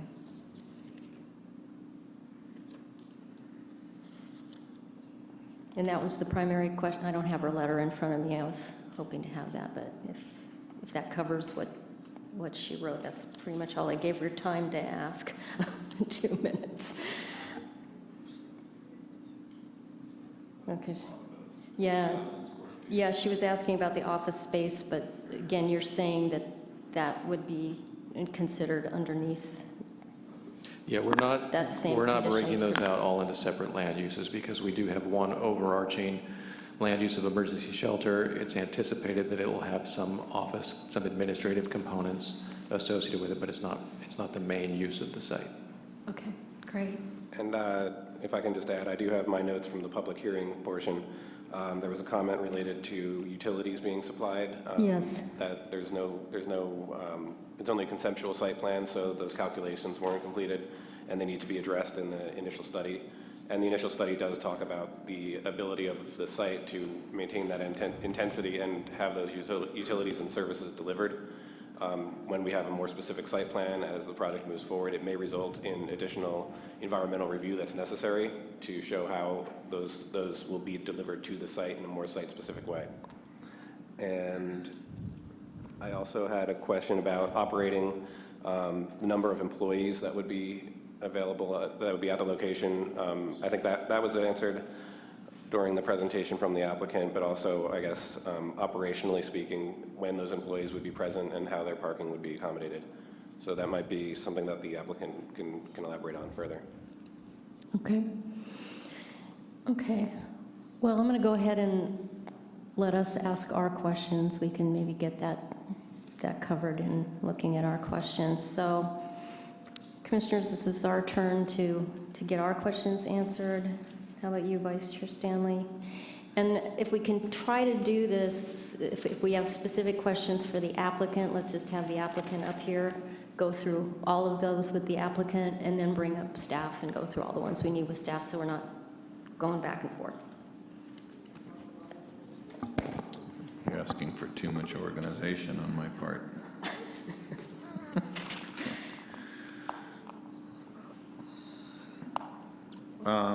So questions. One question I had was and I'm frustrated. I'm frustrated because I don't have a really defined project description that came from the applicant. And it frustrates me because they got up here and Mr. Gilman and Kevin talked very eloquently about the organization, and there was a ton of information in there I wish I had seen in a project description. So what is the nature of these 4 annual events that are going to that need to accommodate 500 people? That's a question that I have. I don't know what they are. I don't know if these happen at the same time every year, if they're fundraising events, what they are. These are probably more directed towards Redwood Gospel, which is, the staff report talks about that it's a 24/7 facility. People can show up, and if there's no room at the inn, then they get turned away. So my question is, what happens when that happens? And what are the reasons for being turned away other than there's no more room in the facility? If somebody's in a mental health crisis and shows up and gets turned away, do they just get pushed back out onto the Joe Rodota Trail? What security measures are designed into the system? And I'm asking these questions not because I think that it's the responsibility of Redwood Gospel Mission to take care of all the problems we have on the street. I'm one who truly believes that this is a community problem and we need to deal with it. But you are going to become a facility that people are going to come to. And so what happens when they come and they get turned away? Because that's going to start to concentrate a destination for those in need. So the public safety and nuisance requirements that we have to, that are under our purview as a planning commission,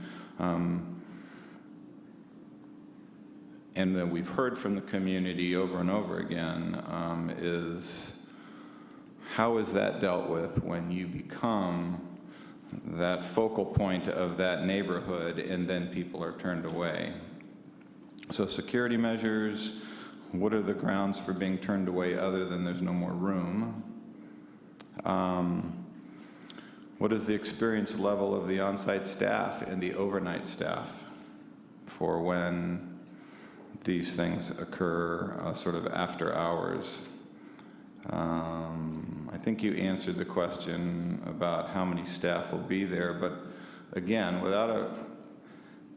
it's hard for me as a planning commissioner to sit here and to get information at the moment of the hearing. I mean, I understand we get that because we get testimony, but as an applicant, I have a higher expectation of being able to review and analyze the operational issues associated with a conditional use permit. And when I don't have that and I'm getting it sort of in real time, it's hard for me to sort of analyze that across the entire spectrum of what is under our purview. So what are the training levels of the staff? How much staff is at the facility at any given time? I realize right now you have smaller facilities, and now you're going to have a facility with 258 beds. So, Mr. Gilman, I know you had talked about that you didn't think that staffing levels were going to go up that much, but I'd like you to speak to that.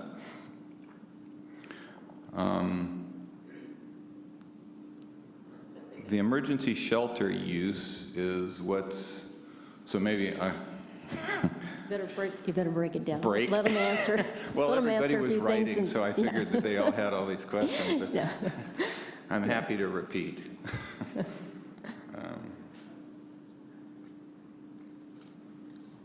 The other questions I had are probably more for Patrick, and for you. Maybe, I don't know if you have to look these up, but the emergency shelter is what drives the use permit. So what is the definition of emergency shelter?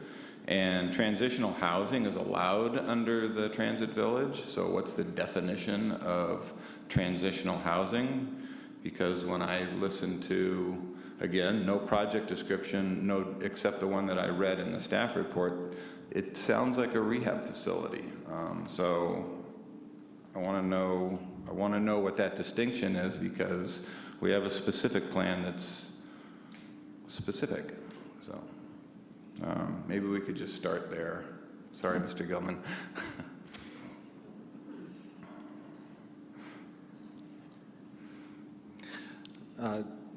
To address the staff training or staff... staff numbers, staff training, what happens, how does staff deal with these issues in the middle of the night?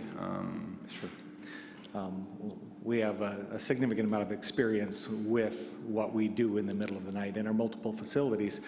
This will be a site that has multiple facilities. It won't be a single facility. It'll be multiple facilities with different populations. So at each facility, we will have 24-hour staffing. That's just without a doubt. We have 24-hour staffing at our current facilities with each of our facilities. So that wouldn't change. and the training and the experience of the staff. You heard we have, one of our staff came up and he said, I'm an EMT.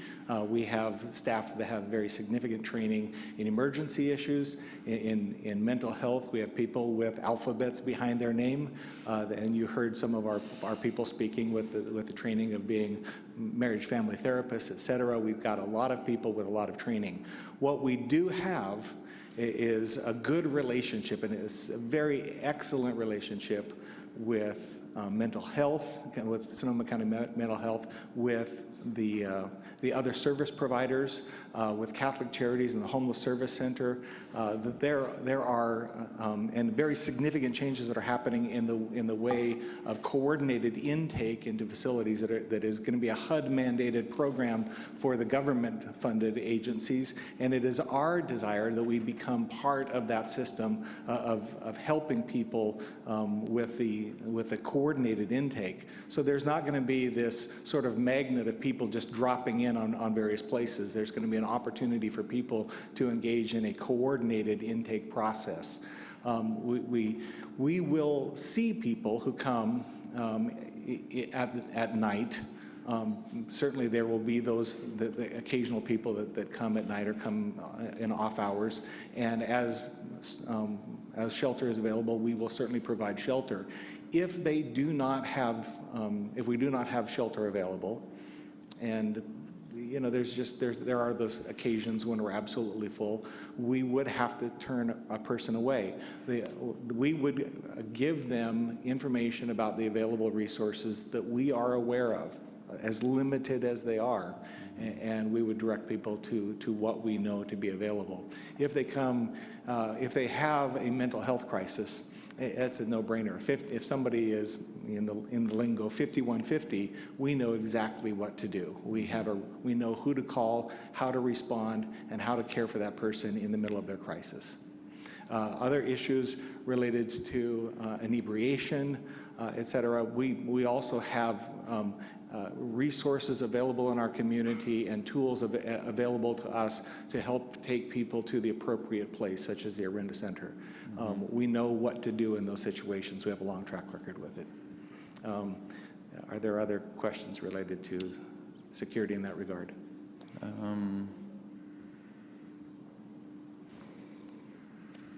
No. Okay. Don't sit down. I want to check and see if other commissioners may have some questions for you. Any questions of Mr. Gilman while he's up here? Commissioner Gronica. Just, I asked a question of you earlier, and I'd like to get the response expanded, I guess, so I can better understand it. Excuse me. And that is, again, it's an operational question, and through your first response and then hearing some of the other folks talk about how it operates on site, you indicated that you no longer will provide meals at that site. We will no longer provide meals to people who are not residing there. Okay, and that would be drop-in meals. Okay. Currently, we provide meals to up to 40 people who aren't residing with us in the evening time, and perhaps as many as 20 meals at breakfast time to people who are not living with us. But we have meals available to people in the community. But again, that's about 40 meals per day. So we won't have people leaving our place to go get meals elsewhere. We will provide meals, 3 meals a day to the residents who are staying with us, to the guests and residents who are staying with us. Okay. What I'm trying to get at is an understanding, because in reading a lot of the public comments that we received in writing and hearing a bit about it tonight as well, there seems to be a lot of concern. It's a security thing, it's a cleanliness, sanitation matter, but it's in in essence, the ingress and the egress of this site, once you have it, and the potential impacts on the Joe Rodata Trail, into the neighborhoods. so on and so forth. So I'm trying to get a sense of how many people overnight and/or, say, the longer-term residents in the program and so on, would be going in and out of the facility, and how many times a day, approximately? Yeah, that's a good question. I can tell you that virtually every day we have people who are part of our New Life program who are coming and going for a variety of reasons. We have people coming and going because the community service assignments that they have take them off-site. We have people engaged in our industrial ministries. We have people engaged in certificate programs that take them on and off-site. Typically, they go on and off-site via a van of the Redwood Gospel Mission or vans. And so we probably on a given day, out of the entire population, as many as 40% could be coming and going. But typically, those people would be coming and going in mission vehicles, traveling back and forth. There would be those who, depending on where they are on the program, would be coming and going via bicycle to work, because you heard that all of the people who graduate from the New Life program have a job when they graduate. So they have a job as far out as 10 weeks before they graduate, and so they are coming and going to work. Typically, most of those are coming and going via bicycle. Again, that would be a portion of the people on the New Life program. Of the guests, most of the guests would be staying with us unless they had reasons to be at different places. But again, a lot of the transportation to and from would be provided by bicycle, by bicycle, or would be provided by mission vans to provide, to connect them with resources in the community that they are involved with. So I would say it's very possible that as many as 40% of the people that we have staying with us would come and go at some point during the time that they're there, through at various times during the day. Any other questions of the applicant? You do? Commissioner Crocker. Hi, thank you. So I want to follow up on what I thought I might have heard Commissioner Groninger asking, that how many people are actually going to be served here on a daily basis when you're looking at the classes, the dining halls, the beds? So you say 40% are coming and going, but how many people are, on the site at a given time receiving services from your facility?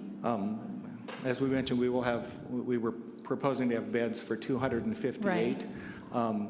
So I would imagine that it would be in that range, because it would be the people who are residing with us that we would be serving. It's only people that are residing. And this gets back to where we started, I think, which is, and you had indicated at the outset that perhaps there were some inconsistencies or inaccuracies in the staff report. But I am continually troubled when I go through it, and I still see on page 3, it's talking about there are single night stays, there are short-term stays, there are long-term stays, which is contrary to what you're saying here. You're talking about security plans, cleanup plans that are not reflected here. And there is a lot of talk in the staff report and in the mitigated negative declaration about that the applicant is indicating that they might change the plan. You may have a men's campus, you may have a women's campus, you may not, and continual references to that you'll provide more detail later. So like Commissioner Stanley, I am really struggling with what is on the table here, and for me to approve a conditional use permit for something that I'm not sure what it is troubling, and for me to be asked to study a mitigated negative declaration and to assess the impacts of something that I don't know what it is, I'm looking for more detail. And I guess my question, perhaps, in a long roundabout way, is when you were here last, at our last Planning Commission hearing, I asked that when you come back, I would hope that you would bring some additional information and provide a more robust and complete project description. And yet we're here today with the same project description and the same staff report that we had those couple weeks ago. So can you explain why that is? And why are you deferring all of this study and analysis and site plans until an unidentified later date? We began this process 3 years ago. And in working with staff over that 3 years, this was our initial approach.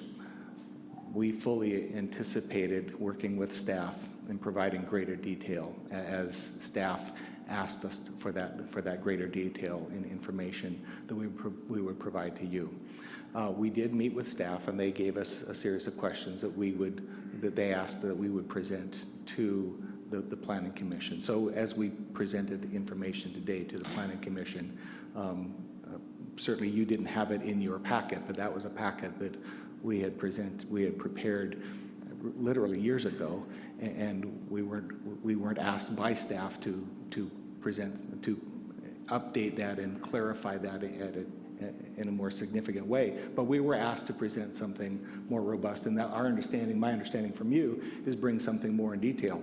We have lots of detail about the program and the way it operates. We would be happy to provide you with all of that detail. We have a thick folder full of detail of information of how the program operates, and we would be thrilled to provide that for you. In terms of the one-day short-term stay, long-term stay, we recognize that as we invite people to come in for that 30-day stay, not everybody will want to do that. And so the reality is that some people will leave after a day or two, but that is not the intention of that 30-day stay.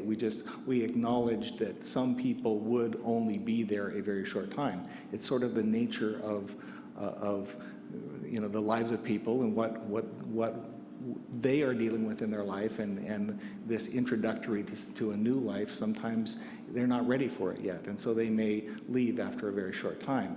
But that's only just acknowledging the fact that there will be some people that will be leaving shorter than the opportunity that we offered them.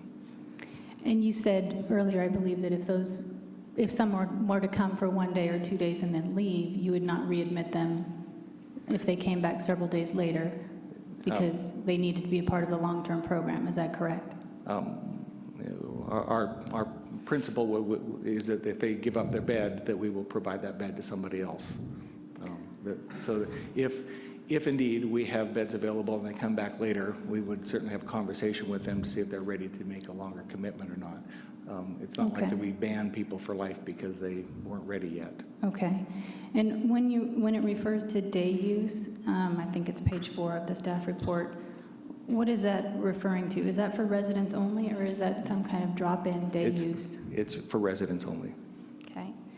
And is the campus closed off in any way, or is it just kind of free to come and go? I didn't know, is it a closed campus, or you say people are coming and going 40% of the people? It sounds like it's open. I just want to...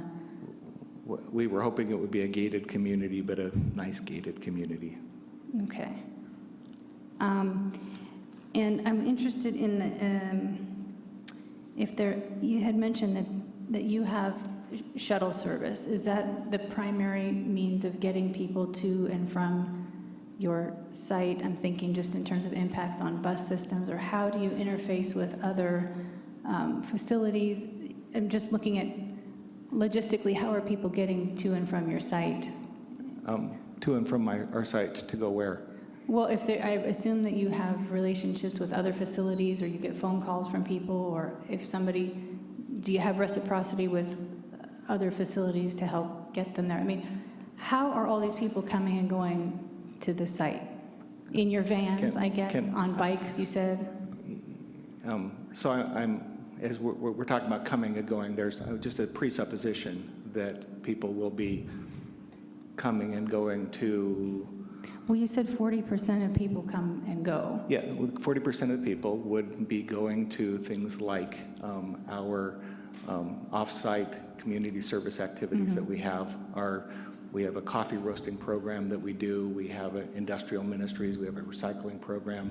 We have a retail management training program. And we have people go to those locations. We go out and collect food donations from stores, and our field agent brings helpers with him as he's going out. Other people who are engaged in picking up donations from people in the community have helpers that are riding on a truck, so that we have folks that are engaged in those activities.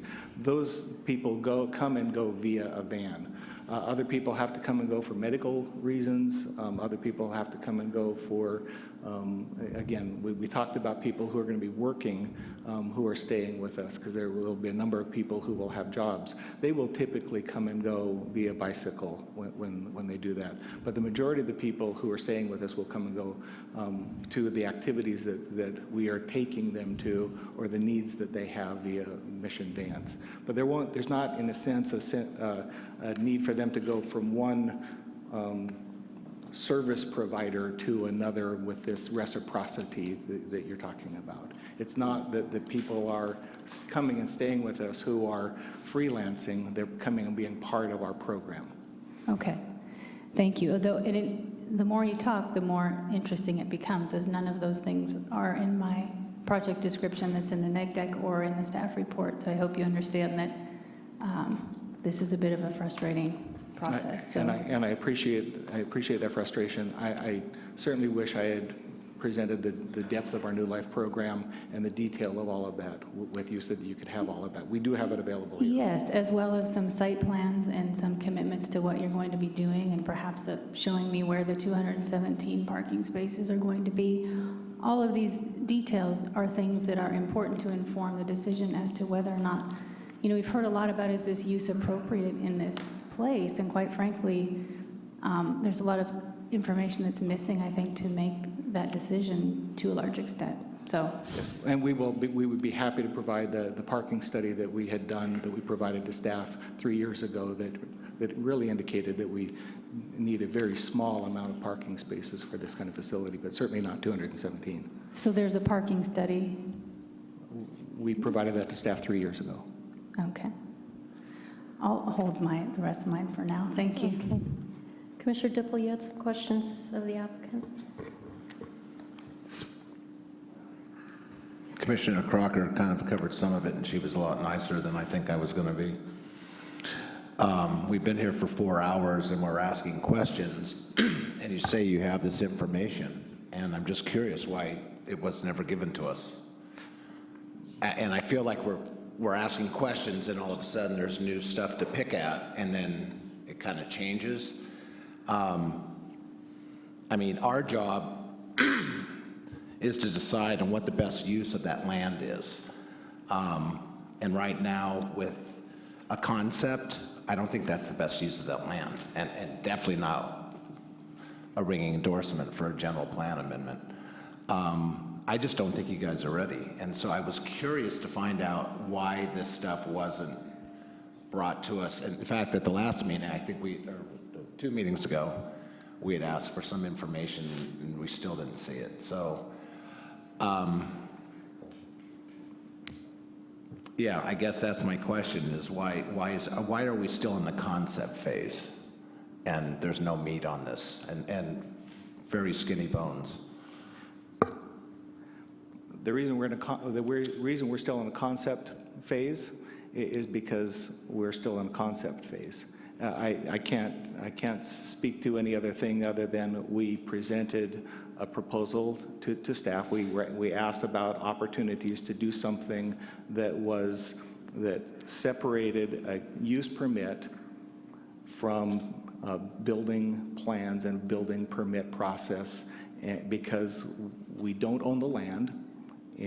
To spend the tens of thousands, hundreds of thousands of dollars on the kinds of development of buildings and et cetera, that as though we had permission to use this land, would be irresponsible for us to do before coming to you for a permission of use. We were told by staff that that was an appropriate approach to bring to you. We presented an application. We received an initial incomplete letter. We walked through all of the details that we were asked to do and provided the information to staff that they asked us to provide to present to you. I would tell you that we have worked with staff. We have sought to provide all that they have asked for, and to say bring something more robust. I remember hearing that, and so I wanted to bring something more robust today, and I haven't. I could have spent another, hour presenting to you what was that which was more robust, but I didn't want to drag out the process any longer. So I would tell you that it's not because we're trying to hide any information from you.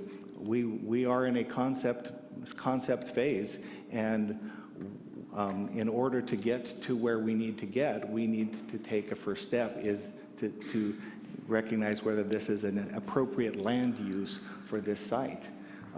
In terms of the detail of the program, absolutely, we would love to provide all of that for you, and we have all of that available. We were not under the impression that you wanted the details of our program that we provide for the Men on the New Life program. That wasn't communicated to us. And I hear that, and I in no way am insinuating or even implying that you guys are doing anything dishonest, because I don't believe that to be the case. I just think it's just hasn't been well prepared. And you're basically asking us to make a major decision on something that we can't see. So, but you've answered my question, so I appreciate that. Any other questions of the applicant? No. I have one. Given that the staff is changing their recommendation on the general plan amendment and recommending a change in alignment of Roberts Road extension, keeping it, how does that impact your concept?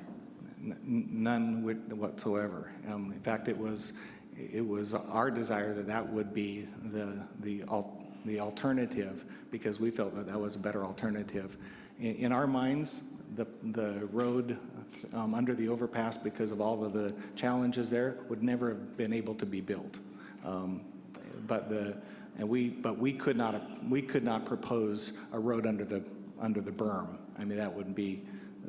We could not do that, but staff could do that, and so they chose to do that at this point, and we fully endorse it because we think it's a great idea. Okay. Sure, Commissioner Duggan has a question. Okay, so that brings up a question to me that your traffic consultant indicated that you were the main stakeholder with the road going through, and you didn't need that road to go through. And that's in the mitigated neg deck document. So now you're saying that we want the road, but we wanted this other alignment. No, I'm saying we don't need the road, but we fully endorse the road going through. Okay. Okay. All right. Well, I think we'll start with staff next. And thank you.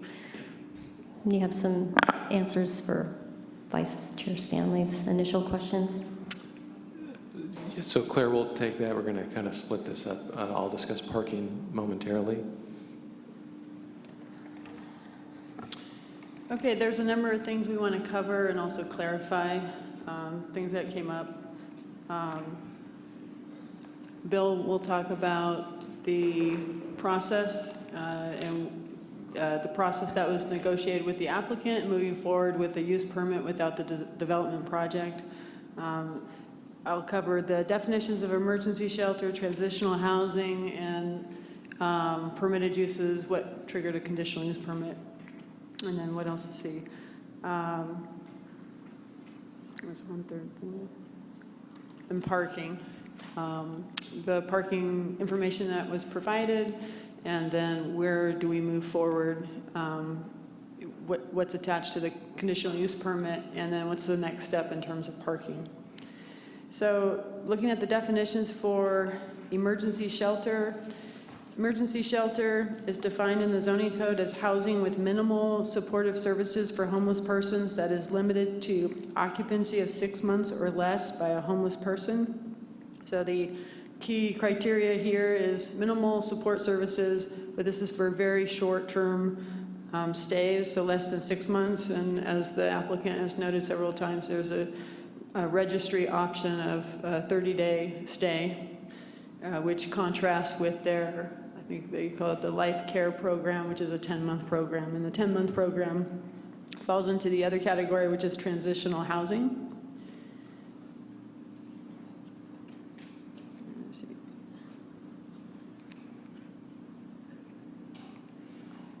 Just a sec.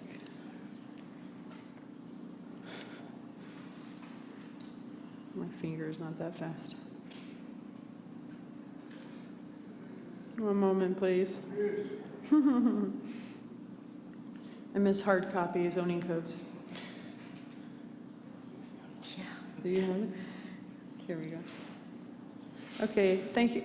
Transitional housing is shelter provided for homeless for an extended period from 6 months and often as long as 24 months, but where the space is reoccupied by another program recipient after a set period. So generally, the housing is integrated with other social services and counseling programs to assist with the transition to self-sufficiency through the acquisition of a stable income and permanent housing. So that is exactly what a lot of the stories that you heard from the residents in the Life Care program.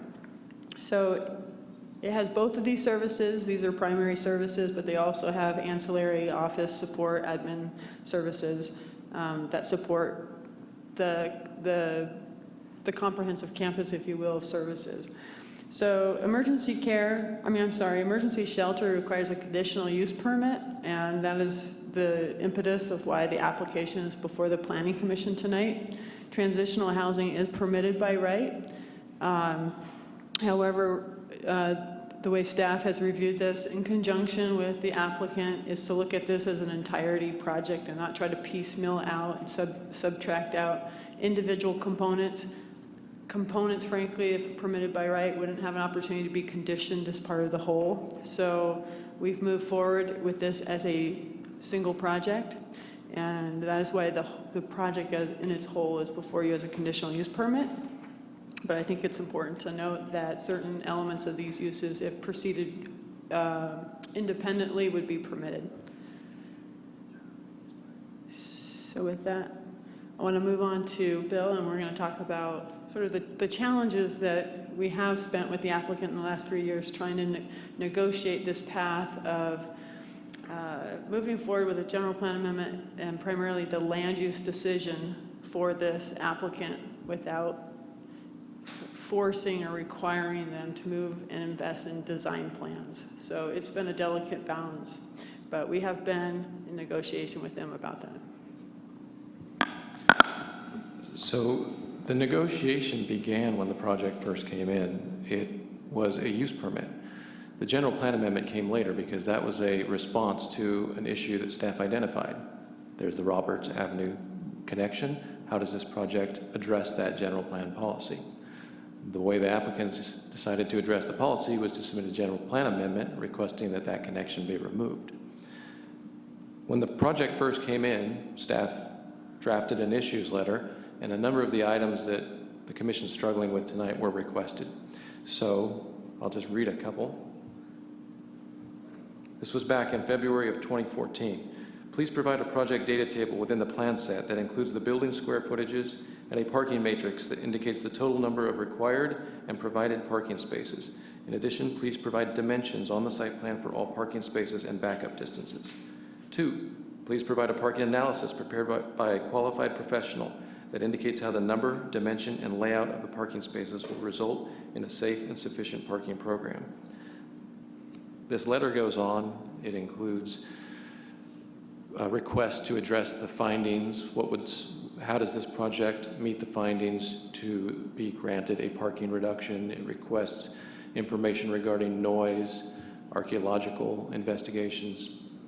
It's a typical issues letter for a conditional use permit. Those are planning issues, and the list goes on, and it crosses all of the departments within the city, the fire department, the engineering department. Similar concerns that the commission's wrestling with tonight. Subsequent to this letter, and through a number of discussions with the applicants, the decision was that we would proceed forward with what we presented tonight. It's a negotiation. It is unusual. It's effectively a conceptual conditional use permit. We have indicated at the beginning with this issues letter and really all the way through the process that when this project moves forward and more detailed plans come forth, they will require further analysis, potentially further review by this commission or by certainly the design review board, and additional conditions of approval. We were respectful of the applicant's desire to move forward given what's been indicated tonight, budget constraints, a desire to seek some certainty in the process. And so that is the conclusion that we agreed to, and that's why it's before the commission tonight. Just back to parking for a moment. The station area plan, it doesn't indicate parking requirements for a specific land use, like an emergency shelter or a transitional housing shelter. What it does is it says, here's your parking requirement for a residential project or a non-residential project. And that's where we came up with this number tonight, this 200 and some odd parking space requirement. The zoning code, the standard zoning, the TVR, the zoning code has parking requirements for specific land uses like emergency shelters and so on. Suffice it to say they're much less than this standard non-residential development. The zoning code also indicates that when you are in the station area plan, you can, through a parking study, reduce your parking conceivably down to 0. If the parking study can support that, and you have to make findings to do that. Our thought is that going forward, when a project comes together and we analyze parking in greater detail, we would expect to see a parking analysis. We would most likely use the different ratios that I've indicated as guidance, because there are a number, there is a primary use, there are a number of ancillary uses associated with this. The actual ratio is probably some mixture of these different calculations that I've given you. But we would expect the parking study prepared by a qualified professional to analyze it in that manner and render some conclusion that we will analyze. Going forward, the project still requires design review. That is discretionary. That could be the venue where that's analyzed. If the commission desires, through tonight's action, it could be a condition that in some capacity the project come back before the commission as well for that analysis.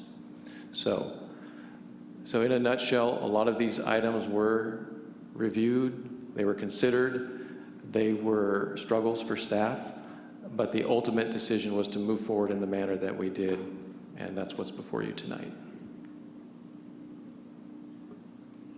Commissioner Groningen. Just one quick question, Bill.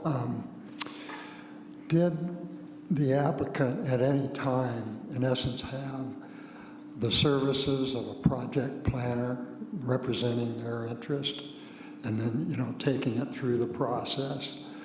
I did note in some of the backup material, there was, I think, there's references to the traffic study, W-Trans, as well as, I think there was a GHD report, which really, from my perspective, really zeroed in on Roberts Avenue. But the real question is, have they had the services to assist them taking the project beyond the conceptual stage, and then in turn working with the city staff? They certainly have consultants that they've utilized that have been in discussions with city staff. An environmental consultant, a legal team, an architect, and they have informed us in these discussions, but the ultimate conclusion was that this was the level of detail that they were comfortable going forward with, so they could get the commission's feedback, and then with the general plan amendment, ultimately the council's feedback. So yes, they have had consultants, GHD was one of them, that have informed this proposal. But not an overall kind of project, responsible for coordinating the various studies and so on and so forth, and other consultants? That might be better for the applicant to answer who their one key representative is. We have worked mostly with Mr. O'Malley, but there have been other people that have been involved and have joined in on meetings with city staff.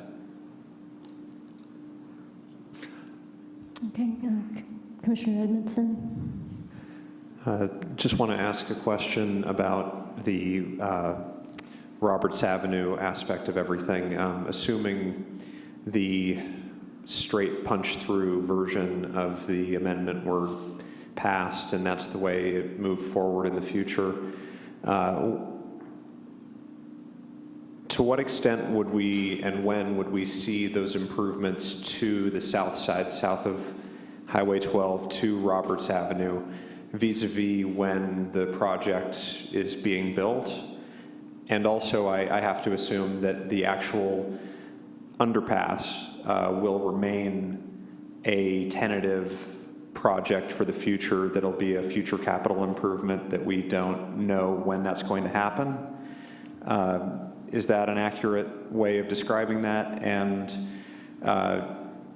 how quickly are we going to see Roberts Avenue built up to a capacity that can handle the kind of access that any large or medium scale residential project would require, not just a shelter and transitional housing, but literally any project on that road? So whether the connection goes under the overpass or it tunnels under Highway 12, it's likely to be a capital improvement project because of the scope of the project, the scale of it. The improvements to Roberts Road, the existing Roberts Road, not the connection, they will happen as projects develop. So as a project comes in, like Redwood Gospel Mission, it'll be conditioned for its own frontage improvements. And that's how we will see that road develop over time. Okay, so I'm to, I suppose, understand that the frontage that is between Sebastopol Road and the project site would remain less improved than the frontage at the project site. That's correct. That portion of Roberts would be developed, the frontage improvements, the roadway improvements, as those properties that front those sections come with development proposals, and that's when we have a nexus to then condition those improvements. Okay. Vice Chair Stanley. Our housing element identified 26 sites for emergency shelter throughout the city. I think they ranged from half acre to almost 4 acres. Was the applicant ever encouraged to look at those, since council, the general plan, the housing element identified those areas as appropriate for this kind of use?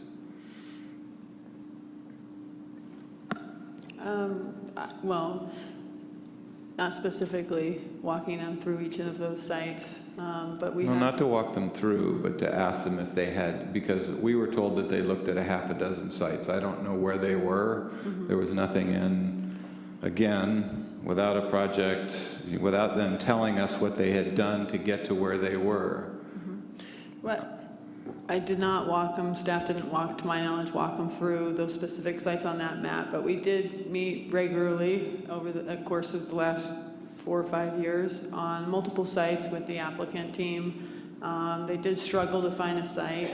One thing that's consistent with an emergency shelter is that they're allowed in all the residential districts with a conditional use permit. So there's flexibility about locating an emergency shelter with a conditional use permit, but the availability of land and a willing property owner and looking at fit and compatibility has always been a challenge for this applicant. And I think they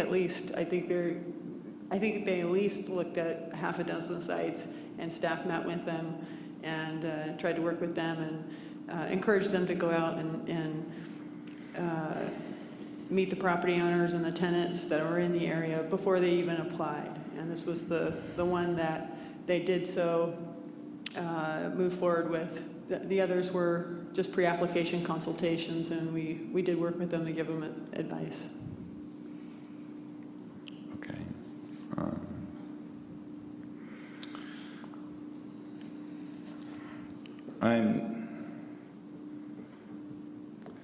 This is right out of the staff report, so I'm just going to ask this question.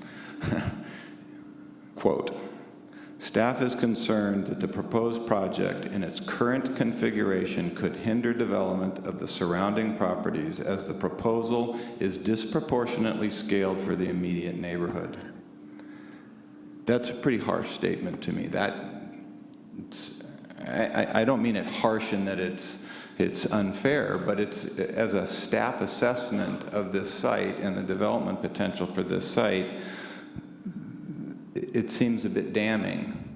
So I'm wondering why there's a recommendation for approval from staff when there's this opinion by staff that you're actually diminishing the capability of future development in a specific plan and in a stationary planning area that we've also been working on for years. I understand the applicant's been working years too, but we've been working as a community for years on annexation, downtown station area plan, and now the Roseland specific plan.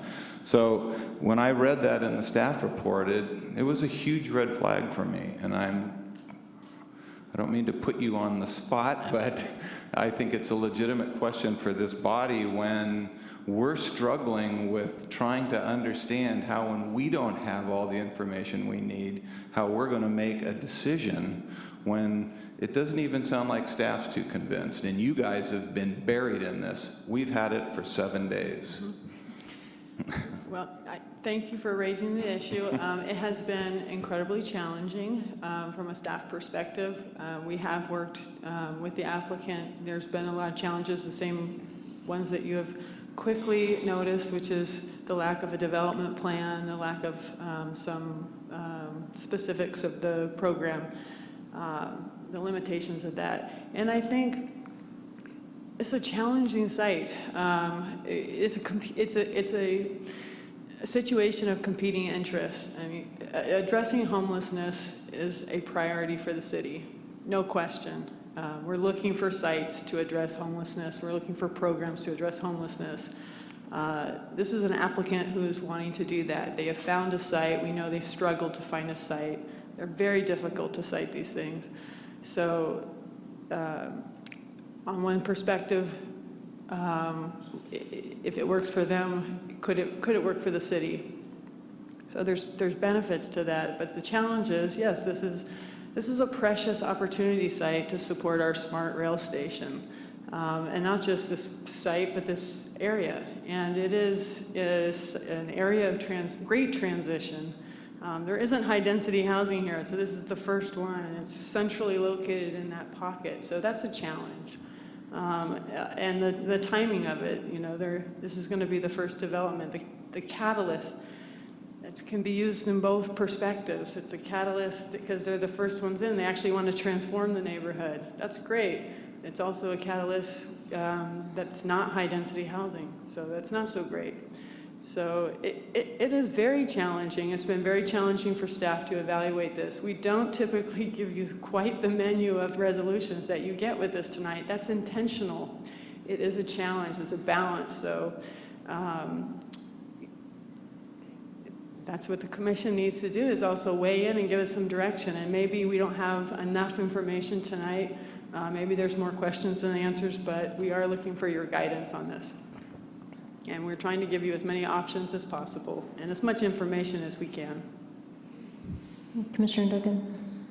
So I'm concerned with this CUP with a conceptual plan, and then saying that once their plan is fleshed out, it goes to design review and they get to make their comments. So right now their conceptual plan has, I don't know how many separate small buildings. What if the new plan comes forward and it's maybe 2 big buildings, one on each parcel? Is design review, are they going to have their hands tied because it's not what we okayed on the CUP?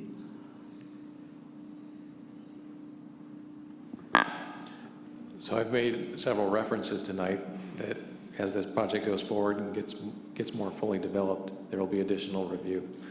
Right now, as it's conditioned, it would go to the design review board. It would be problematic if the Planning Commission approves a conditional use permit, which approves a site plan that we're all acknowledging is conceptual, and it changes.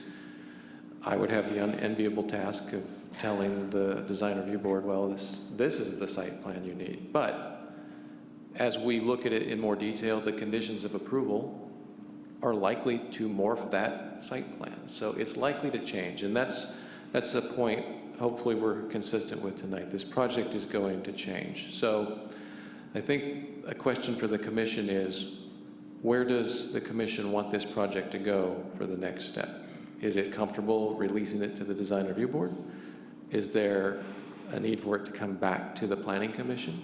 And that's also a question for the applicant too, because we staff have tried to be as clear as possible about what the next steps might be.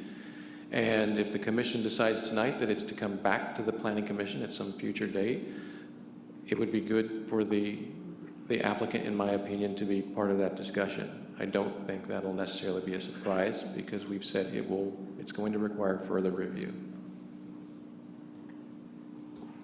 Because I would say my struggle here is we're conditioning an emergency shelter, and yet the applicant has told us that that's really not what they intend to have some emergency, by the definition, beds available, but that's not really what their program is. Their program is like a live-in transitional rehab program to help individuals get off of drugs and alcohol and into, responsible jobs and training and such. But it's not so much like what we consider emergency shelter. And yet that's what we're asked to be conditioning here. So I'm finding it very confusing. And then also I was going to ask Ms. Gallagher to get up, and she sent us a memo that we have restrictions from state law about emergency shelters. How we can, on what grounds they can be denied or approved. And so when they tell me it's not an emergency shelter, does your advice apply?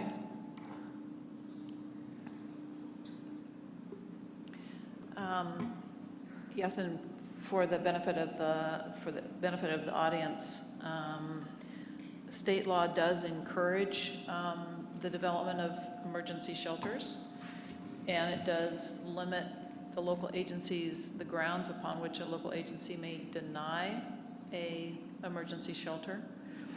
And there are a number of kind of sets of findings that you could make if the local agency were to deny a project application. Under the circumstances here, it appears the most likely set of findings that would be required would be the finding that the project is inconsistent with the zoning ordinance and with the general plan land use designation. The other finding that you would have to make is that the city has adopted a housing element that is in compliance with state law. All of that being said, yes, you are correct. Those constraints apply only to the application for an emergency shelter.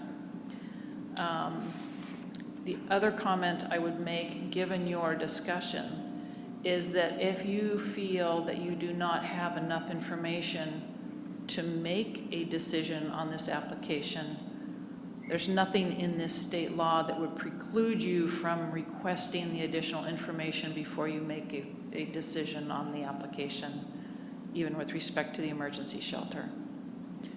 I don't know if that answers your question or... It helps, thanks. Commissioner Crocker. Oh, thank you.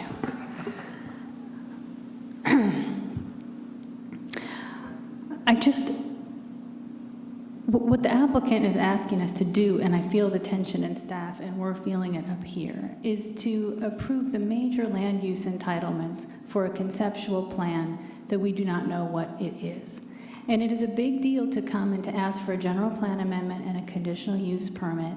And you said that you thought it would be irresponsible to spend the money to try to provide the information necessary to inform this decision.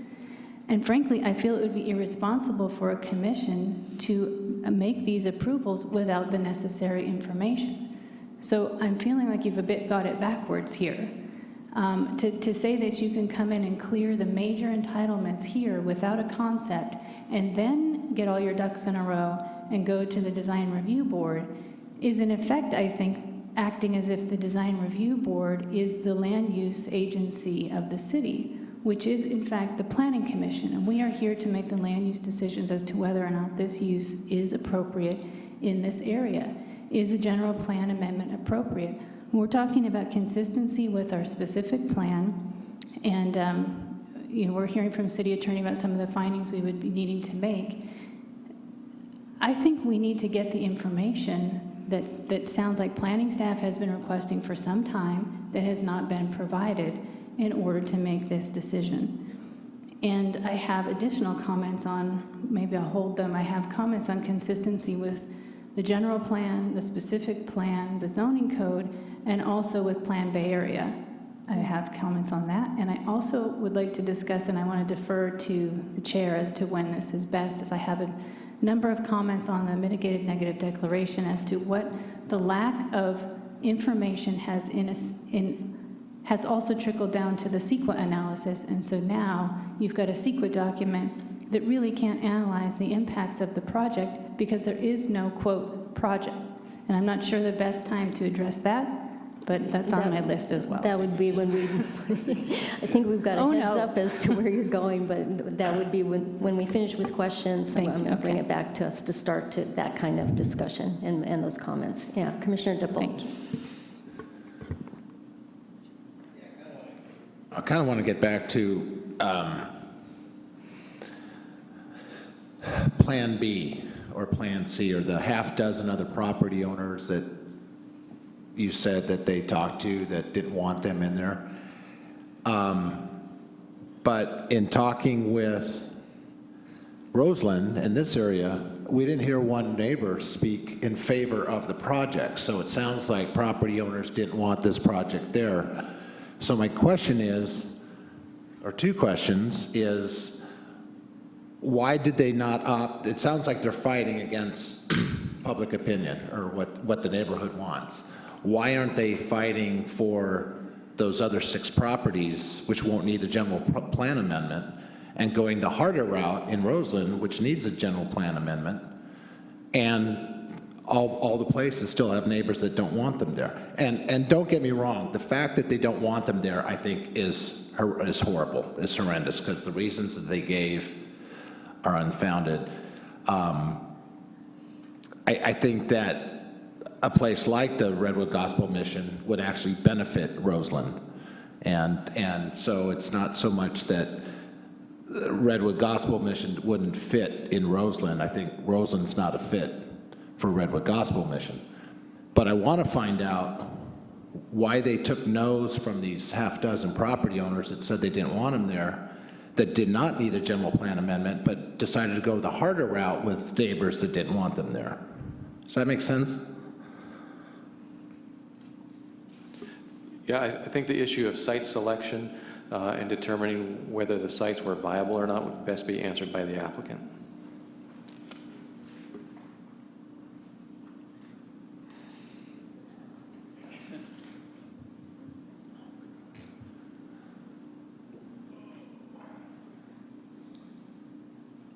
I'll see if I can answer this. The 6 sites, I kind of paraphrase, but those were kind of ones that we'd already whittled down. We'd looked at way more than 6 sites, but those were ones that looked like viable ones. Some, and I don't remember every one of them, but some were in the city, some were in the county. We never knew we needed a general plan amendment. But our question from day one when we first met on the project, we knew this road was on the specific plan, and we said, how do we deal with this? And the comment we were given, we don't know. The only way you can get an answer on that, we knew it was a potential impediment to the project. The answer we were given, we can't give you that answer until you make an application. So I said, well, what do? We have a potential road that we know wipes out a whole bunch of property, and quite frankly, we probably wouldn't have looked at this project if it wiped out it wipes out that whole east side of the 2 properties, or 3. It was told to us to submit what you want to do. and we'll walk through this process. We submitted the use permit application. That's what we were told to submit. Got those initial comments, and frankly, the initial ones they looked like pretty typical use permit comments. Nothing was a red flag. And we kept saying, what do we do about the road? Because it never got addressed in our use permit application when the comments came back. There's not any comments in the use permit response about the road. Finally, after analysis, it came back that we needed to submit a general plan amendment to get rid of the road. Well, we didn't really know what the options were. Can we move the road, realign it? We actually talked about this a couple years ago about potentially realigning it. And in the end, it appeared the only thing that was really a viable solution for us to actually make that application was to remove the condition. So that was told you need a general plan amendment. So we filed that. That's kind of how we got to where we are. We looked at all these other sites, but they had all their own issues. But going into it, we didn't know we needed a general plan amendment, if that answers your question. Do you guys have a plan B? Not right now. And we've been pretty committed. We're in this process, so. Yeah, Commissioner Duggan has a question. Yeah, I've got some questions for staff. This is from the email I sent the other day. And the first question was in the staff report from the May meeting. It mentioned that staff requested an EIR from the applicant. And then the applicant responded by wanting to do a mitigated neg deck. And there was no mention of if staff said that was okay or why they dropped the requirement or the request for an EIR. So it is correct, that was the initial position, was that the project appeared to require an EIR, and we gave that information to the applicant. The applicant and their environmental consultant, who is present tonight, indicated that they thought that through the initial study process, the conclusion could be made that there were no significant impacts that that could not be mitigated, and therefore an EIR was not required. So that the mitigated negative declaration was the approach. And so staff ultimately concurred with that based on this effectively conceptual project. I did want to go back to one more comment. It's the idea about the request from staff, the direction from staff early on as to what level of information was needed. So it's back to the letter that I referenced a moment ago from staff, February 20th, 2014. And as I had indicated, we were requesting information about parking, among other things. And item 12 indicates the downtown station area specific plan anticipates the reconnection of Roberts Avenue from Sebastopol Road to West 3rd Street. See figure 1 in the downtown station area specific plan. Please indicate how the project will address this planned street connection. So it was identified by staff at the outset, and it was brought to the attention of the applicants. As I mentioned, their response through discussions with staff was that the desired approach was for a general plan amendment to remove that connection. I have one more question. Sure. Okay, also on the email I sent, said there's no mention made in any of the documents about the historic Fitzgerald warehouse, which is part of the downtown station area plan. It's the brick building that's just to the north of the Joe Rodota Trail. And in the downtown station area plan, it's called for being rehabilitated for use as a community center. And that was not addressed in the applicant's traffic analysis, and it wasn't mentioned anywhere, and it sounded like maybe access to that parcel and the landlocked parcel that's north and west of the warehouse would be cut off if the general plan amendment got approved. So as I mentioned, the CEQA document was drafted in cooperation with the applicant's environmental consultant, and that consultant's present tonight, so I think maybe some of these questions might be best addressed to the consultant. And I'd just like to add that with or without the general plan amendment, there would be no properties that would be cut off. It's the policy of the city not to landlock parcels. So if the Roberts Avenue extension were to loop around and go through the existing overpass, the stub end of Roberts Avenue that connects to those existing parcels would remain. So there wouldn't be any landlocked parcels created through any action with the general plan amendment. Okay, I might have misread this or I might have misunderstood this, but I believe part of the applicants, I think it must have been in the traffic portion of their study, indicated that they might have like a sort of a cul-de-sac type of treatment at their property, so there wouldn't be the road going through the parking lot of the Fitzgerald building that then turns into like Holbrook Street.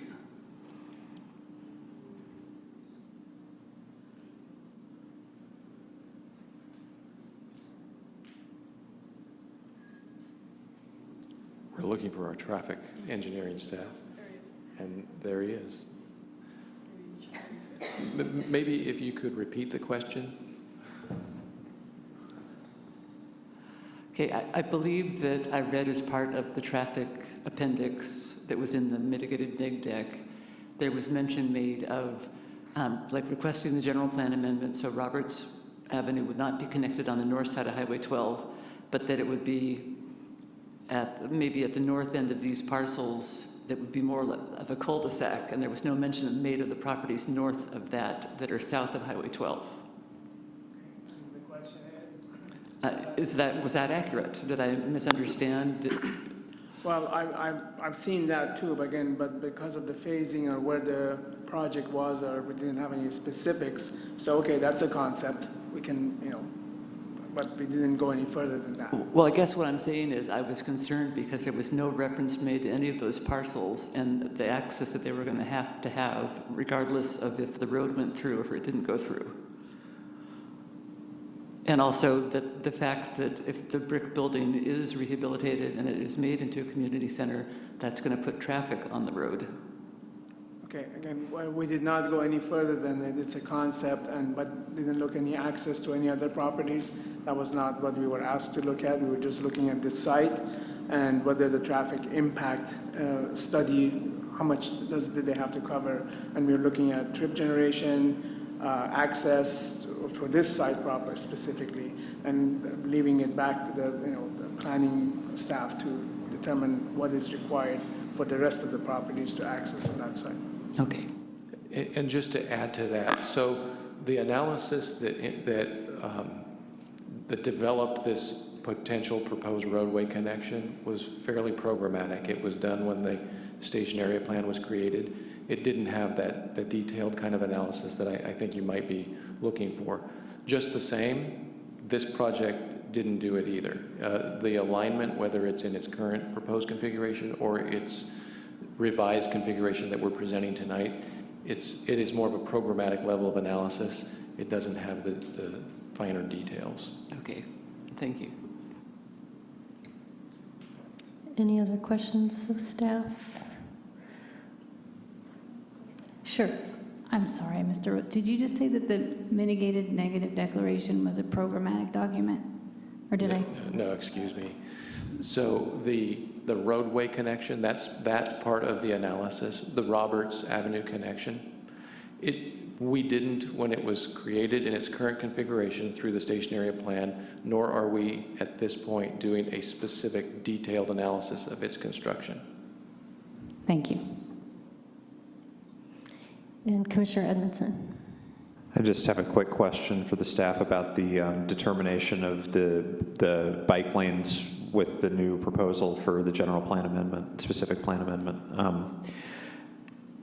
So I'm to understand that staff has determined that the capabilities and qualities of a Class 1 bike connection between this quadrant of Roseland and the downtown area, that those would be more than adequately taken care of by either the existing infrastructure there with the Smart Path and the Joe Rodota Trail, or that future improvements to that would make it that we don't need a Class 1 bike lane on the new connected street?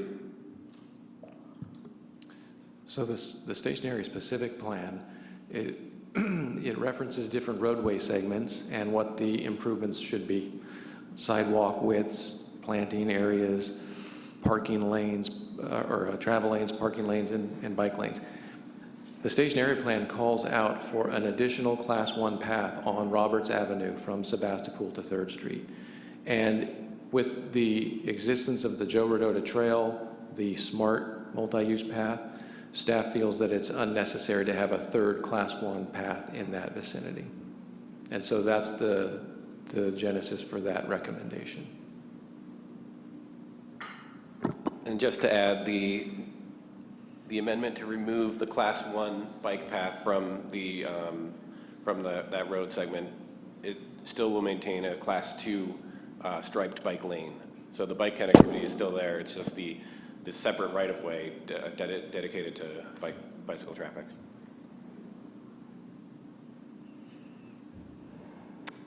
Any other questions of staff before we bring it back to us to start discussing? Any other questions of the applicant? Okay, so I'm going to recommend that we vary from our usual routine of going through the resolutions. We'll still be following Rosenberg's rules, but there are a lot of moving parts here. We have a number of different options. So I'm going to recommend that we entertain a motion so that we can sort of globally discuss all these options, the merits of the project or demerits of the project, and then formulate among us what actual resolutions we may want to entertain once we sort of kind of get a feel of what the commission is feeling. There's just a lot here, and I think it'll be a much more efficient way of handling this. A lot of pieces. So would somebody like to make a motion to allow us to have that discussion? I'll make a motion to allow us to have a freestyle discussion up here on a half a dozen resolutions in front of us. And do I have a second on that? I'll second that. Okay, so that was moved by Vice Chair Stanley, seconded by Commissioner Duggan, and your votes.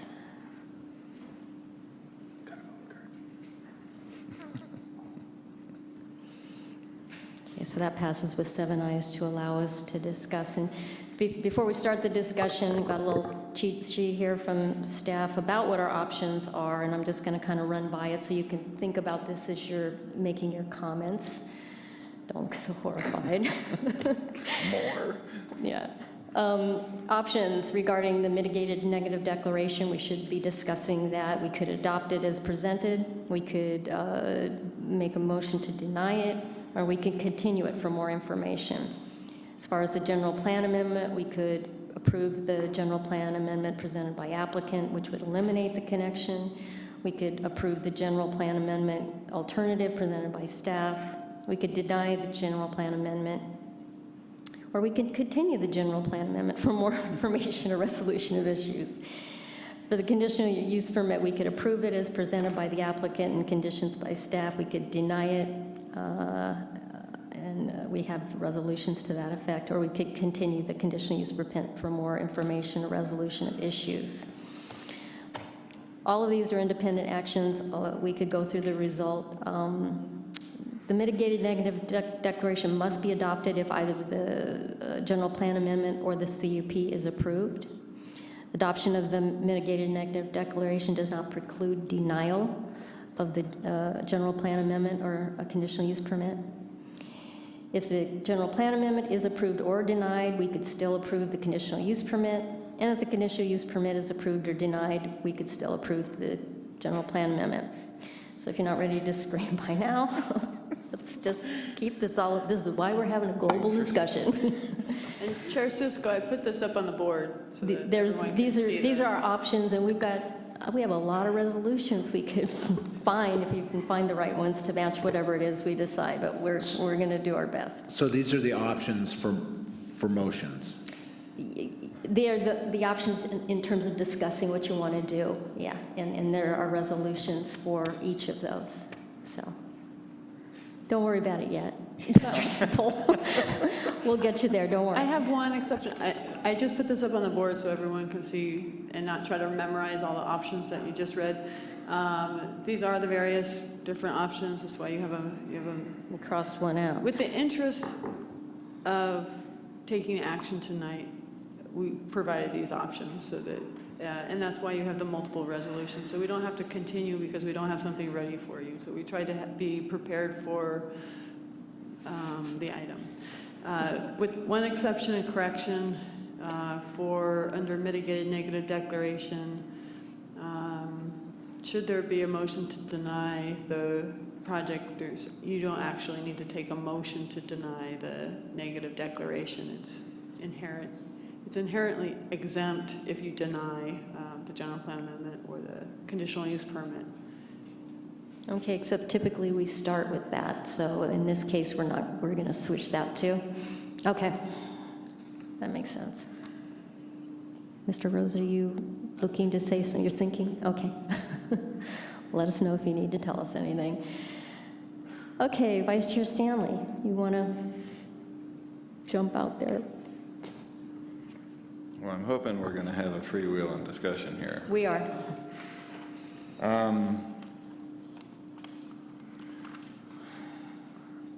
First off, I want to say that after 3 hours of testimony, there is no doubt that the Redwood Gospel Mission is doing great work in the community. And I just want to say that my comments are not based on the validity or the value of what you bring to the community.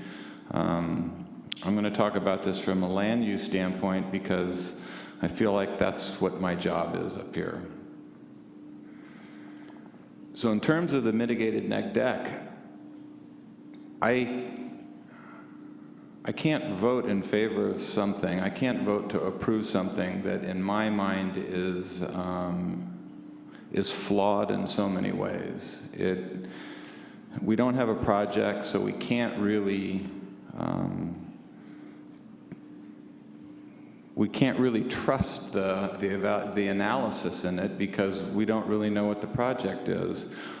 And so the frustration that you're hearing up here at this commission is because we take our jobs very seriously, and we're sitting here being asked to make a major land use decision without having information. Commissioner Crocker made that very clear.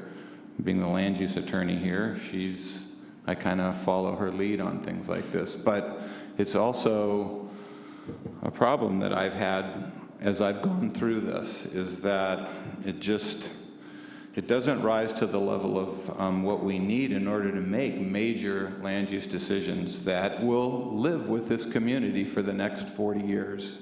It's just the nature of what we do here. It's not like we make a decision and next year we can say, oh, well, that didn't work. It doesn't work that way. So I love the work you're doing. But I'm having a problem right now getting to a point where I feel like I have enough information to vote approval of the mitigated neg deck.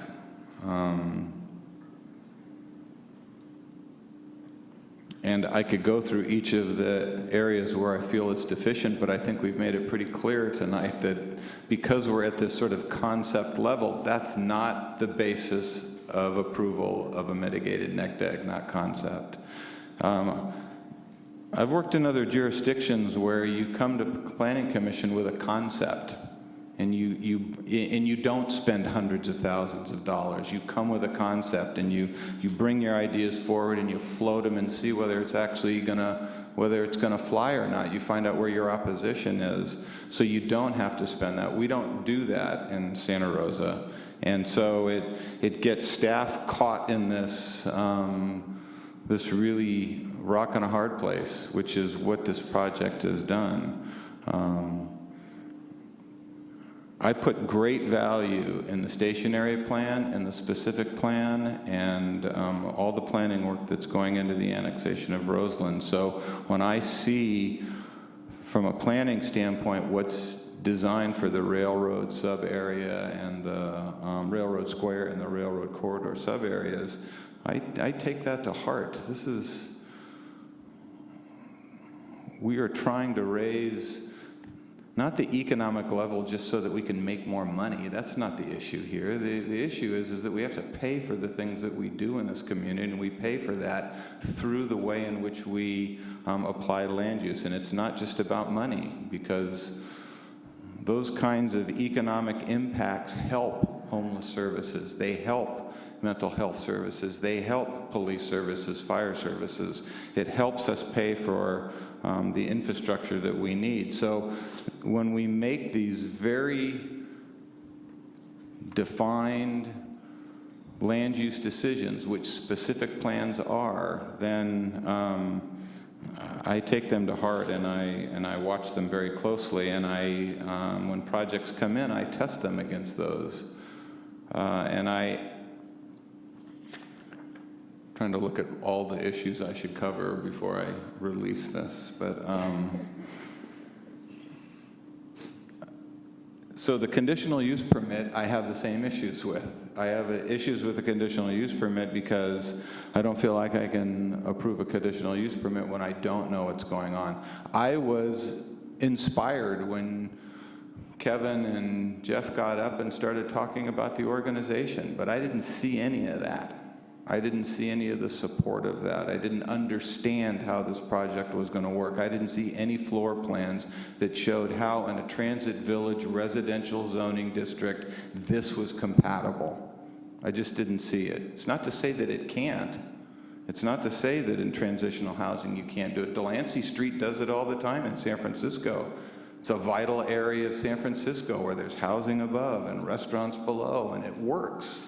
But I didn't see any of that because we didn't have a project description. We didn't really understand how all these different buildings were actually going to operate and integrate with a planning process and a planning idea and a policy, an approved policy that's trying to drive users to the rail. That's the whole idea of these specific plans and these station area plans, is that we know from empirical evidence at this point that you need to have residents within a half mile of a transportation system if you want it to even have any chance of success. You need to put riders on it. General rule of thumb is you need to get 2,500 people within a half a mile of a rail station if you want it to actually succeed. Well, we're not going to do that if we don't adhere to these policies and look at them very surgically almost. And I apologize to the applicants for, getting caught up in that. But this is you can tell by everybody that's up here, this is a big deal to us as it is a big deal to you. And the homeless issue is no less of a concern to anybody here than it is to you.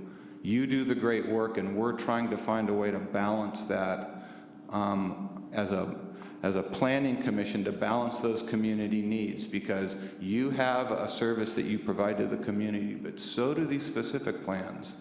These were vetted through hours and hours and months and years of community engagement. So we have to find a way to balance those. So I can't approve the CUP. And the general plan amendment, I've made it very clear that the removal of the Roberts Road extension, I think, is a death knell to that area. I think it has to go in. I realize it'll end up being a CIP project. It's probably not going to happen in the next 5 years. Took us years to put the 6th Street underpass through. This will probably take years, but that's what long-range planning is about. It's about understanding that you're making decisions now that are going to impact this community 10, 20, 30, 40 years from now. And so when I read the GHD report that said there was no immediate benefit for punching that through, well, that's absolutely true. There's probably no immediate benefit to have that on there, but I think that there is a long-term benefit for having that go through. I appreciate that staff came back with this alternative. I would approve that, the straight alignment, and to pick up the extension on the other side, and the applicant's fine with that as well. So I'm going to throw it out to the rest of the commission of how we deal with this in terms of, is it a denial, is it an approval, is it a continuation? My feeling about the continuation is that there are some fatal flaws here. Maybe they can be mitigated through more information or a better understanding, but there are some fatal flaws with the alignment of this project with the underlying zoning. Not only the zoning that's in place at this moment, but the Roseland specific plan that's on its way that we've already seen and will be seeing again in October of this year. So, Commissioner Crocker, you want to chime in? Sure. Thank you, Commissioner Stanley. I think that was really well said in terms of the importance of the specific plan. And earlier tonight, it was, you know, I think staff identified the policy struggle that we're having here with this project. And certainly, you know, the testimony here tonight was eye-opening to a lot of us, including me. You had mentioned that a lot of people just see what happens on the outside of your facility and don't ever see inside. And the folks that came here tonight really testified as to the importance of the facility and what you guys are achieving on the inside. I think the idea of the consolidated services, you know, and a lot of these concepts are viable and would be an asset to the community. But in looking at the specific plan, you know, I just ran through the specific plan, the general plan, held this project up, as Commissioner Stanley said, you hold it up to it and you say, is this meeting the intent of the plan?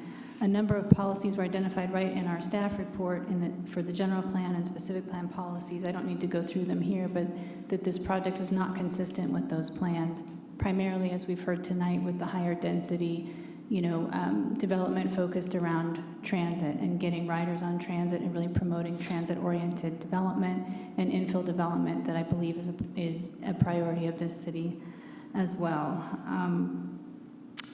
In terms of the mitigated negative declaration, I don't need to go through point by point either, but I think what I would like to get across is that in CEQA, really the heart of the analysis is the project description. Everything really flows from there. So if you don't have a complete project description, you really don't have a meaningful analysis. And what also tends to happen, and has happened here with a couple of examples, is you really just kick the mitigation down the road. And I noticed a number of mitigation measures that I would say really defer the analysis that should be done now without putting in performance standards or any real measures. And I would point to the aesthetics, AES1, identifying a handful of about 15 plans that would be provided at a later date in order to ensure less than significant impacts. I would submit to you that those should be provided now to ensure that in fact these impacts are less than significant. Similarly, in the air quality and GHG mitigation measures, you talk about that the applicant will comply with the city's climate action plan, yet there is no evidence of how that will happen. We are to believe that that will happen at a later date and ensure that it would be less than significant. Similarly, on noise mitigation measure 2 says the applicant will provide a noise study prior to design review, but the mitigated negative declaration concludes that the impacts are less than significant because we are to believe that whatever the noise study finds, you will then devise some kind of measure that will reduce the impact to less than significant. I don't find that to be adequate mitigation. On the public services, there's no talk of demands on police and fire services.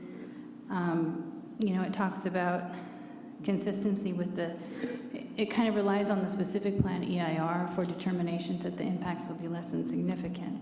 But this type of use wasn't studied in that specific plan EIR, and so I find that to be not persuasive in terms of finding that the impacts are less than significant. I think that the demands on police and fire would be different for this kind of use.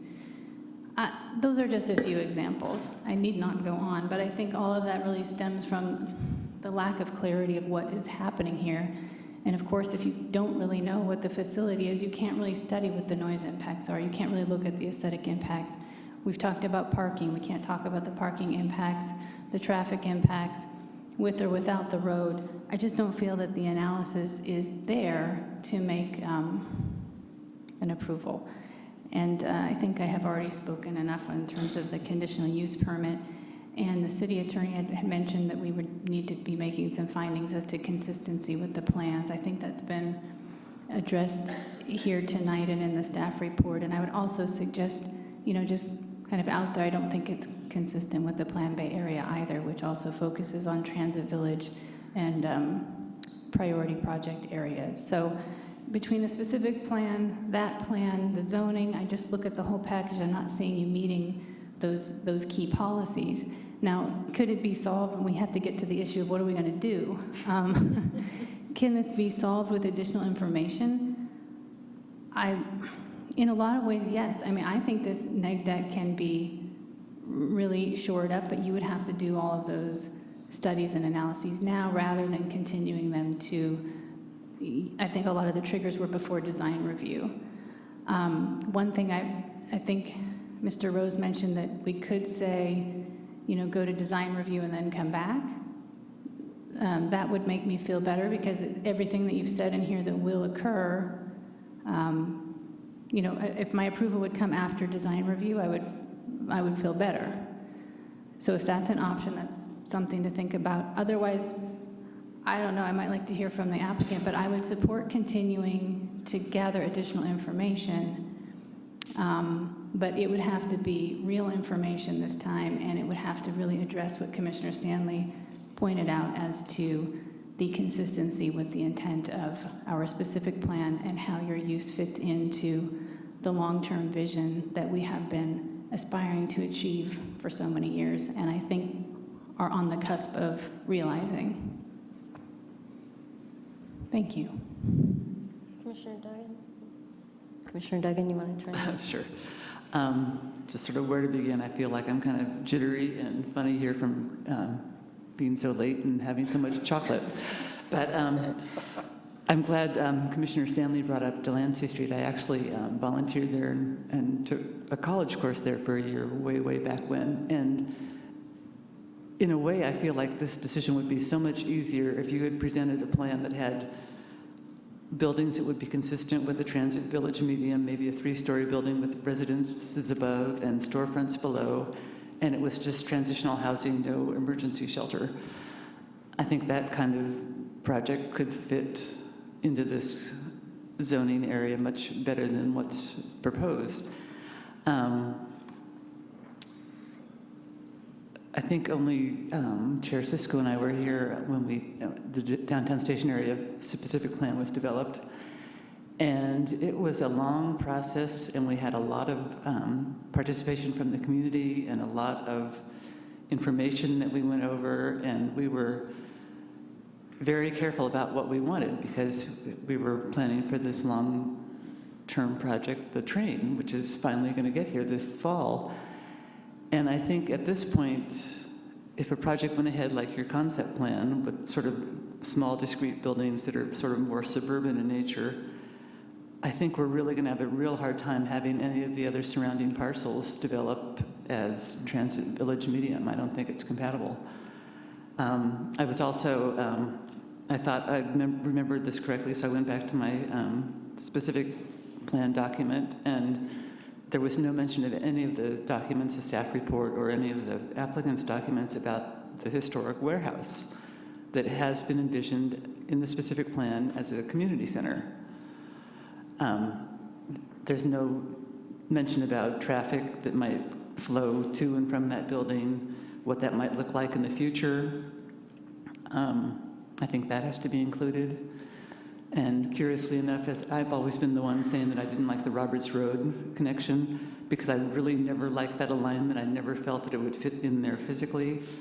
The straight shot alignment, I think if that goes forward, I think that would be a great addition, because there's also on the north side of Highway 12, there's Transit Village medium parcels that are zoned and called out in the general plan. And I think that would be the way to treat that area of the city. But at this point, I don't know if it's fair to the applicant to continue and ask for more information, if that's possible, or what. But at this point, I don't find that I am able to approve what we've got. Okay. Commissioner Dipple, you want to make some global statements here? Well, just kind of to continue a little bit about what Commissioner Stanley said about the services that you guys provide and how valuable that is. It's our responsibility also to service you, and I think we would be doing you a disservice by continuing this. I think you've got 3 strikes. I think, first of all, wanting to go to Roseland, right now with the annexation program happening, there's a huge spotlight on there. So you guys are going to be, anything that goes in there is going to be criticized immensely. Strike 2 would be the land use issues. I think you're going to find an uphill battle. Just in the last 2 meetings that you've come to, it's not going to go through. I just can't see you guys getting it together for that location when there are other locations, and I think you'll have better chance at better locations that are better for you in Santa Rosa. And then if you do get in, let's say you were to come back and it got approved, you're going to be fighting the neighbors all the time. So that's strike 3. I just don't see one thing that's positive about this location for you guys when there's so many other buildings in Santa Rosa that you could infill that I think would be better suited for you, easier to get in, cost you less money, cost you less time because you've already spent 3 years. So for those reasons, I'm absolutely going to support denying the general plan amendment and denying the conditional use permit.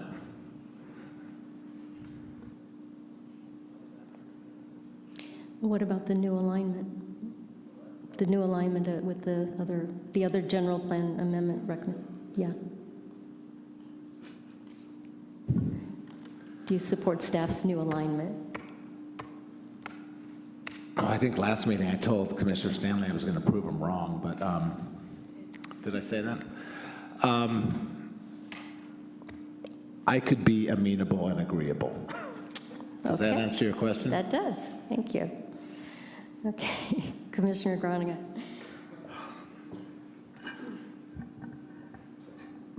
When I first visited the site, which actually was an inadvertent visit, because I was out in that area searching for where the Roberts Road extension would be.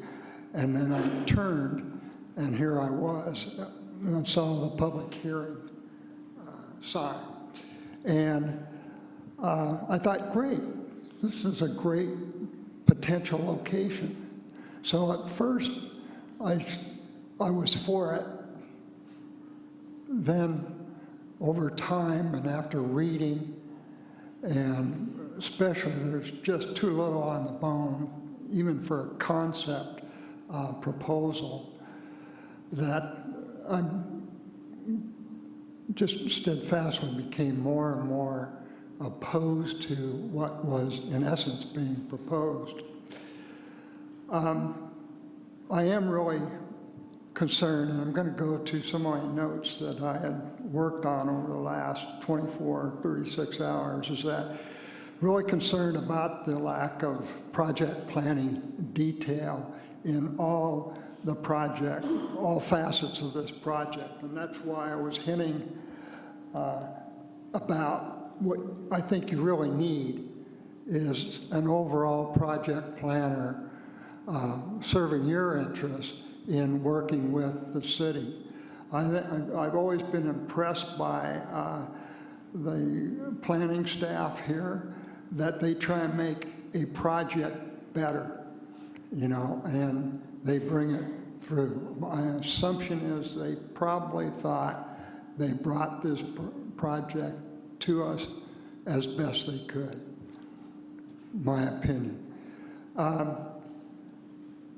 When I really started thinking about this, I started to triangulate this site with the downtown station study, as well as a lot of reading we've all had to do in relationship to the proposed specific plan for Roseland, Sebastopol Road, the DER. These are massive documents, at least the DER is. And I came to the conclusion that if we approved the project as proposed, that in one form you're going to injure the two other projects in essence. First, it was on the downtown station, what I saw in terms of the language about eliminating the Roberts Road. I think that's vital, extension. That's vital to the downtown station, and I also think it's really vital to the Roseland Sebastopol Road annexation and the project area there too. And so, specifically, first of all, I guess going back to the one point on the initial study, I really struggled with it, and I really think there's two areas there that deserve a lot more attention in addition to the problems I had with it, and that was there was really no discussion on land use planning there. And secondly, I think there could have been a lot more done on the population and housing portion of that too. And so I was severely disappointed, and that alone disallowed me in voting in favor of that. Secondly, I think that the project, in essence, unintentionally undercuts what the city and the proponents of the Roseland annexation want for that area. And I go to their vision statement number 1, which is creating a welcoming community that is clean, safe, affordable, and inviting. I say this to the gospel mission, that the Redwood Gospel Mission, that I really do believe all your work is good. And I think we so want, this group as well as throughout the city, want to really approve good homeless shelter projects, more and more low affordable housing, so on and so forth. And that brought me to, I think, even though it's in concept, I really was concerned about how that I think it's under the downtown station plan, the designation on the transit village and a mixed use there, that what was been conceptualized is a way heavy, too intense use of that 2.5 acres from my perspective. And that I would really prefer to see the city stay with its original thoughts in that area, which I think benefits the Roseland area in particular. The other concern, just to the side, is that, again, though it was, I don't know if it was ever really addressed directly, and that is, you've got Roseland University Prep there. You've got Roseland Elementary School, I believe it is, so on and so forth. And I just saw, again, based on the intensity, that it just became incompatible with working with those groups. So my recommendation would be,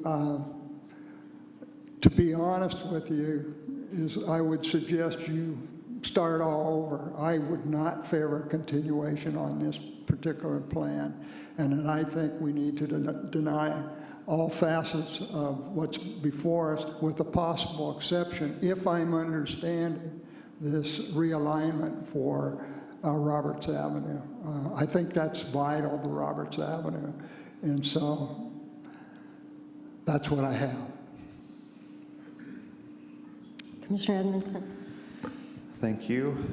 Thanks everybody for your patience, and I really did appreciate hearing all of the very moving stories earlier of people who have made such progress and are filled with such hope through the efforts of the Redwood Gospel Mission. And I have not worked with the Redwood Gospel Mission before, but I have worked with groups in this community that do similar work to try to keep people from becoming homeless if they're at risk, or to address what I think are the most critical needs in the community, and I think we can all even agree on these three. I said this when I applied for this commission on an application. It is the cost of housing, it's homelessness, and it is addiction and health. And those, I think, are the three most pressing needs in almost every community in this state. So I am very grateful to the work that, for the work that Redwood Gospel Mission does. So I don't want to take up too much time repeating the land use discussions that we've had up here, because I happen to agree with most of them. The law is, we have to apply the law. Our role up here is determined by the laws of the state and by the laws of the city. And these things like the conditional use permit process and the CEQA review process are meant to kind of specify what is going on so the public can get a sense of what they are going to have to live with, and therefore get in their comments in an organized fashion so that people who live in the city, who are charged with working on resolving these questions, can do the best job they can, making an informed decision that properly balances all of the interests that everybody has. That's what the law exists to do. It forces us to have this examination, and the doing of the examination protects the project applicant from challenges, it protects the city, and it protects neighbors who need to know that they are being listened to in the process, and also therefore that if their point of view doesn't come out victorious, that at least it was the process of being informed about exactly what was going to happen from the start. So that's what we're faced with having to apply these permits that we ask for. And the state law does make it easier, and I think very thankfully so, for emergency shelters to be built than other projects, because the state legislature knows that so often, practically every time, there is NIMBYism when it comes to projects like that, no matter how few beds there are or how many beds there are. And so the legislature has seen fit in its wisdom to make it easier for us to approve projects like that. But I can't sit here and look at what we were given and say that I can make the findings that are required by the law to give, first of all, a conditional use permit. I'm less of an expert than all of my other commissioners, and certainly on CEQA, and I don't think that, based on what I understand of the requirements for that, that we're anywhere near the level of specificity we would need to make the findings we need for the mitigated negative declaration. And then with regard to the general plan amendment, we didn't even have the straight shot through until I sat here at this dais. I like that amendment. I am with Vice Chair Stanley in thinking that it's absolutely critical to have that project in the middle term future of that neighborhood. And I would never have approved this project or any other project on this parcel that would have eliminated the possibility of the Roberts Avenue connection happening.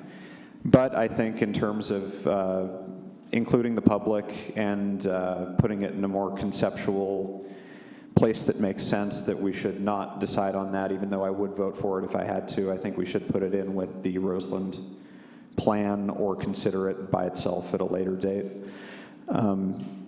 I think that the last thing I'll say in terms of whether it's worth looking at again is that the city looked at these plans and developed them, and it created these transit village zones, and emergency shelters are permitted with a conditional use permit in these zones. And I think that that is really good evidence to me that the city does think that an emergency shelter can be a compatible use and won't necessarily violate the way that we're trying to go with the area around the station downtown. It's impossible to tell whether this project is consistent with that because there's so much vagueness about it.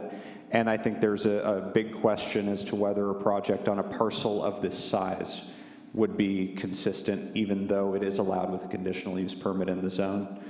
So I don't want to say for a full certainty that there's no project that includes an emergency shelter use that could ever pass muster in this zone for me. But with what we have here and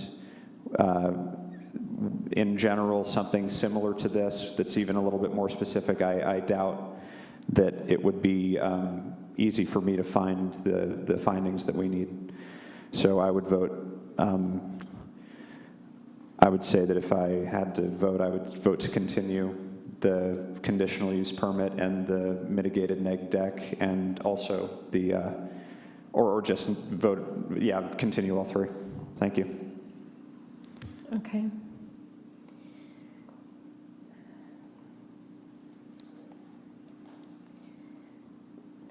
Well, I actually have a long association awareness of this particular project area. And the Roseland community has had their eye on that property and has been very concerned about its development way before the downtown station area plan.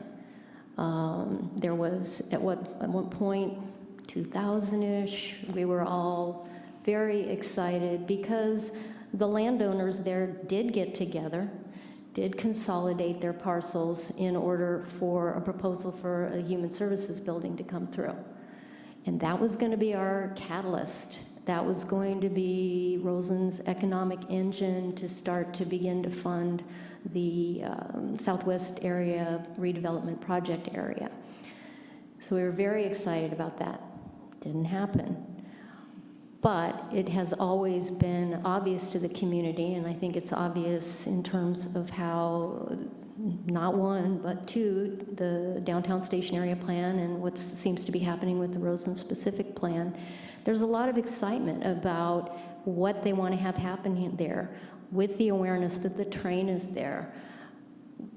All of those issues, we really want to generate that area and make it active. And the whole reason we became, that area was not originally included in the downtown station area plan project area.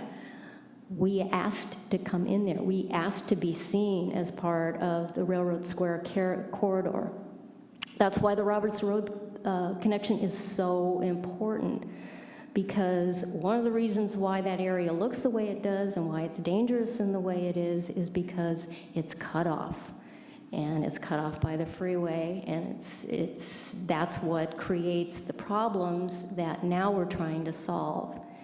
Every plan that we have, every specific plan or general plan is always promoting connectivity. So that's good planning.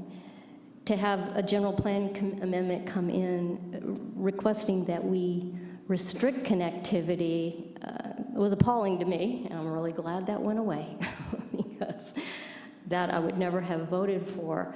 It's a giant industrial cul-de-sac, and if I was willing to look at a conditional use permit for a homeless shelter there, I would be saying that we're just sentencing this to be a completely unsafe, unconnected area. So I do also appreciate what I heard tonight about the Redwood Gospel Mission. I have no issue with the work that you're doing. Homelessness is a huge issue for our city council. Also, affordable housing and housing for all is a huge issue for the city council. So I look at how does this balance out, given our specific plan, 2 specific plans potentially, that are calling for increased high-density housing to feed the rail system, which could include affordable housing, and go, which is going to be most important as we make this decision. I don't think this proposal is in keeping with our specific plan. I also look at, again, that we have so little information about what this project really would be. But I looked at the numbers count and the phasing of this project. And this really isn't an introduction of a whole lot of new housing. It's, I think from the staff report, I came up with 112 new units of beds.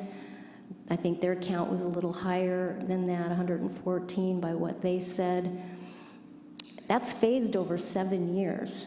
They're consolidating services, but the actual increase in beds is not that high, especially if you phase it over 7 years, compared to what the potential of that site might be in terms of the high-density housing count, in terms of what could come along if those landowners reconsolidated, worked together, and came forward with a development project that really could be an economic catalyst for that area. So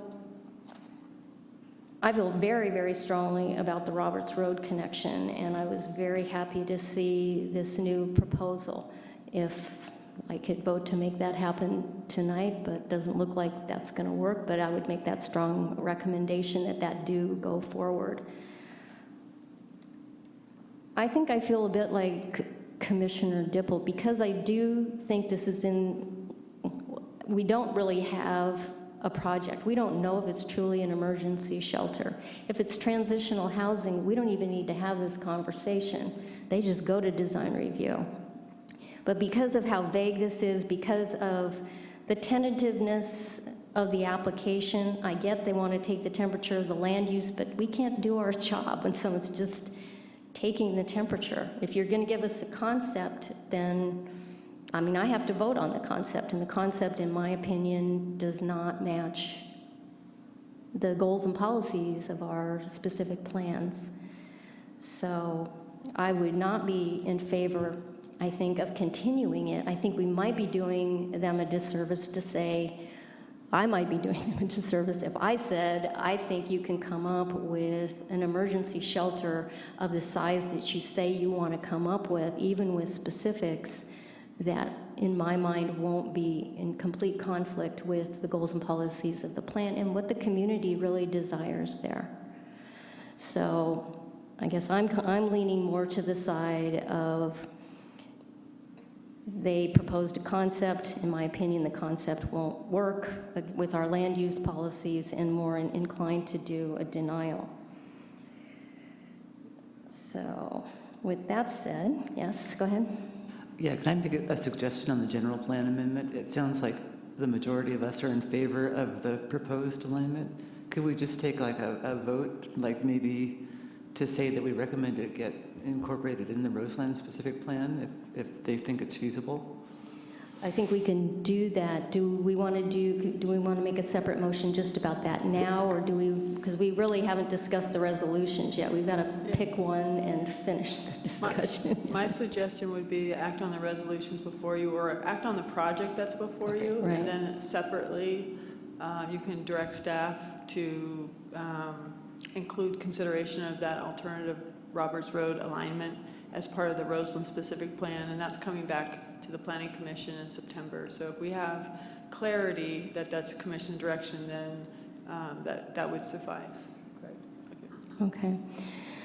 So I think what we need to do now, I am hearing some interest in continuing, those of you that are interested in continuing.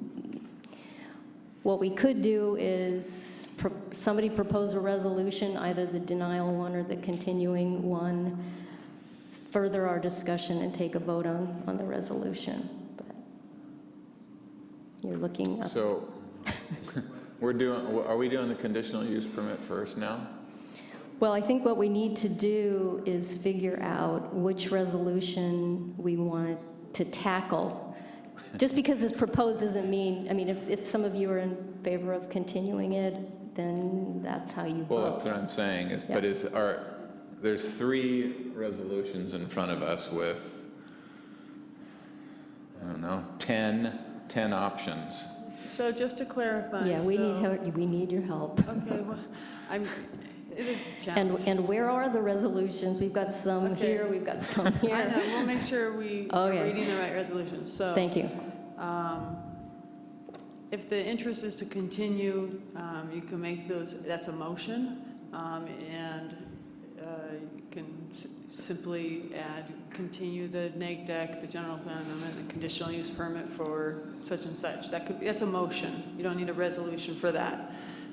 If the interest is to deny the general plan amendment and the conditional use permit, then you can proceed past those identified up there as under mitigated neg deck, and you would be denying the general plan amendment, which is that third bullet, finding that the change to the plan is not, the elimination of the connection is not appropriate, and that's an original resolution in your packet. We'll make sure you cite that specific one.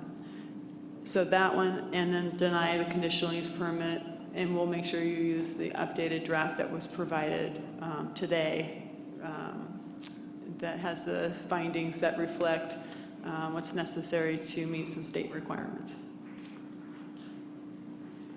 So continue by motion or adopt the 2 denial resolutions is kind of where I'm hearing the options are on the table. And then following that action, I don't know, there's a doing third some direction option. to staff. There's a third option? Well, sure. I mean, on the general plan amendment, we could approve your alternative. We can't if we don't approve the mitigated negative declaration. That's why we have the option of sending it forward. Yeah, staff wouldn't recommend that if you're going to deny the project to move forward with an approval resolution for the general plan amendment for that very reason, because it needs to rely on the mitigated neg deck, and that neg deck is supportive of the project. So it's broader than just that one aspect. Okay. So that's our recommendation.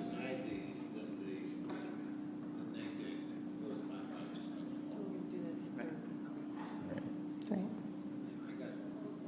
We need. I kind of got the feeling that there was a majority on here that wanted to deny I thought it was like Well, 5 it sounded 5 to 2. somewhere a little still uncertain, so that's why I'm saying make it, We can make a motion and then we vote can on figure it out how we vote, yeah. Could I make a motion on the conditional use permit? Sure. All right. Resolution of the Planning Commission of the City of Santa Rosa making findings and determinations denying a conditional use permit for the Redwood Gospel Mission 24-hour care and rehabilitation campus located at 272-280-285 Roberts Avenue, APN parcel number 1, APN 125-121-006, 275 Roberts Avenue.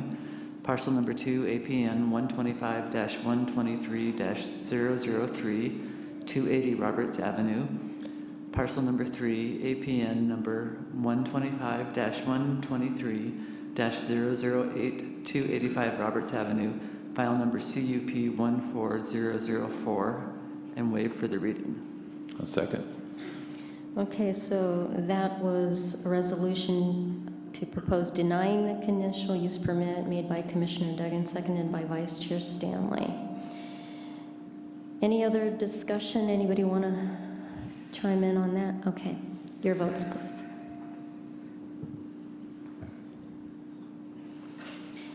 That passes with 7 ayes.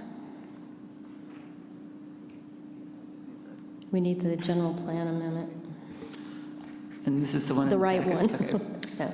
Resolution of the Planning Commission of the City of Santa Rosa making findings and determinations recommending to the City Council denial of a general plan amendment for the Redwood Gospel Mission to remove references to the planned extension of Roberts Avenue located at 270-280-285 Roberts Avenue, APN parcel number 1, APN 125-121-006, 275 Roberts Avenue.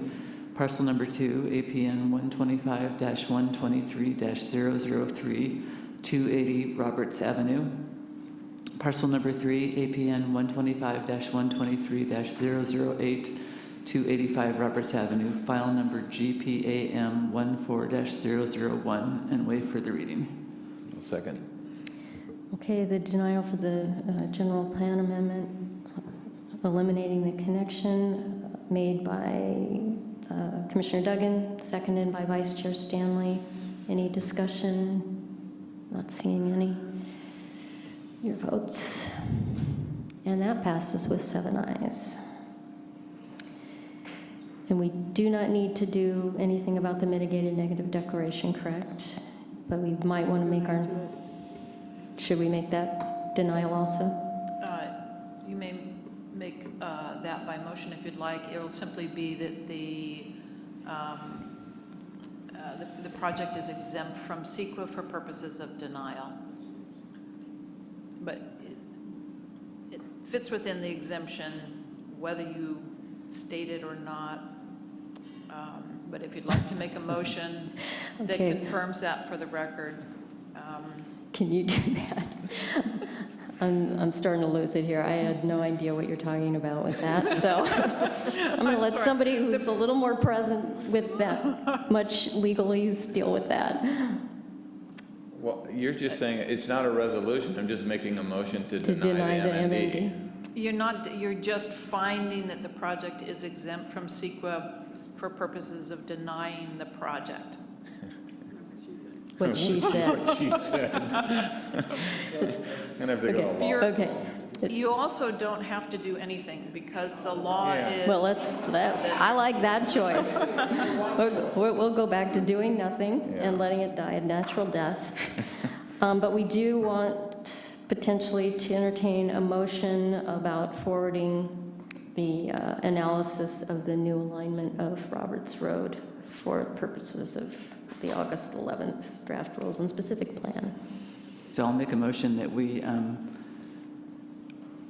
guess we recommend to staff that they look at the Roberts Road realignment proposal and put that in the Roseland specific plan.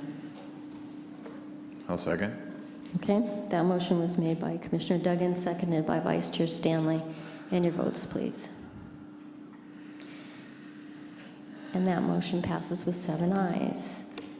And I believe that concludes our business. Okay, so we'll go ahead and adjourn to our meeting next, what month is this? The July 28th meeting. I can't remember what month it is right now.